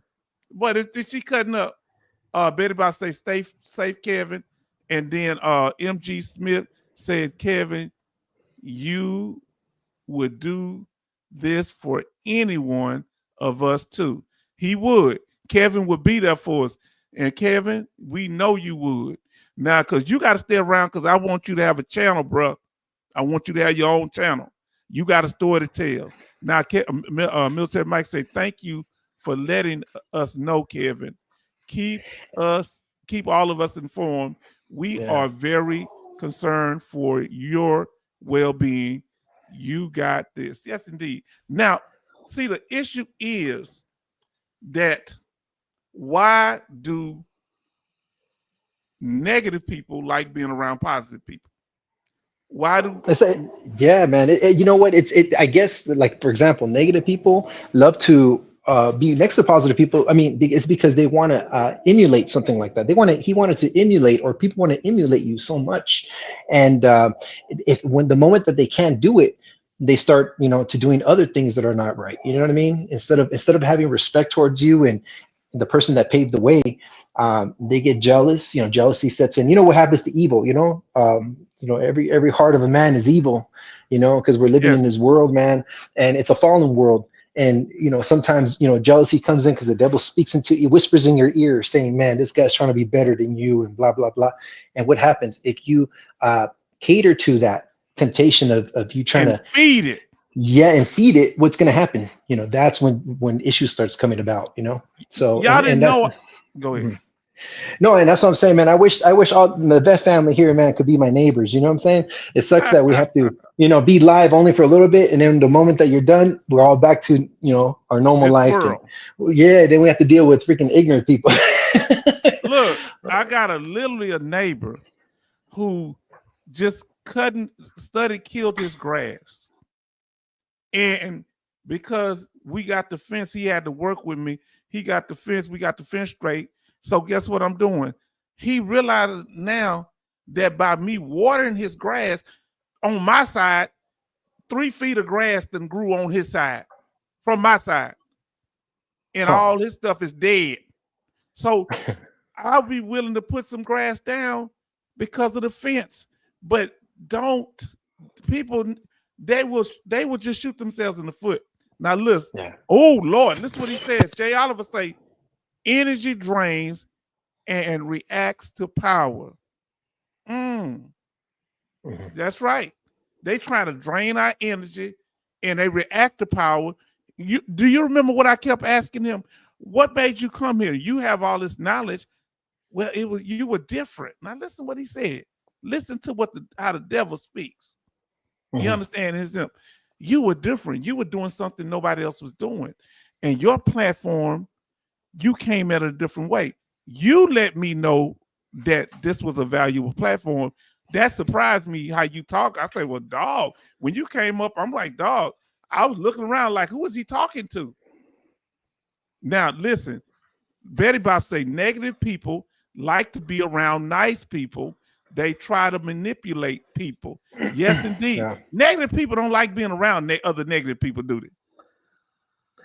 Not that. I mean, you know what? That's the thing, man. It's like they love to destroy, bro. It's just like, for example, brother, you could tell this is from the evil, from the devil. And why? How did the devil deal with God? You know what I mean? He was envious towards God, right? He had jealousy. He wanted to be above God. It starts from pride. There was a lot of pride going on in his heart, bro. And in the Garden of Eden, we were made in the image of God. And what did the devil do? He goes out there and starts slithering his way towards Eve and in the downfall of man. You know what I'm saying? And what got we're in this situation. Yeah. Envy. She wanted something God said she couldn't have. Now, Exactly. what happened with Satan? He wanted something that he what God had, even though he was in a good position, he was envious. Cain killed Abel because of envy. He had the favor of God, and Cain didn't. Envious people are dangerous. Envious people will hinder progress. Remember what I told you, the difference between jealousy. Jealousy is you have something and you don't want nobody to take it. Envy is that you got something that they want. Go ahead. Yeah, and those are the traits of the devil, brother. It comes from the horse's mouth itself. You know what I mean? From the pit of hell, as like the old saying goes. I mean, it's an old sin that comes around from the dawn of time. From the creation of this of mankind. It's an old sin, but it translates to something new every time, every generation. Right? It doesn't change. It don't change. It morphs and it packages itself in something different. Exactly. It presents itself to something different. You ever notice that the person that hates on you, they the same type of personality, but they'll come with a different little way. The new person, that new hater. Now, hold on, let me say this here.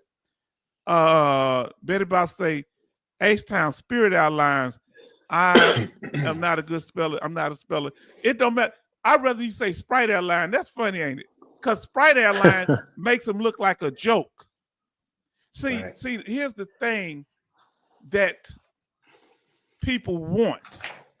What Mr. International wanted, Mr. International Troll, he wanted the respect I got from the audience.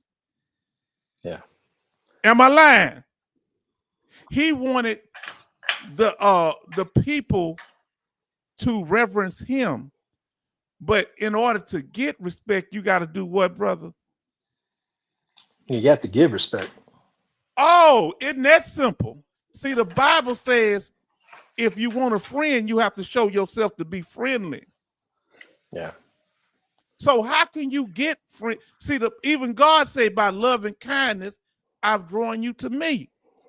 So if God didn't bully us or try to talk over us, he used love and kindness to draw us to him, but we made the choice whether we want to serve him or not. So why in the world somebody think they're going to come in talking about how smart they are? And I got to say, he had some knowledge. You never heard me say that he didn't have knowledge. He had some knowledge, but he was not a veteran. And I think that played on his psyche. I think he had contempt for veterans. And I think a lot of the trolls are not veterans. What percentage of the trolls you think are not veterans? Man, I know that there's a high percentage, out there, man, just undermining, man. But they're keeping it on the down low. They don't think that we're gonna catch them, but they're undermining your channel little by little by trying to speak some things that just like off-putting to a lot of veterans, man. So the truth's gonna come out. Like I said, man, sincerity, is gonna show on who the person is. If the person is not sincere, it's gonna show. Like I said, the apple doesn't fall far from the tree, man, and eventually it's gonna come out. So I mean, like I said, they try to run, they try to masquerade it, but you're gonna know the person's personality eventually. I want to ask you a question, bro. Some of the people I blocked, and some for different reasons, not total overthrowing the channel, but it was a period of consistently doing stuff, and and I have to keep putting them in check on certain things, little slick stuff. And I felt it was time to do a cleansing, okay, of people doing little slick stuff. When I said, hey, no more trolling, no more repetitive stuff, and I'm just sitting there just going along, but they keep doing it, now I block. When people say they want to come back that's been blocked, do you think I should have a process? Family, tell me that if people have been blocked, does that mean forever, or should I have a process for people to come back? What is it that would be where they should never be able to come back, banned for life, or should people be able to redeem themselves? You know what? It's case by case basis, man, for real. Like individuals, they could come to an understanding that they went too far, and but they have to, they have to talk to you, through your email or something. That's why you have your email there to reach out to you, and then you guys could discuss it behind the scenes. What measurements you're going to go for from this point on.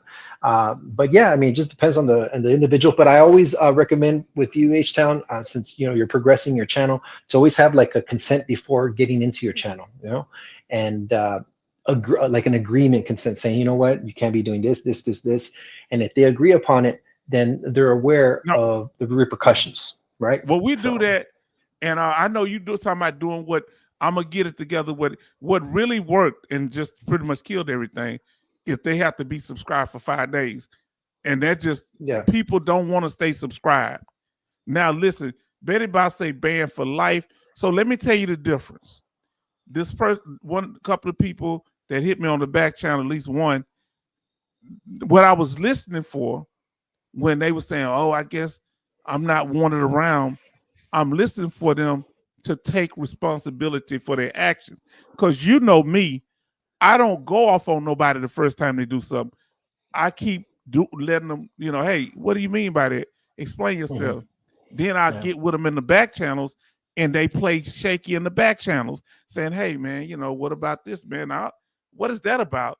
And they still, So when I end up banning them, this is what I look for. Are they trying to change, like you said, or are they trying to throw a guilt trip on me?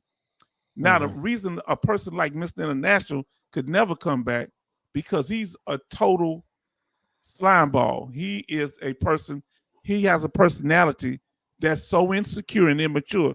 He could never change. And if he did, I could never trust him. Right now, I promise you right now, H-Town is probably ripping all those posters that he has of you, man. You know what I'm saying? All those posters of you saying H-Town Bet, and you have the face of you like that smiling and stuff like that. I don't know, man. He's probably ripping them out right now. He's got upset, them posters up there talking about why H-Town hate me so much. He's sitting there looking in the mirror with my picture on the mirror. My God. I'm not used to men giving me that much attention. Yeah, we dragging you. Because I got your email when you begged to come back here. And I tried to keep everything. I went behind the channel. I said, hey, man, explain yourself. He wouldn't do nothing. He wouldn't talk to me when I was trying to email and talk to him. He come on my channel cutting up. Now, look, you say H-Town, Betty Bob's is wise. I go with her. Now, listen, he say stuff. They be saying, they like talking like that. You know, I'd be happy. You know, they talk crazy, them Navy people. Jay Oliver say, I have never burned a bridge in my life, but I have leased a few ferries. Well, this dude out of control. And they say, thank you. Okay, now I'm with you, Betty Bob from MJ Smith. Now listen, Brother Rose City D say, good evening, H-Town vet. Salute the chat. Happy Father's Day to all dads. Now listen here. He brings nothing but positivity. Now, let's see here. I'm just showing the little greetings y'all have, because we're not going to go over that. But if something related to what we're doing, we're going to go. Let me see. I know you got a lot. Now, listen, regarding Mr. Expert, I'm going to say it like this. If my wife wasn't with me, my symptoms and behavior at the CMP exam, I don't think I would have received my SMC of 4,500 added to my 100%, which is true. But what you had the right wife, and I always told you that. I didn't want other people to say, well, if he took his wife, I take my wife. What if their wife ain't on point? You know, me and you talked about this already. So they got to be on code. Your wife was on code. Now listen, Betty Bob say, H-Town, it's a guilt trip. We cannot have people like that around here. We have too much going on. Do you hear what I'm saying? Now, they can sit back, but you know what they can't stand doing?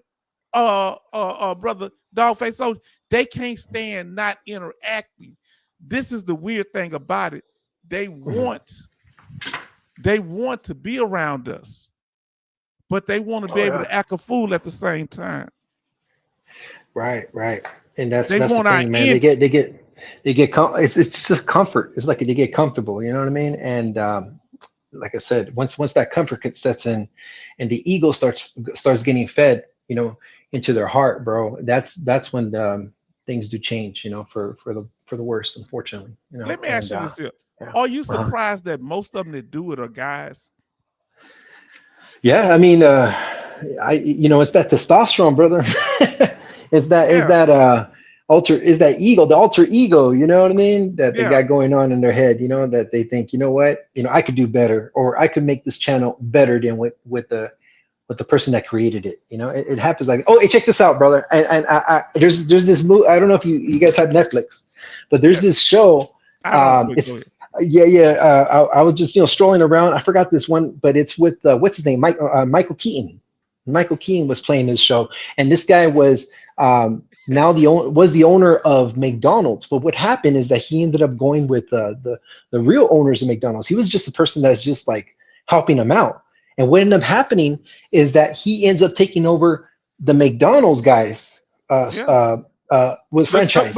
No, not the McDonald guys, the McDonald brothers. He took their franchise from them.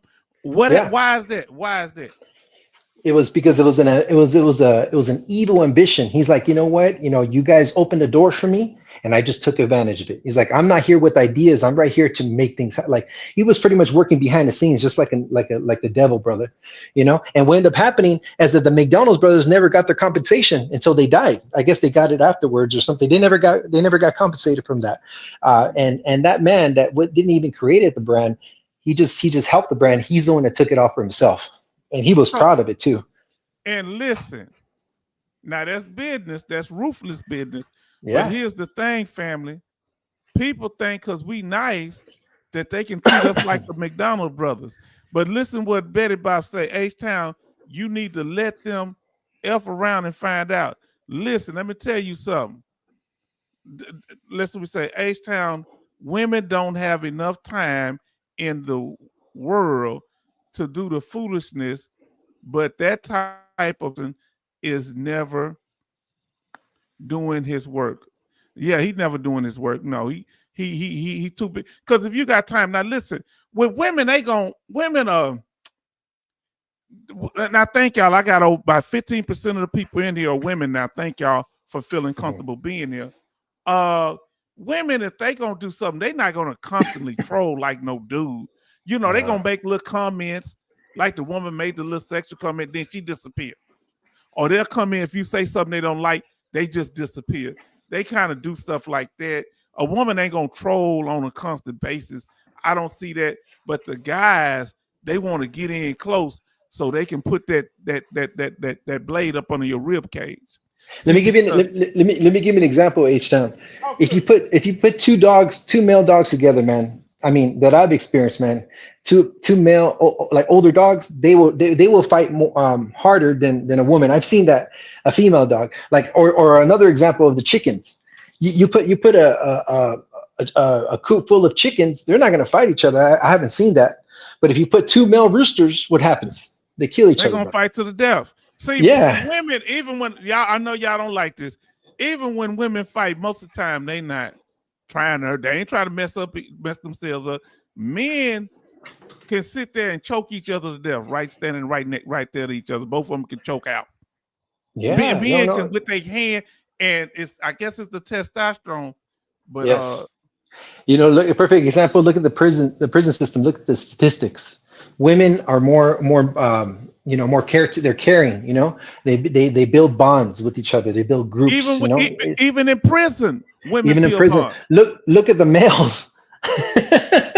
Everything has to be structured, and if you don't listen, you got to go. You know what I mean? And we're not talking about got to go like you're on timeout. It means you got to go. They're gonna take your win. It's all violence. It's all violence in the prison. Because men, we got to be honest, and I'm being honest. Y'all know me. I don't take foolishness off men or women. But men, if something like the man who messed with me up at that gas station, at that gas pump, I'm trying. All I know is leave me alone, or let me try to find. Or something gonna happen. Now listen. Yeah. Now Betty Bob say, H-Town women don't have enough time in the world to do the foolishness, but that type of person is never doing his work. He got other people. He ain't doing his work. He ain't handling his business. That's why he had to put a persona, show you 2 electric cars, 2 red Teslas. Come on, who's buy the same color car? three of the same. Now I was gonna tell you, 99% of my situations that I had issues with were with men. 99 issues. Yeah. You know what I mean? I would say like maybe 1% went female, but like never in that situation. 99% of my time is always about men. If I sit in the restaurant, it's not going to be the female is going to be causing issues towards me. It's going to be a male. No. And I don't know. It's always like this. It's testosterone, brother. Females have never had any issues with them. Yeah. Even when we fuss with a woman, it's more out of frustration. If it's a disagreement, she got a little attitude. Dudes, it's like crazy. Look. Let me tell you this here. Look what Cynthia said. I agree with Betty Bob's. We don't have the time for nonsense. And if a woman's loud, she loud with everybody, men and women. Don't nobody want to be bothered with her. Now, listen, Charleston say Betty Bob should make you ladies will on clock. I have found out too late in my life. Listen, Sister Rata they say thank you. H-Town, you know how much hair and nails cost. That's why I say women ain't gonna. They not trying to rip out. Men will fight and put each other's eyes out.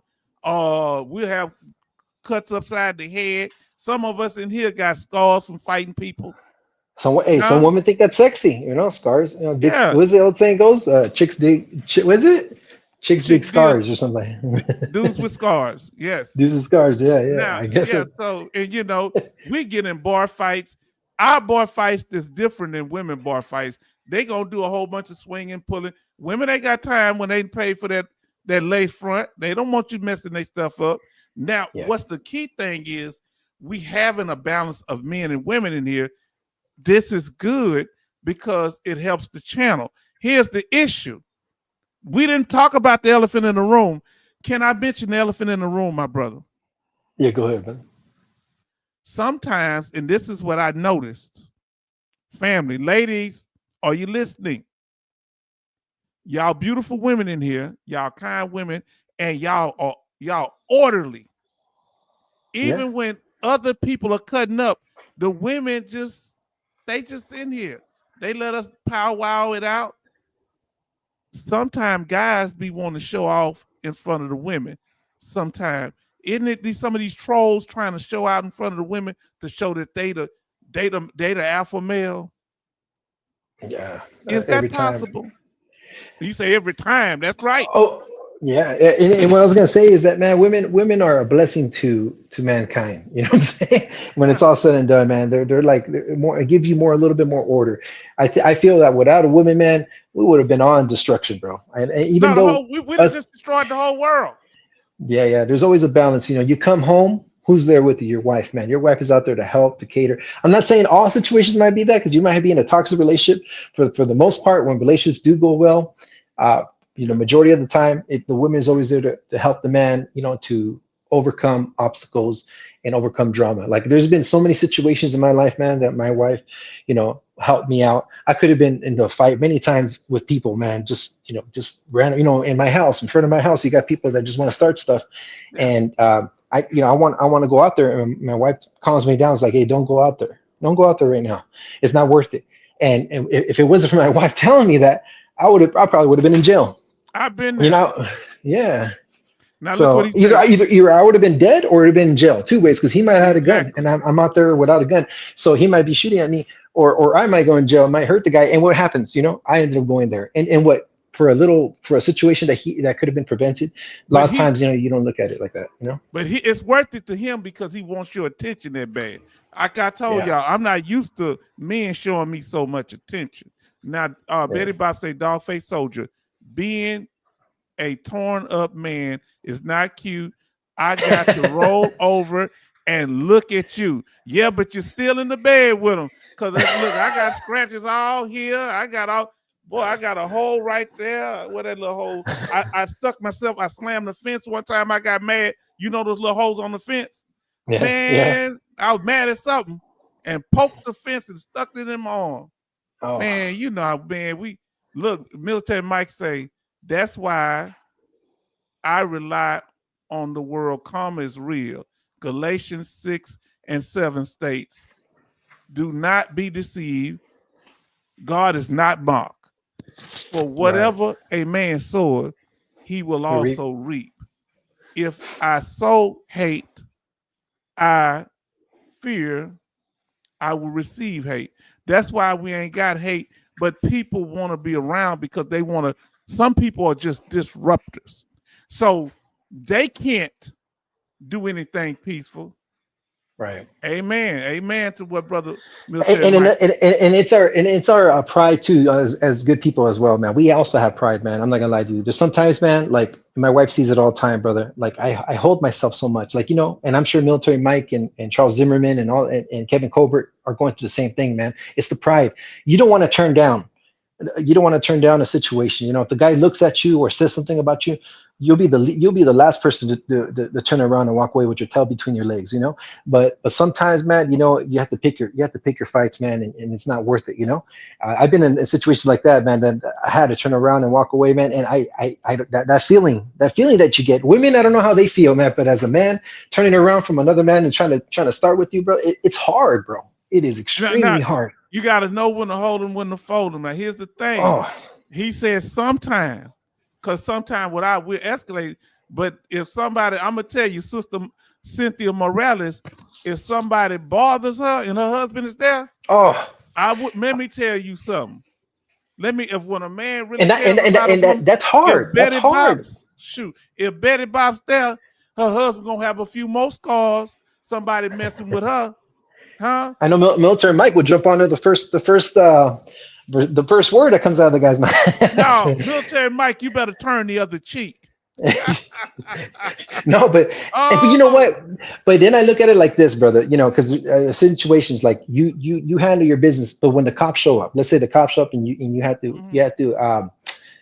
to pretty much kind of talk about what happened, type of thing. Yeah. They're not going to believe any of that. They're just going to take you in. It doesn't matter who was in the right and who was in the wrong. Yeah, but I don't do I ain't doing no talking to no cops. I'm not getting quiet. I'm gonna say I have the right to remain silent. And if they keep talking, I'm gonna say, police, when y'all do wrong, y'all don't talk to nobody, and that's gonna shut all that up. Did you hear what I just said?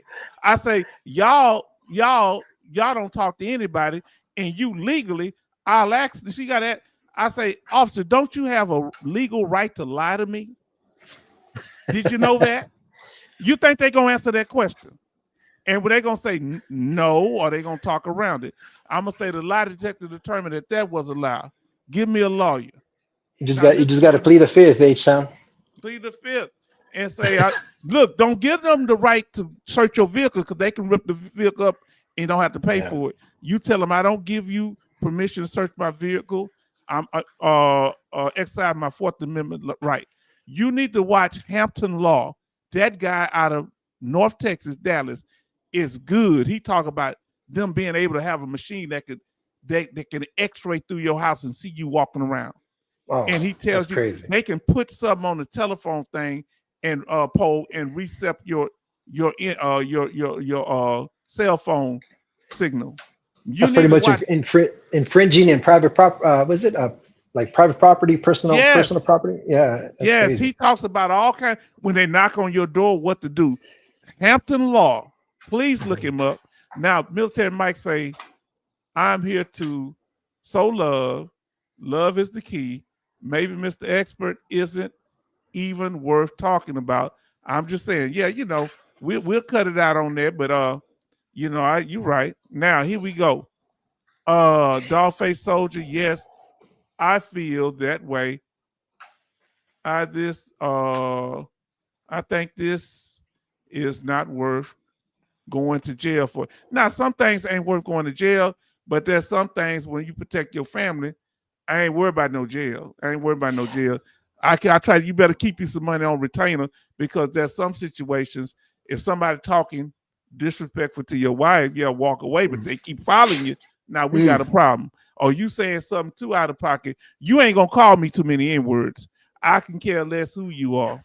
Because what did Jesus do? What did Jesus do when he saw the marketers in front of his temple? Flipped over. He flipped the table over and started going there. Let me tell you something. You know why I say you ain't gonna call me the N-word because I'm gonna bust you in the mouth? Because usually, listen to me, the N-word comes with violence. When they start calling you N-word, they about to do violence towards you. And a lot of the people that get taken out are the people that's trying to be, if you're in an unsafe situation, y'all better look at how many people in these little sundown towns come up missing. Y'all better listen.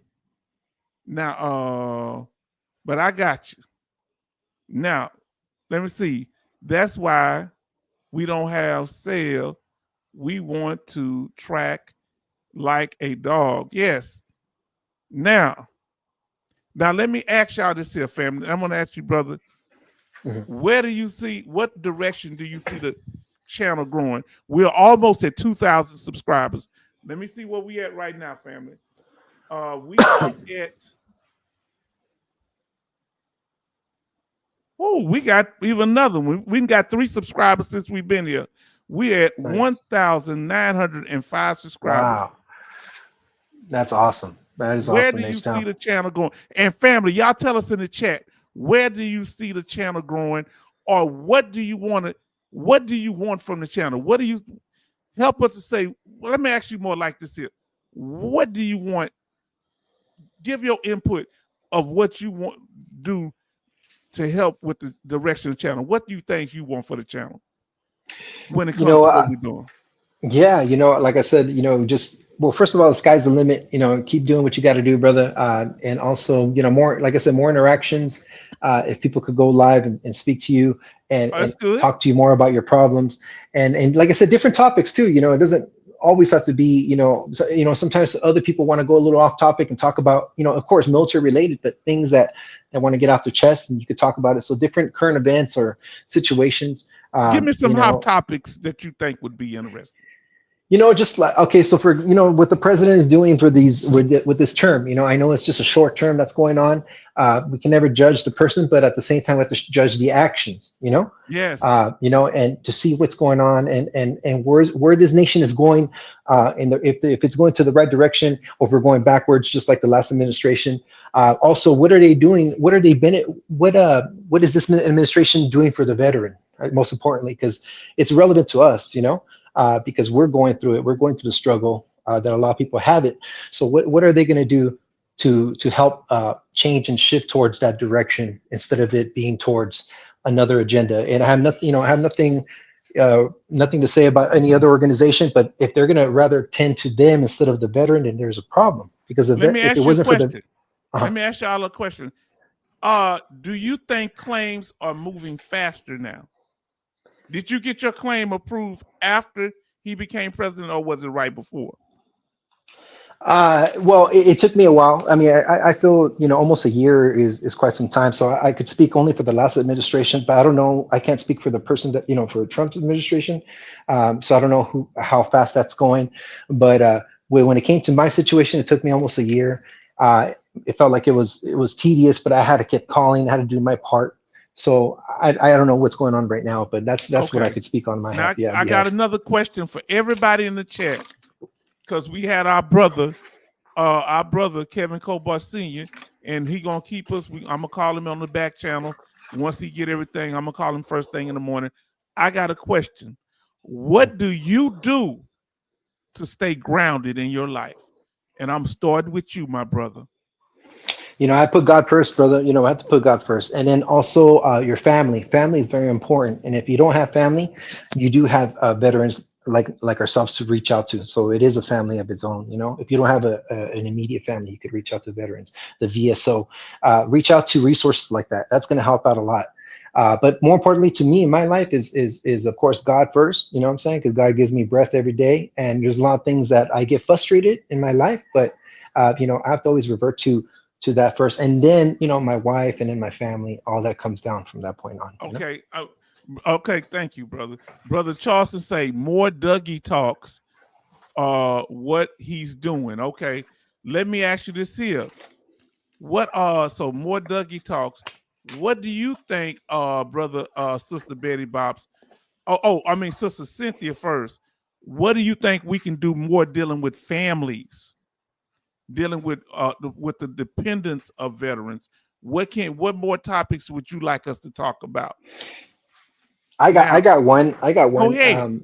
The Champ VA situation, open up with TRICARE instead of it being limited. There's a lot of limitations that veteran families have, especially let's say if they can't have kids. Well, talk about IVF, anything that could help out, pretty much, when it comes to birth and all that type of stuff, all that has to come. Fertility issues. Yeah, exactly. To work expediently, and not take too long in the process. A lot of times, like for example, the dental situation, I have to deal with that situation.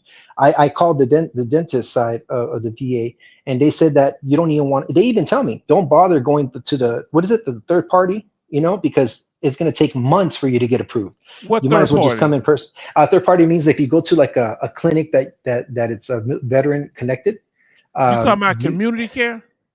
I think it's community care. Yeah, when you go to the No, dentist community side, care, you can get it done faster. Who told you can't get it done fast? Now, if my, if yours can do it faster, go to your dental that can do it faster if you think they're gonna do good work. right. So I called about a month ago and they informed me, hey, you know what? When you go through the community care, which is affiliations to the VA, it's going to take you.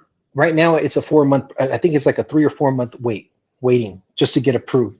And it but depends on your area. Okay, yeah. Depends on my area. Yeah, but with my situation, that's what's going. And I'm like, okay, so what's the fastest route? And it's like, oh, you could go in person with us, but that's not going to be until, of course, next month. So I got an appointment next month. But it's like, man, I wish that they could, maybe work faster when it comes to stuff like that, in those situations, and also open up more VA hospitals, like we're still waiting for a VA. Yeah. He had a. Well, we're gonna have to look what she says to you.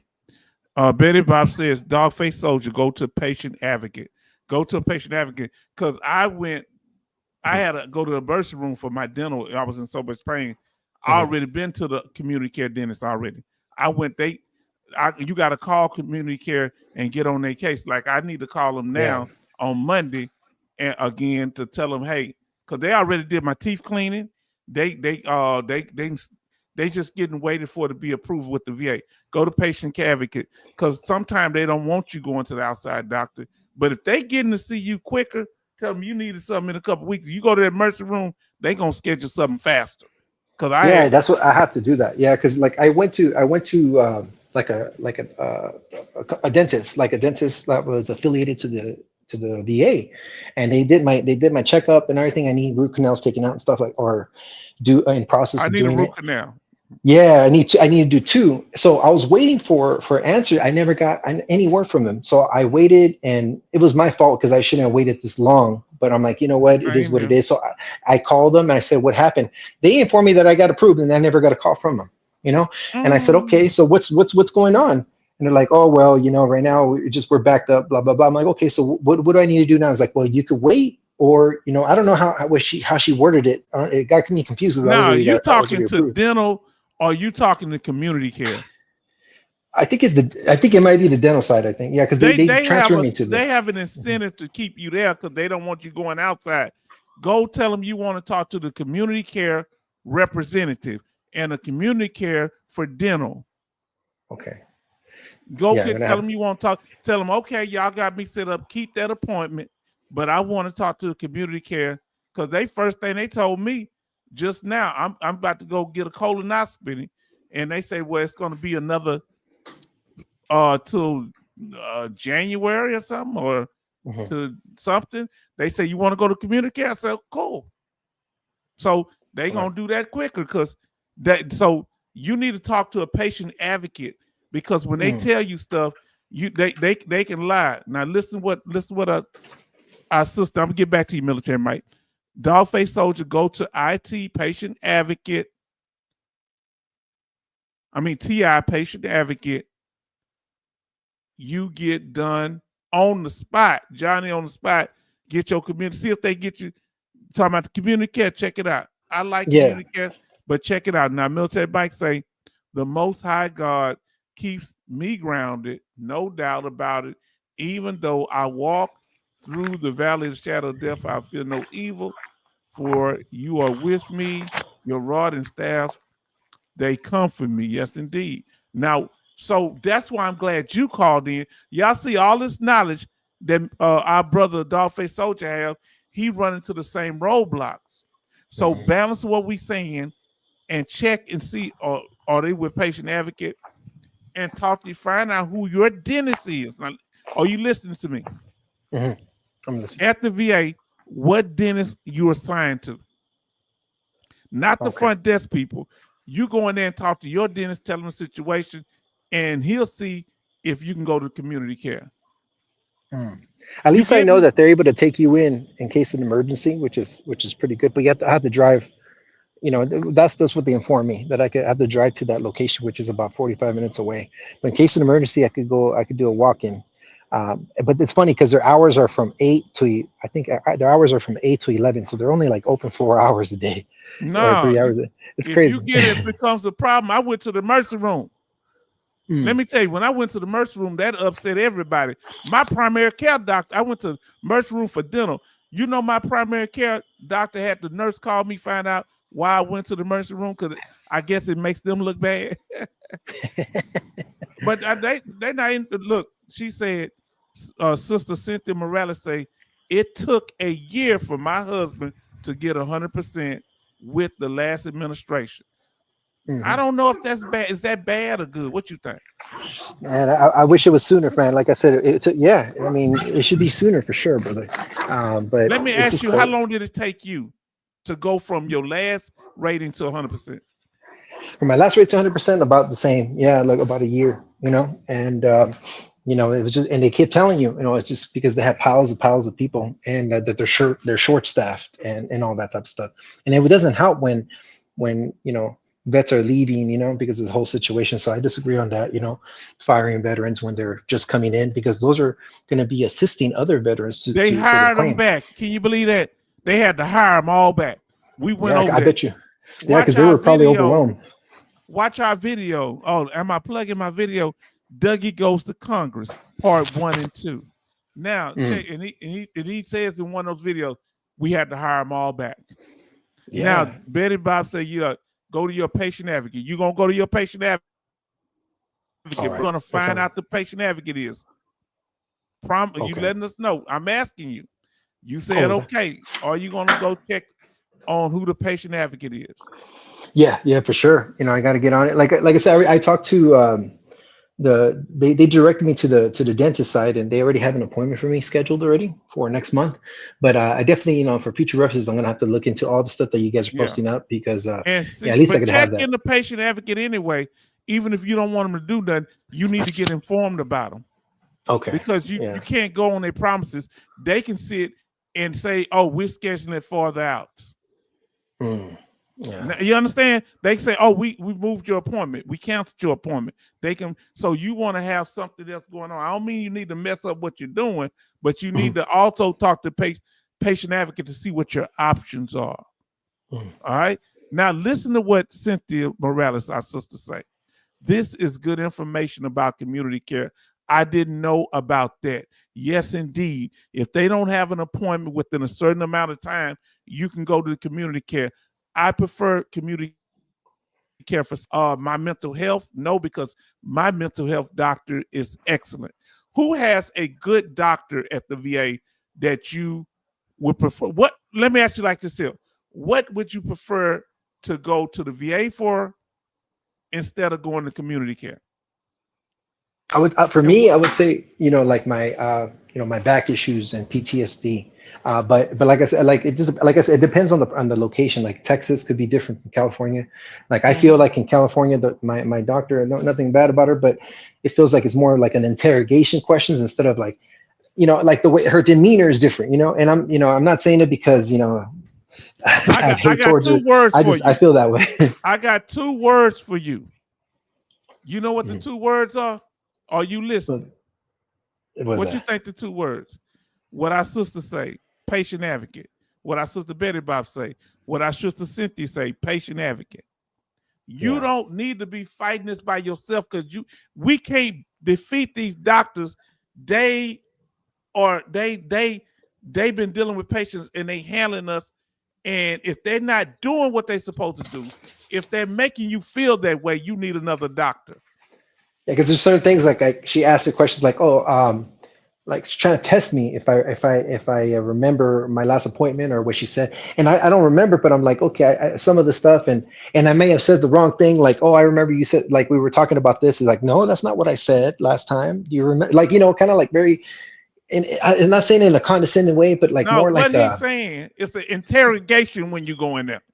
Yeah, kind of like that. Like, you know, like anything that I say, they're looking at it in a microscope, and like they're trying to catch me if I'm lying, and like it's not true, you know. Some of the things I don't remember what it was like 3 months ago when the last time I saw you. I don't know. Let me ask y'all this, fam. I'm going to cut y'all. Let me ask y'all this: should anybody go to a doctor that you feel that they're doing things like this where they it's an adversarial relationship, or you believe it to be an adversarial relationship? Should you seek another doctor, but he feel like he don't want no problems, but you sitting in problems right now? Betty Bob say, Dog-Faced Soldier, they can cancel your appointment 2 days ahead. So right before you go there, they do it all the time. They cancel my appointment for colonoscopy a week before the colonoscopy. So you can't bank on it. See, they getting you to invest in, and it may be the distance you are from the VA hospital. Probably. What's your distance? I'm about well, the clinic is about, I would say, 45 minutes away, but the emergency, like the hospital it's about an hour away, or an hour and 15 minutes away, give or take. He don't want he don't have the time. He wants this stuff to go as smooth as possible. But you gotta go in at it, brother. You look, when you pray for the rain, this is what Denzel Washington said in the movie. If you pray for the rain, you got to deal with the mud too. Right. That's real. And I always look at it like that, brother. I'm like, you know what? We're privileged to have these benefits, and sometimes they put you in a position by saying, well, you're privileged to have it, so we could do whatever the heck we want with you. You know, no, we could throw you in the dirt and everything. Tell him this is not. I'm gonna cut you off. Tell him this is not true, family. This powerful man here.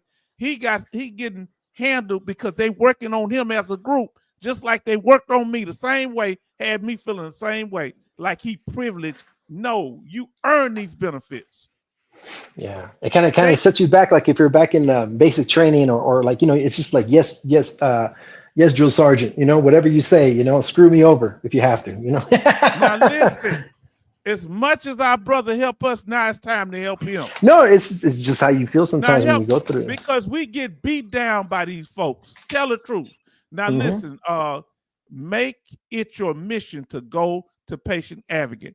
Are you going to go to Patient Advocate? Now, if you don't go to Patient Advocate, now, Dog-Faced Soldier, I don't want to hear nothing else about this until you go to Patient Advocate. And matter of fact, I might ask you, but you just tell me I have nothing to say, even if I ask you if you haven't went to Patient Advocate, because I'm going to be asking you coming up. You hear what I'm saying? I'm going to be asking you, you know, me and you personally, I'm talking about, you know, I get with you behind the scenes. Now, Charleston said, remember, and I might call you out a few times here. Now, I wouldn't do that, would I? Yes, I would. Hold on. I have a double personality. Don't pay attention to it. Now, Charleston said, remember, September is new VA budget for 2026. He say he think he going to cut again. You think he going to cut these people's jobs again? Man, it's like a roller coaster. You know what I mean? Right now it's good, and let's see what happens. And like I said, that's the thing. You know, with this administration, he's been in office for a short amount of time, but if he's right now, he's giving veterans back into the workforce. You know, with the Department of Veterans Affairs, that's a good sign. But if you start seeing a decline, then there's something going on. You know, and we just got to see. We just got to pray that God leads the veterans, you know, in the right path. You know, when it comes to these benefits that we have, you know, and we're not infringed upon. Now listen to, that's right. Listen to Sister Betty Bob. See, that's why when you get a chance, you better come through, call in I know you real busy doing things, and your distance, you live somewhere in the room or kind of far out from where the VA. Now listen what she said, Betty Bobs. See, this is why, when they hear you talk, this the love, brother. Listen. Betty Bob says, Dog-Faced Soldier, you feel that way. I go to the Patient Advocate and find someone you come with that see, because you tense. I told you this before, haven't I? That you don't need to be going to a doctor that makes you feel tense. Did I not tell you that? Right. You told me that, yeah, because you've experienced yourself. Yeah, because you're married to the game, though. See, his concern is if he don't do what they say, that it's going to reflect negative on his benefits because he just got his benefits. I can tell that's what it is because I felt the same way. So I was going all the way over there to whatever they tell me to do. I was doing it because I didn't want to rock the boat. I just got my benefits. No, if they question you about some stuff, don't tell them nothing about what you're doing. employment wise or whatever. That ain't their business. Now listen, Right. they need to be worried about your treatment. Doc, what's that got to do with my treatment? Huh? Yeah. Now let's I just get, say, you know how I am. I'm real respectful. You know, I'm respectful when I talk to the doctors and stuff like that. And but you do get kind of upset here and there when the stuff that you hear. You know, it's not all the time. But when you start catching little things, it's like you want to say something, but you're just like, hey, you know what? She's the one that's writing down my report. She's the one that's saying, can I say he's acting like that. You know? Yeah, but see, they no. You can go get that changed if it's wrong. You can't let them hoard over you like that. They not there to hoard you like you cattle. Let me tell you what Jesus said, that he came with love and power. Right. Huh? Not just love, but power too. You can't let these people herd you like sheep. Now remember what she said about go to patient advocate and find someone to you come with and have that conversation with them and tell them, I am very uncomfortable with that doctor and it triggers you. So why do you keep going to a doctor that triggers you? Because you worried about going along to get along. No. Now listen to what Sister Cynthia Morales say. God gave us this live stream. God gave us this night. Dogface Soldier coming in helping us. Now y'all helping him. And I wish y'all were around when I was going through this same exact thing. Where were y'all 10, 15 years ago? Nobody ever. Oh, I'm sorry. Woosah. It's not about me right now. I think I was 15 years ago. No, that was 20 years ago. I was in the service during that time. Yeah, I mean, like, why nobody told me this? Why wasn't no internet? Why wasn't no YouTube when I was going through this here? Now listen, Cynthia Morales said, yes, Dogface Soldier, call them tomorrow. Get what you deserve. Now, brother, you're going to have to call the patient advocate tomorrow. Yeah. No, yeah, it's true, because I got my appointment coming up. Now, you need to call them tomorrow. Tell them everything you going on with dental and your primary care. And what can they do to help? I want to thank Betty Boss and Cynthia Morales. You know, thank you for the information. I appreciate it. Yeah. Real respect. That's what we want to hear. We wasn't gonna stop until we heard that. See, H-Town be listening. You understand? When Debo come around, I don't say nothing, but when he leave, I be talking again. You understand? H-Town be listening for you to say the right thing. And the right thing was, thank you, and I'm going to call them. Because when somebody give you the truth, like Sister Betty Bob just gave to you and Sister Cynthia Morales, all you can do is what I do when you tell me the truth, I just execute. Come on, tell me if that's right. Now listen to what our brother said. Coasty don't say much, but look what he said. Yes, you should be comfortable with your doctor. I'm going to ask you a question, Dogface Soldier. And this is a yes or no answer. Start off. Do you feel comfortable with your doctor? Not really. Let's just put it that way. I'm going to say it again. I'm going to say it again. Coasty. Yes or no. Do you feel comfortable with your doctor? No, I don't. So he don't. So now my next question to you, if you don't feel comfortable with a doctor, how can you get the proper health care from that doctor? I won't. If that's the case, I have to go somewhere else, you know, or like I said, patient advocate, and see who else they have there, you know. So here's the thing. I know what you're feeling. Go ahead. Finish that statement. Yeah, and to send me to the right path. Like I said, I want to be happy going there. I don't want to be like, you know, going there always worried, you know, things happening. And I'm glad you cover it, brother. And that's one thing I give you props. You cover these topics because, you know, we don't want to be naive when we're going into the VA, you know? No, it ain't that you're naive. You are under stress. You are under pressure. You got things going on in the community. You got things going on in your life. You're just trying to do things. You're trying to make sure your family taken care of because your family relies on you. Right. And that's pressure. And you want to make sure you here to make sure that your wife is solid, that she's straight, that you're You a pillar for your other family members. Now listen to what let's see what it say here. I'm gonna cut y'all, but they giving you information. Now see how amazing this is. Military Mike, listen what he says. Military Mike said, I understand you, dog-faced soldier. When any doctor comes and becomes an adversary toward me, I tell them I want to cooperate, but you are making me uncomfortable. You tell them no triggers. You tell them you are making me uncomfortable. No triggers.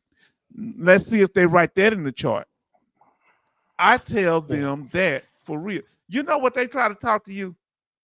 You know they caught those doctors in groups criticizing veterans and their benefits and their disability back in 2012, and they some VA doctors got caught talking down on veterans. Oh, they shouldn't this, and I don't believe what they be saying. They whine too much and all that stuff. So this is the mindset of some of them.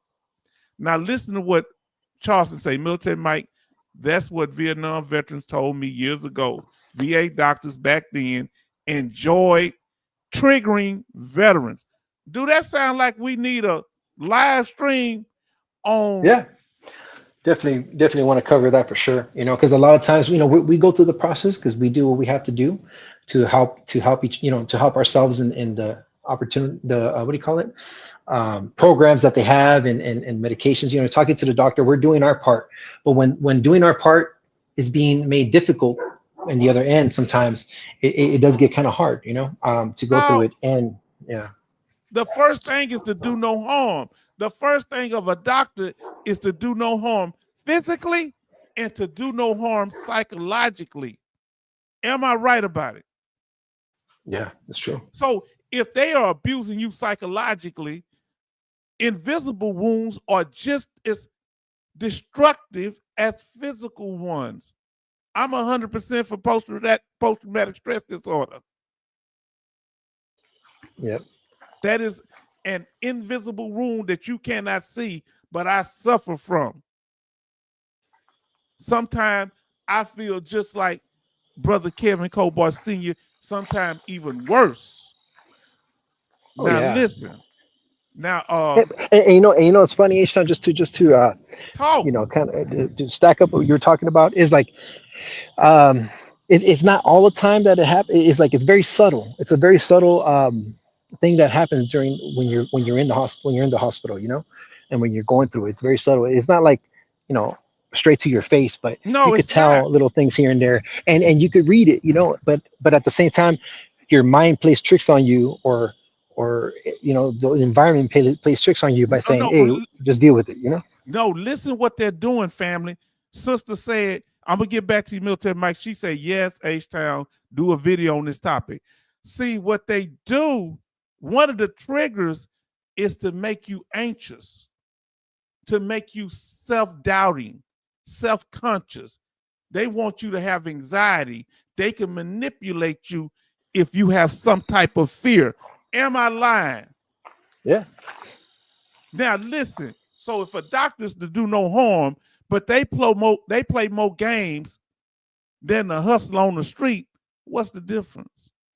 What? Hold on. How are you supposed to be helping me with my condition?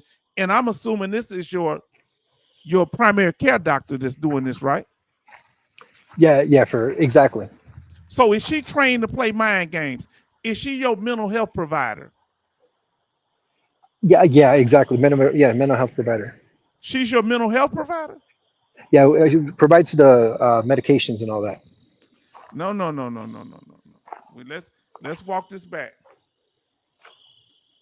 Is she a psychiatrist, a psychologist? What is she? Or is she a doctor that treats your physical ailments?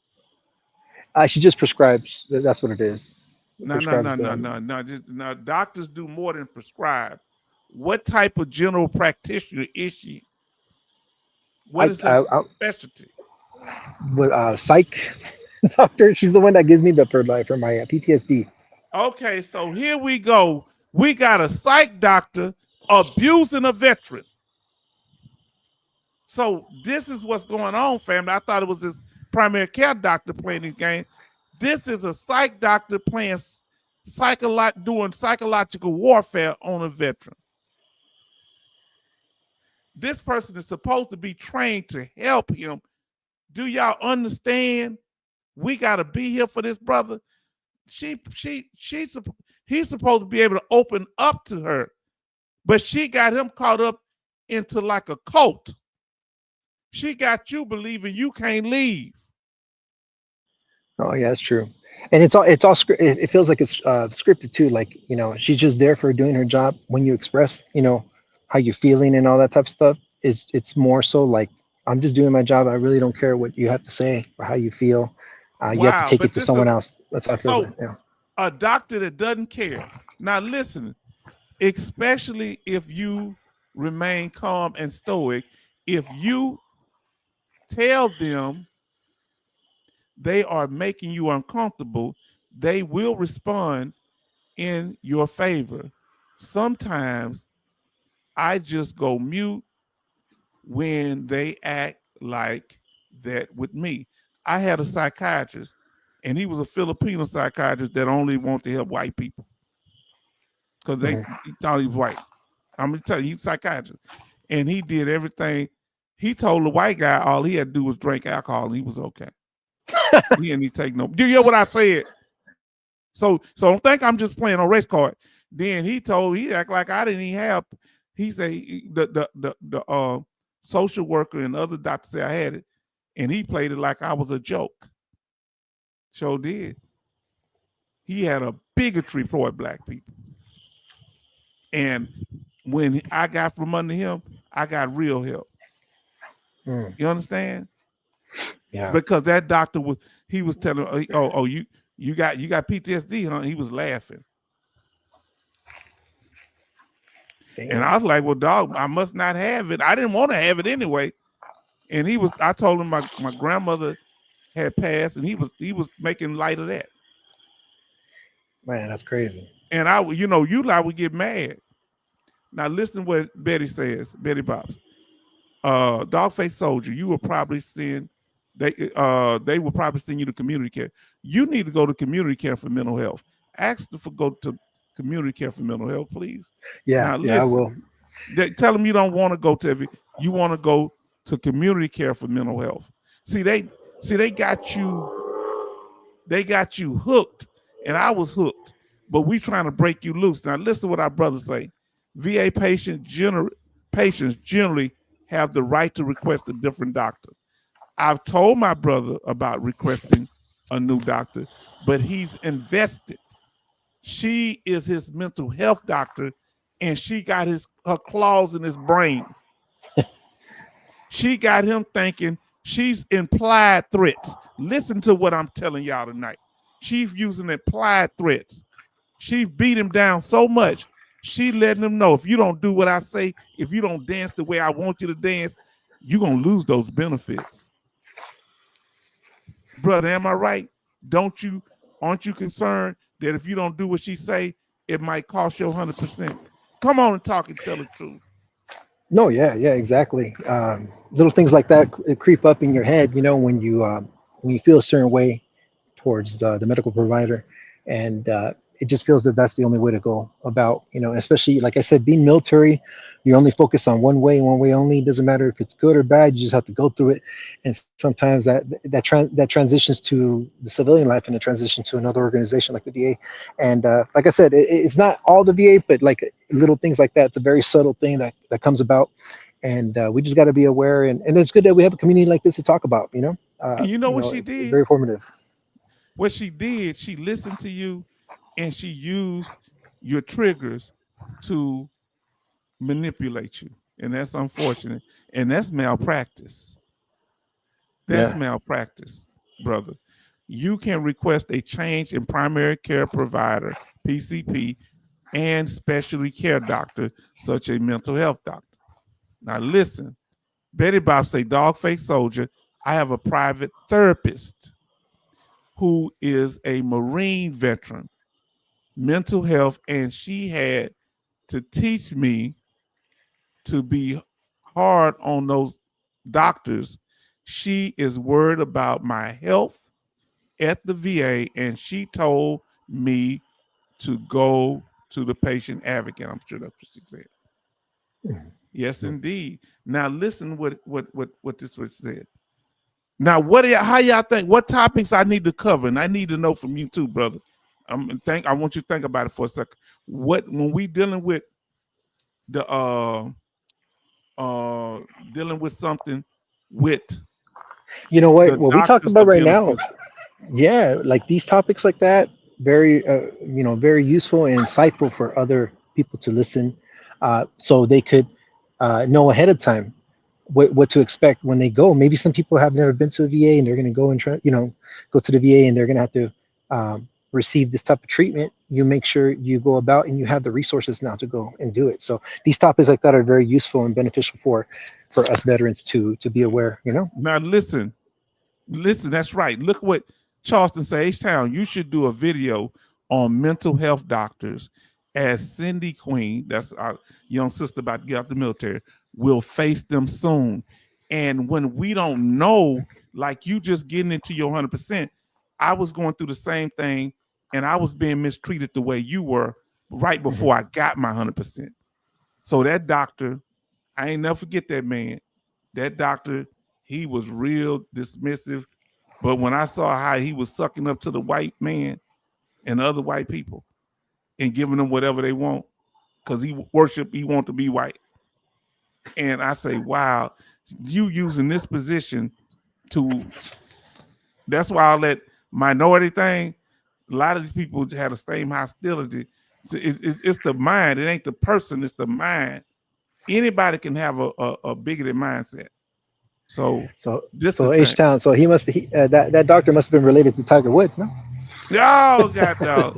Tiger Woods, that's the only black man that I feel safe for him to be in the elevator with my woman, because he ain't gonna touch no black woman. Now listen, but I don't think Tiger Woods ain't dumb. He understands the racism. He's at that certain level, but I don't think he feels it, because I don't see him do stuff to hurt black people. Now here we go. Charleston said H-Town should do a video. That's right, you said. I read that. Now listen, Betty Bob's advocate. I am a black woman. Okay, as well. They do that, ignore you. So if you don't feel comfortable with a woman, go to a man doctor. How y'all feel about that? If you don't feel comfortable with a man doctor, go to a woman doctor, regardless of your gender. If you don't feel comfortable with an aggressive doctor, because I had another doctor, a mental health, I was just gonna go to the clinic over here. He told me, yeah, he was a Middle Eastern guy, talking about it's gonna be hard. We gonna be going through some painful stuff. I said, nope, I won't be. I just listened to what he said and got the hell up out of there. So I'm never going back to him again. Huh?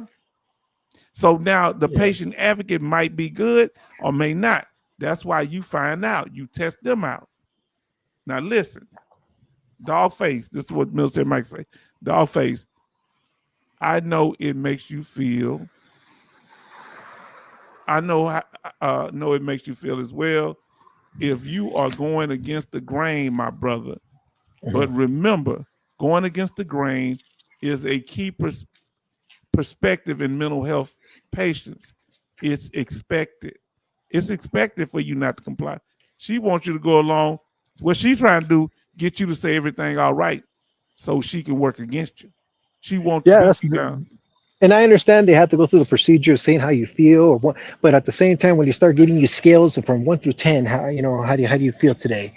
It's like you ain't got to every day. Say, my scale is horrible. When I say 1 to 10, I say horrible. Because you have to understand it. Yeah, like because not every understand nothing. You don't need to play nice. You don't have to be rude. Just say my number is horrible, and it's worse when I have to come see you. Because you make me sick. You make me feel. The closer I get to this hospital, the more I know I'm gonna be humiliated, disrespected by you. And say, are you gonna put that in the chart, doctor? Yeah. Like there's some sort of chart going on. Huh? Like there's like a chart in life, No, you need to. put on the message, you need to summarize the letter, the things that she do and the way she makes you feel. Send that to the patient advocate and send one to her. Listen. Yeah. Now, does she help you at all, Dogface Soldier? She has me with the prescriptions. That's for sure. You know, I'm whatever. talking about others in medicine. Oh no, no, not at all. Now you see how deep this thing is, family. See, he hadn't been out the military too long, so he learned to suck it up and drive on. And he's trying to keep his life a certain way, and she gonna be trying to dig into his life to try to undermine him. And she gonna try to get him to go along. That's what that Mr. Expert Troll was trying to do with me, trying to get me to go along, tried to make Charleston feel guilty. See, this is what they trolls. She trolling you, man. Oh yeah. That doctor is trolling you. If she's not helping you, she's trolling you. He said, other than medicine, I say, is she helping you? Not at all. This is what Coastie asks. That's powerful. He say, does she help you at all, Dogface? He said, oh, with medicine, but I had to quantify back to what Coastie said. I said, other than medicine, do she help with your treatment? He say, not at all. Man, you taking the medicine because of the abuse she doing to you. Yeah, that's right. Yeah. Shoot, man. Did you hear what I just true. said? I'm sorry, man. I'm Texas, man, so I'm gonna go straight raw with it. Yeah, you taking the medicine. Say, Doc, I'm taking this medicine because it have to help the trauma that you give me when I come here. It's a double-edged sword, huh? Yeah. You mentally slap me upside the head. You make me question myself. So the doubt I have, you make it worse. When I'm on the ground, you take your foot and kick me down further instead of pulling me up. Well, it's like I said, you know, it's all business when it comes to it. You have to get the medication. That's it. That's all she's there for. No, it ain't no business. That's what This is the business of you surviving. That's what she what? That's what she indicates. You know, it's like, you know, I'm just here for medication and stuff. Windows. What does she make her say it? So, Doc, what's your opinion of me? You seem to have a negative opinion of me. What is your mindset of me? Do you think that I don't deserve treatment? And get quiet and listen. Really, I would never go back to her again. Yeah, I got to go to that patient advocate. If you go back to her again, you come up here, I'm gonna drag you like Grant Road through Richmond. If you go back in there again, huh? I wish I could have Coastie. I wish I could have Betty Bob, Cynthia Morales, and Zimmerman by my side when I go to those appointments, so they could. Look, yeah, but you ain't gotta go. You ain't going to that appointment no more. You go get you another doctor, and if that doctor ain't no good, you go to another one. Now look, he said that in how many words? One. Coastie said that 1, 2, 3, 4, 5, 6, 7, 8 words. In 8 words, he answered. He asked you the most powerful question. No, it's true. Listen what Betty Bob said. Dogface, you have the right to change a doctor. I've told him this before, but he's invested. He's invested. He felt like he can't get out. He feel like he's in the mafia. He's a made man. He's in, and he feel like this thing of ours, once you in, you can't get out. That she got him hooked in there, like if he leave, it's gonna cost him something terribly. Now, that is disrespectful and harmful to you, to your health. What she's doing is disrespectful and harmful to your health. Patient advocate in person. Don't you call on no phone, talk to no patient advocate. You want to see their eyes. Okay. You want to see if they friends with the doctor. See if they listening to you. You're smart. You know how to evaluate everything else going on. You know, that's the thing with us. We can evaluate and help everybody but ourselves. That's what my grandma used to say. Huh? Little hurdle that we have to go through, you know? I can help everybody, but when it comes to me, I'm lost. You know what I'm saying? I can't even tie my own shoes. You know, when it comes to me. But I can try to cure the cancer. I can help every veteran. I can break down your situation. but when it's time for me to lace my shoes up, I'm looking crazy. Go ahead. You wear your shoes the other way around? Yeah, I'm wearing the right one on the left foot and the left one on the right foot. Now Jay Oliver say, now listen what. Oh, even Jay come back in here. Hey Jay, he got something to say. Jay Oliver says, if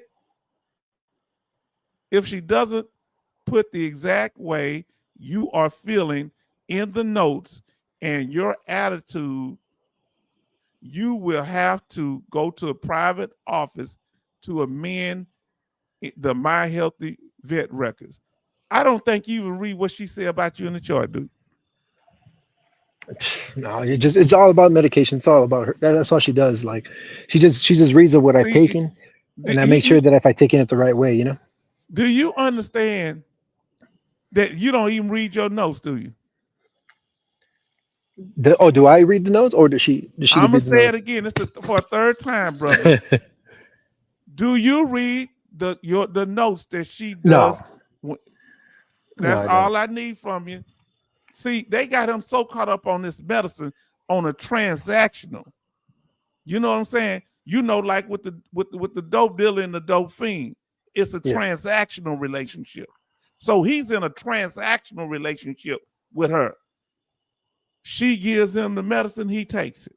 She gives him the medicine, he takes it. She says she does rude things while she's doing it, but he just say, just give him the medicine. Like, no, that ain't how that's supposed to work. Huh? Yeah, it's like one of those appointments that you just follow through. You know, that's how it makes you feel. Like you just follow through. Tonight you change, you get a patient advocate. The next thing you're gonna do is you're gonna go to your medical records, the appointments, and see what she said about you in them records. I'm listening. What? I'm listening. No, yes, sir. Yes, sir.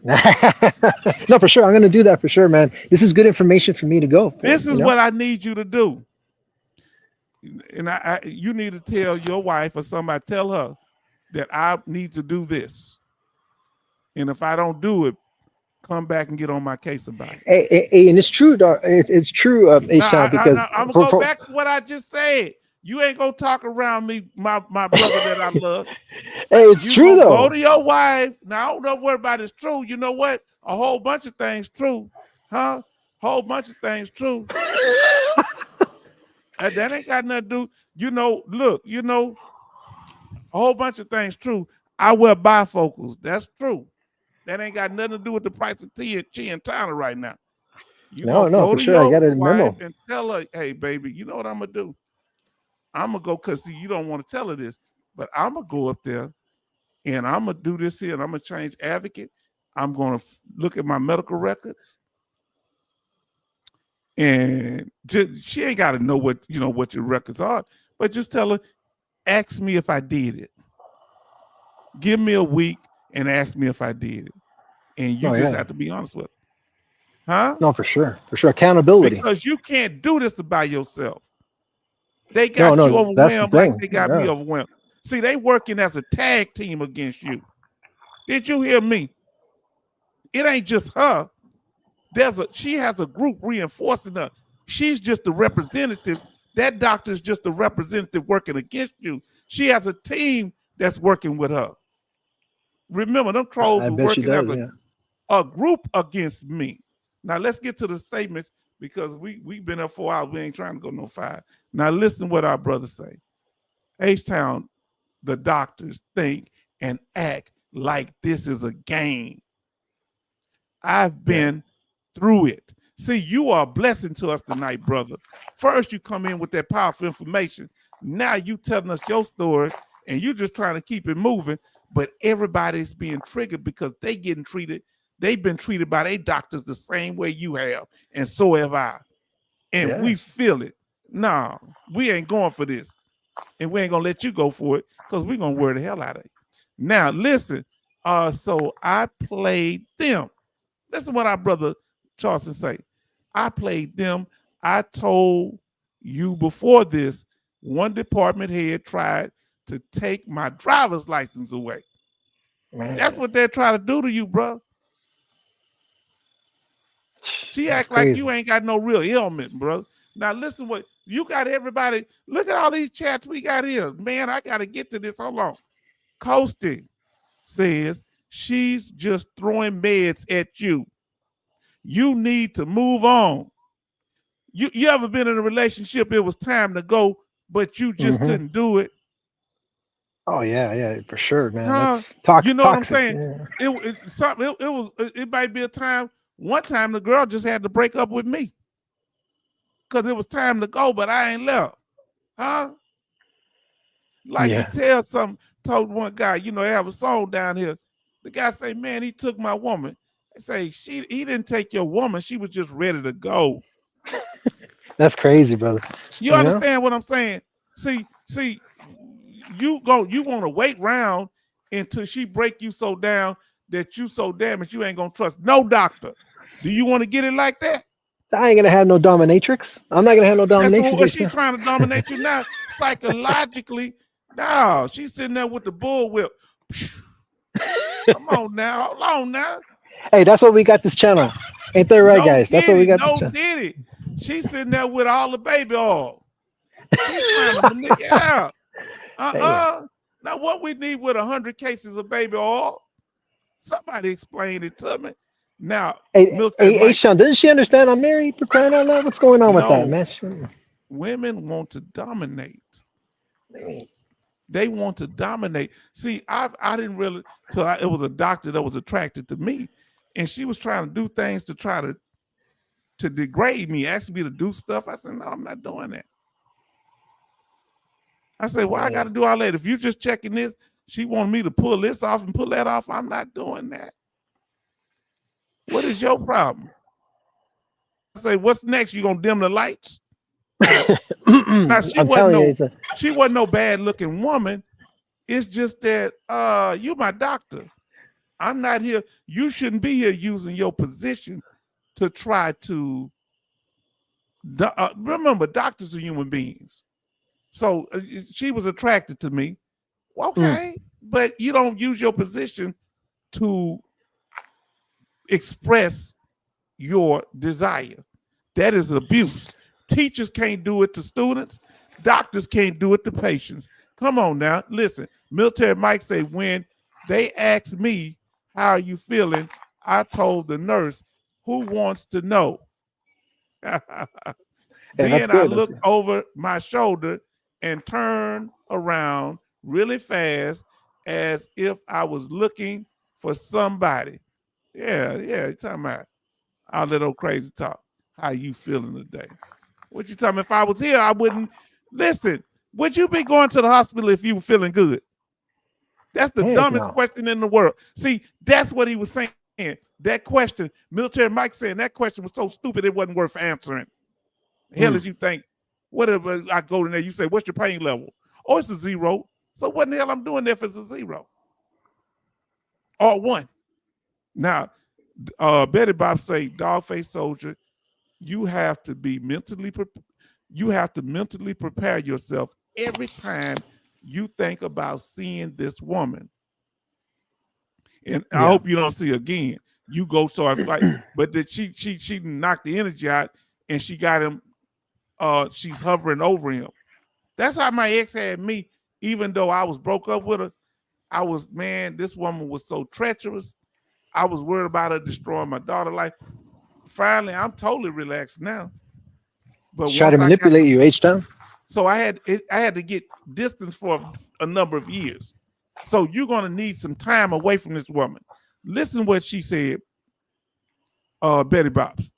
I am too busy and too old. Dogface Soldier, don't make me fly 5 hours to take care of that doctor. Hold on. No, you don't have to. She gonna, you know what she gonna do? She gonna give him the people's elbow.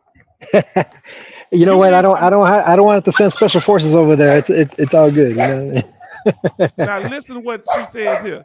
Dogface Soldier, you are not. Oh, this is God gave us this live stream. We come in here. Once they start talking about that military parade, I thought it was gonna be chill. That fired everybody up. Now listen, Betty Bob say, Dogface Soldier, you are not obligated. Listen, you ain't obligated to that woman, to them, to these doctors. are not obligated to you. Did you hear that? You're not obligated to them. They're not obligated to you. They are paid by the VA. Now, for here, they are going home and forgetting your needs. They ain't worried about you. They're going to play with you while you're there. Yeah, because they're going to collect the paycheck regardless. Yeah. So she just, remember what Betty Bob said. I don't know if you was here. She said one of her doctors was doing what? Was on Amazon when they supposed to see her. Looking up stuff on Amazon while she's sitting right there with her in the room. Now, Betty Bob say, Dogface Soldier, go to My Healthy Vet and read your notes. So get that logged in.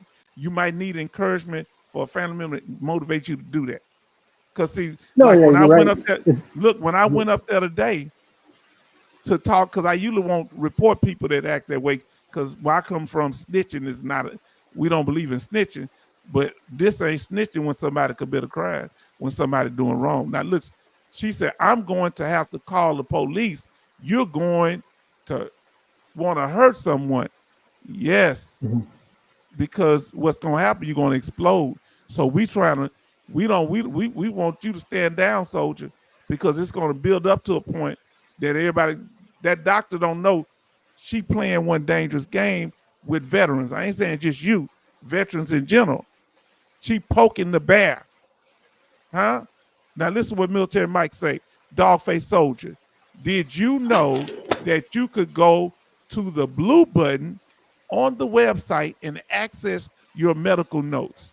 So through My Healthy Vet and blue button, Alaska Nice and him always talks about it. Now, it's on the VA website, my brother. It's on My Healthy Vet. All your medical notes for every appointment. I'm hypocritical. I ain't checked mine. I need to check mine. Now, here we go. So I'm being honest with you. But they probably say this bastard right here, and I'm gonna have to help him. You know what I'm saying? He probably says something like that in one of the notes. I don't know. Yeah, you're gonna check it out and you're gonna come back and talk to it. Look, now listen to what Jay Oliver says. The VBA uses your medical, your My Healthy Vet notes to gauge your treatment progress to see if you show marked improvement, continuous improvement, substantial improvement. Marked is substantial. So you're fearful of it, but you think by complying with this doctor is helping, but not necessarily so. Because it ain't just about the medicine. It's what the doctor put in the notes. Now, closest say, oh, my brother, you need to see what she's writing about you. Brother, that's your thing right now. That's your goal. That's your goal. You need to get set up. I'm going to get set up on Blue Button by next week. And I'm on My Healthy Vet, but I need to get we got to get on it for sure. Yeah, that's we're good going to do a live right stream. We're going to do a walkthrough on that thing. I mean, that's going to take it. I'm not as technology savvy, so y'all going to help me with that. Send me some tutorials on Blue Button and send me some stuff on My Healthy Vet so we can go over it on the channel. Military Mike say, I wonder what the doctor would think if I went to my appointment with a pen and a notebook and tell them I'm taking notes of how you treat me. Imagine that. She probably won't want to help you. You know what I'm saying? What if you did that, bro? And she said, why you want to do that? Then you start interviewing her. Doctor, you think you treat me nice when you say this? Well, you always second guess what I say. I'm gonna have to come in with the doctor outfit, and I'm gonna tell her that I majored in reverse psychology. But we talking, but you're not going in there dealing with that woman no more. I know what you mean. Yeah. Get you another doctor, but if you have issues with future doctors, you gotta now listen to what Charleston says. H-Town, goodness, all these ladies want to get some sugar from. I don't know. I don't know what. Hey, H-Town, she was in love, brother. You know what I'm saying? And you know what? The flesh is weak. I mean, she literally, man, And she was just this doctor was like what do you call it? She was just there like a traveling doctor. And she was, and I said, this woman, she was showing contempt toward me, but it was like somebody that liked you. You know, you ever had somebody that liked you tried to irritate you? She was talking personal with me. So I would have been offended on a professional level, but she was making personal statements. Well, you probably don't do this, and you probably that. And I'm like, what's she worried about what I do in my personal life? What she was thinking about you, H-Town. Whatever. Now I don't like she was a pretty woman, but she think because I'm not flirting with her, I'm not there to flirt. I'm there to get treatment. And I don't like no woman with no nasty attitude. You ugly. Give me an average looking woman. I'm cool with that. I don't. You think because woman, the fact that you trying to use your looks, you probably got run through in college. You got run through like Grant rode through Richmond in the Civil War in medical school. I'm good. Yeah, just because you got an MD degree, that don't mean you don't got a degree in being a loose woman. Yeah, if you need that woman not have to know how to use her sexuality, you don't come trying to use your position. I would never use my position to try to get a woman. I got a mouthpiece. Conversation. Huh? That's right, brother. I tell him, I tell a woman in a minute. One woman kept walking in front of my house. She was single and kept walking, act like she dropped something and bent over. I told her, she kept coming. I said, woman, you know that ain't no way to treat a lonely man. You know that ain't right. She just smiled. She knew what she was doing. I said, you're playing one dangerous game, but I stayed in my house. That's true. That's true. Yeah, because I ain't trying to get up in there. Because once you get them in there, see, the way you get them is the way you got to keep them. So if she just using that to get me, that's all they think they have to do to keep me. Now you better. That's what we have. We need women like Betty Bobs and Cynthia Morales and etc. to help us be planted and be planted down here. You know what I mean? I'm about to say grounded. You got that manipulation. You said planted. Grounded, yeah. Now I'm about to say grounded. So we thinking the same thing. Now listen, Betty Bob say, Military Mike, turn on the video on your phone and start recording. Say just start recording. When you get in there, they ain't gotta know, they ain't gotta show the picture. You can record and you record with the sound, and they don't have to know, but you have your proof. I don't care if it's one party, two party. If it gets into some legal stuff, you got to record. Now look, Jay Oliver, because that woman, Monica Whiskey, they was recording stuff and they wasn't supposed to record. They were recording and it still got out. Now, Jay Oliver said, Blue Button and My Healthy Vet are within the same application, just different tabs. And it also has medicines, imaging, and etc. Yes, indeed. You can get all kinds of medical files. I ordered my medicine through My Healthy Vet. Now, check this out. Military Mike say, if you can redact your personal information and bring up your My Healthy Vet on the screen, we can navigate you on accessing notes. I think I'm gonna have to do it where I redact my stuff, and I'm gonna have to learn how to do that where I can do a tutorial on it. You know what I'm saying? Where I get rid of my personal stuff. I'm gonna watch a video how to do that. And so that'll help. That's what he's saying. Just make sure you redact and block your personal information. Just an idea. And he was saying for you to do it, I think I'm going to do it because I had the technology to do. You know what I'm saying? Right. And I'm, so it's the channel we do, and that way we'll be on there. Because that doctor going to say, you made me cry. That doctor going to say, you made me cry. I saw you. I knew that was you talking about me. And she's gonna say that she was in love, and when she found out that I'm married, it just didn't turn out that way. You know what I'm saying? See, yeah. So you gotta understand, women don't just pick on you to pick on you if they have a reason. Because women, they just don't pick on you to pick on you. it's something going on when they, and if she feel like you just chill with your life, yeah, but you got these problems. So if she using your problems to aggravate you, something Right. else going on. Because She wants me to be submissive. she wants know? you to be submissive. This is the thing I'm saying, because she wants to control you. And control is of the devil. Hmm. God don't even want to control you. God says, let every man be fully persuaded in his own mind. So even when you serve God, he wants you to do it based on you wanting to serve him. Choose you this day who you gonna serve. But they gonna tell you what to do. She gonna be telling you what to eat, when to kiss your wife. Are you ready for that? Nah.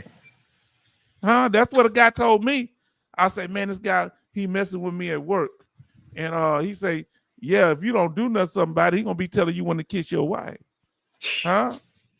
That woke me up. I said, hell to the no. Now, family, any last words, brother? I've been keeping y'all. We on here 4.5 hours.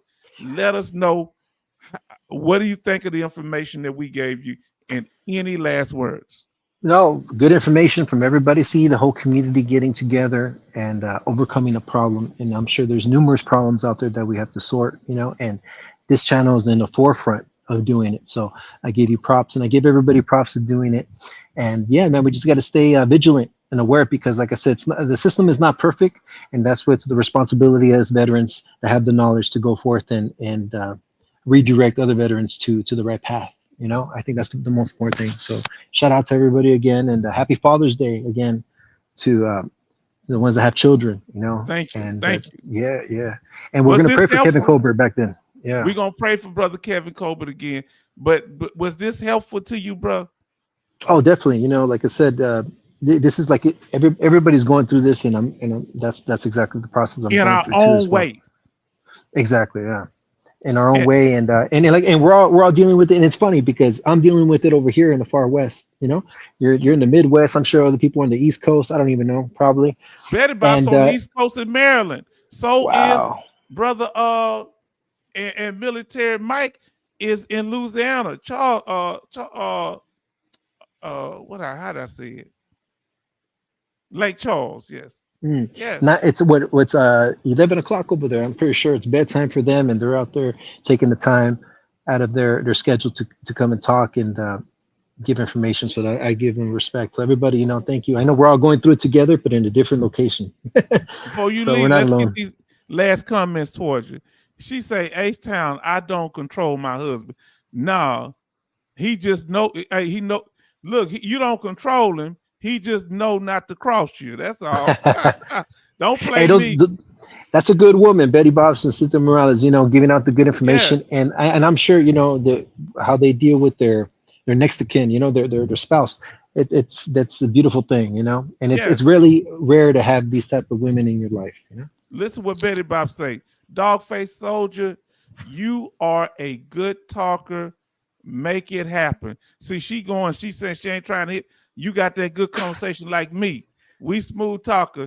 Now you gonna make it happen. We want results.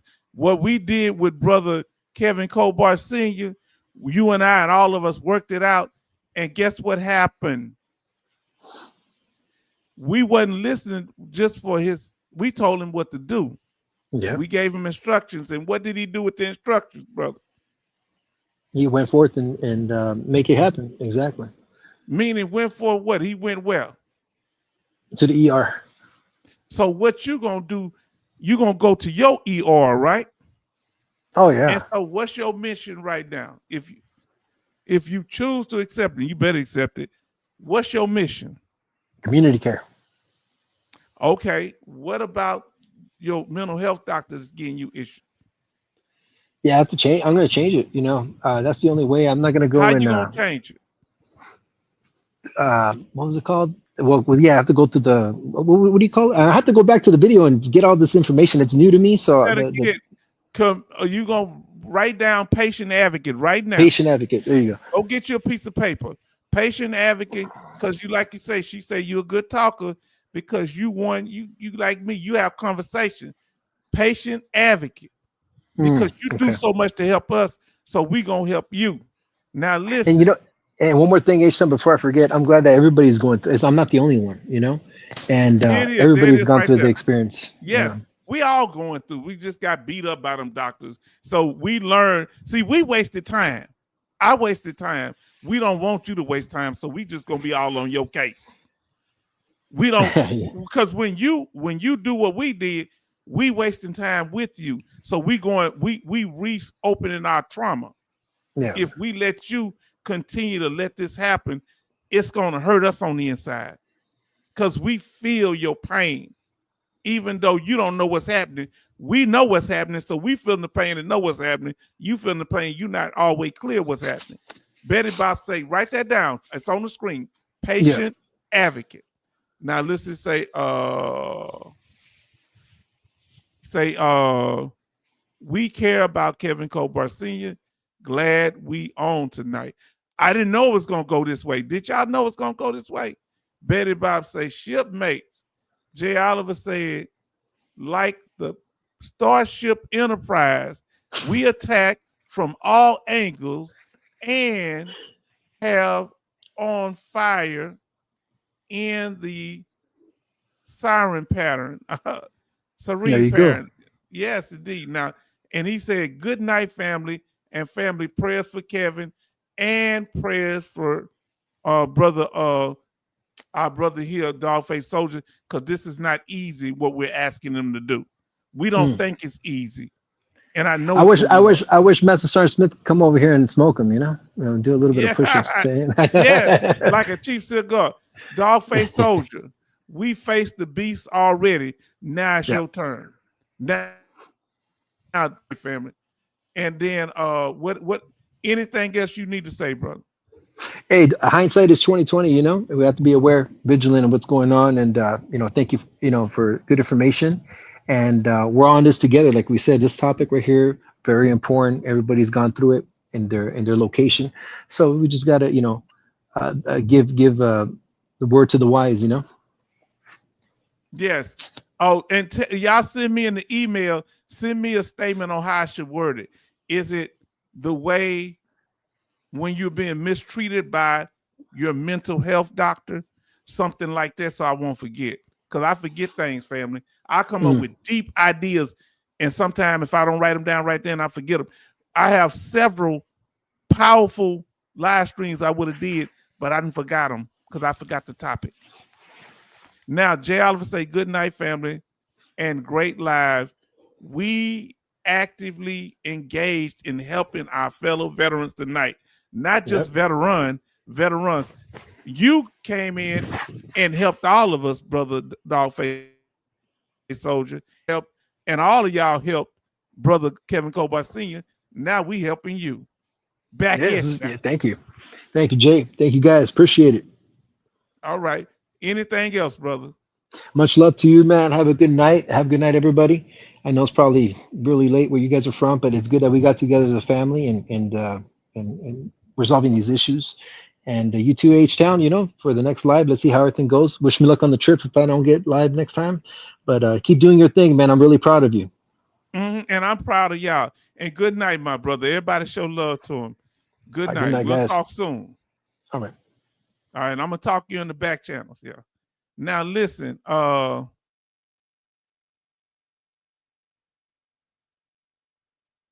Military Mike say love is the key. He's telling y'all because y'all need to remember that. Now, Betty Bob say good night, H-Town. Happy Juneteenth. I'm going to be doing it up on Juneteenth. I got to cook that brisket. I've been putting it on hold. Huh? I ain't got but 4 days. I said not 4 days, but 4 days. I'm back home here in the South, baby. Now, Betty Bob say, I never stayed up this late. We about to get off. I'm sorry. Because on the East Coast, it is 12:47. Your husband probably saying, who is that man voice in the background? Now, listen, Sister Morales, our sister, say, many blessings to everyone. We'll continue to pray for Kevin. Have a good night, H-Town and the family. Every time you come here, Sister Cynthia, you bring blessings. And I thank God for you being such a good, godly woman, not just a beautiful woman. She's not stuck on herself. She's one that's helping other people. Thank y'all. To all y'all. And Betty Bobs, thank you for staying at it. Thank you for Coasty. He short sentences, straight to the point.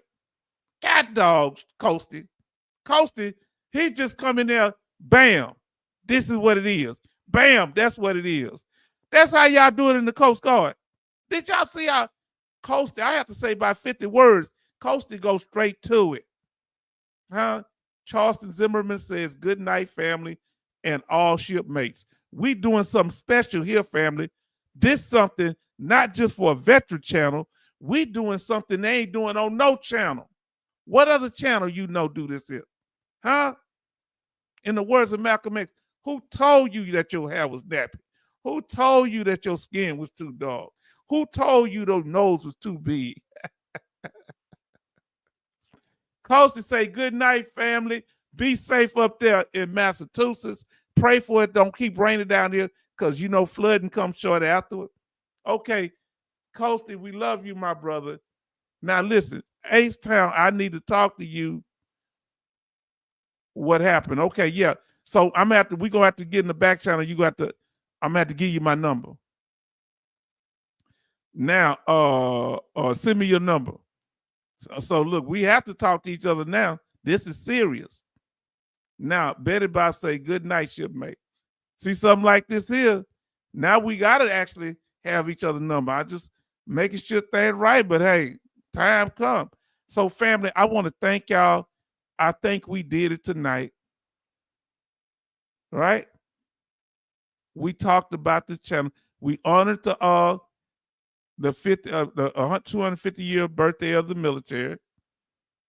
And we talked about okay, hold on. We talked about Father's Day and honoring fathers and those of you that have been fathers and mentors like that. So family, we want to say to the family, we thank you for being here. Thank you for supporting us. You went in a direction we wasn't expecting. And to the family, we appreciate you, we love you, we respect you. And our brother says, Betty Bob say, good night, shipmate. And then Military Mike say, love is the key. Trolls can't roll with me. I think we can all agree. He always dropping balls. That H-Town vet is the place to be. Louisiana people and got that talent, but black folks, period. Thank y'all. And we want to thank y'all for all our talented white folks, our Hispanic people up in here, all our veteran family, because we love all of you. You understand what I'm saying? When I get my food stamps, I'm going to do something real nice for you. So family, good night. He said, I send it to you. Okay. We'll be getting to you. We're going to, I know it's late night. Tomorrow, let's try to get up. Can I call you tomorrow? I'm going to text you first to see if it's okay to make sure it's a decent time, okay? And we got to get up there. If you need me earlier, I'm probably going to text you my phone number, Betty Bob, so you can get in contact with me whenever you're available, because I'm up day and night. If you leave me a message, I'm gonna call you back when I wake up. So let me send it. So you send meals to me, I'm gonna send mine to you. So family, say anytime. And family, we are here. If you need the help of somebody here, you need their number within this group that we have here, let's do it, because we got to reach out to each other, because this was a serious situation. So I really thank y'all for being here, for being patient, being kind. And I want to say to the family, tonight, we did it. We showed up. We showed out. We helped our fellow veterans in crisis, in hard situations. So to all, blessings and good night.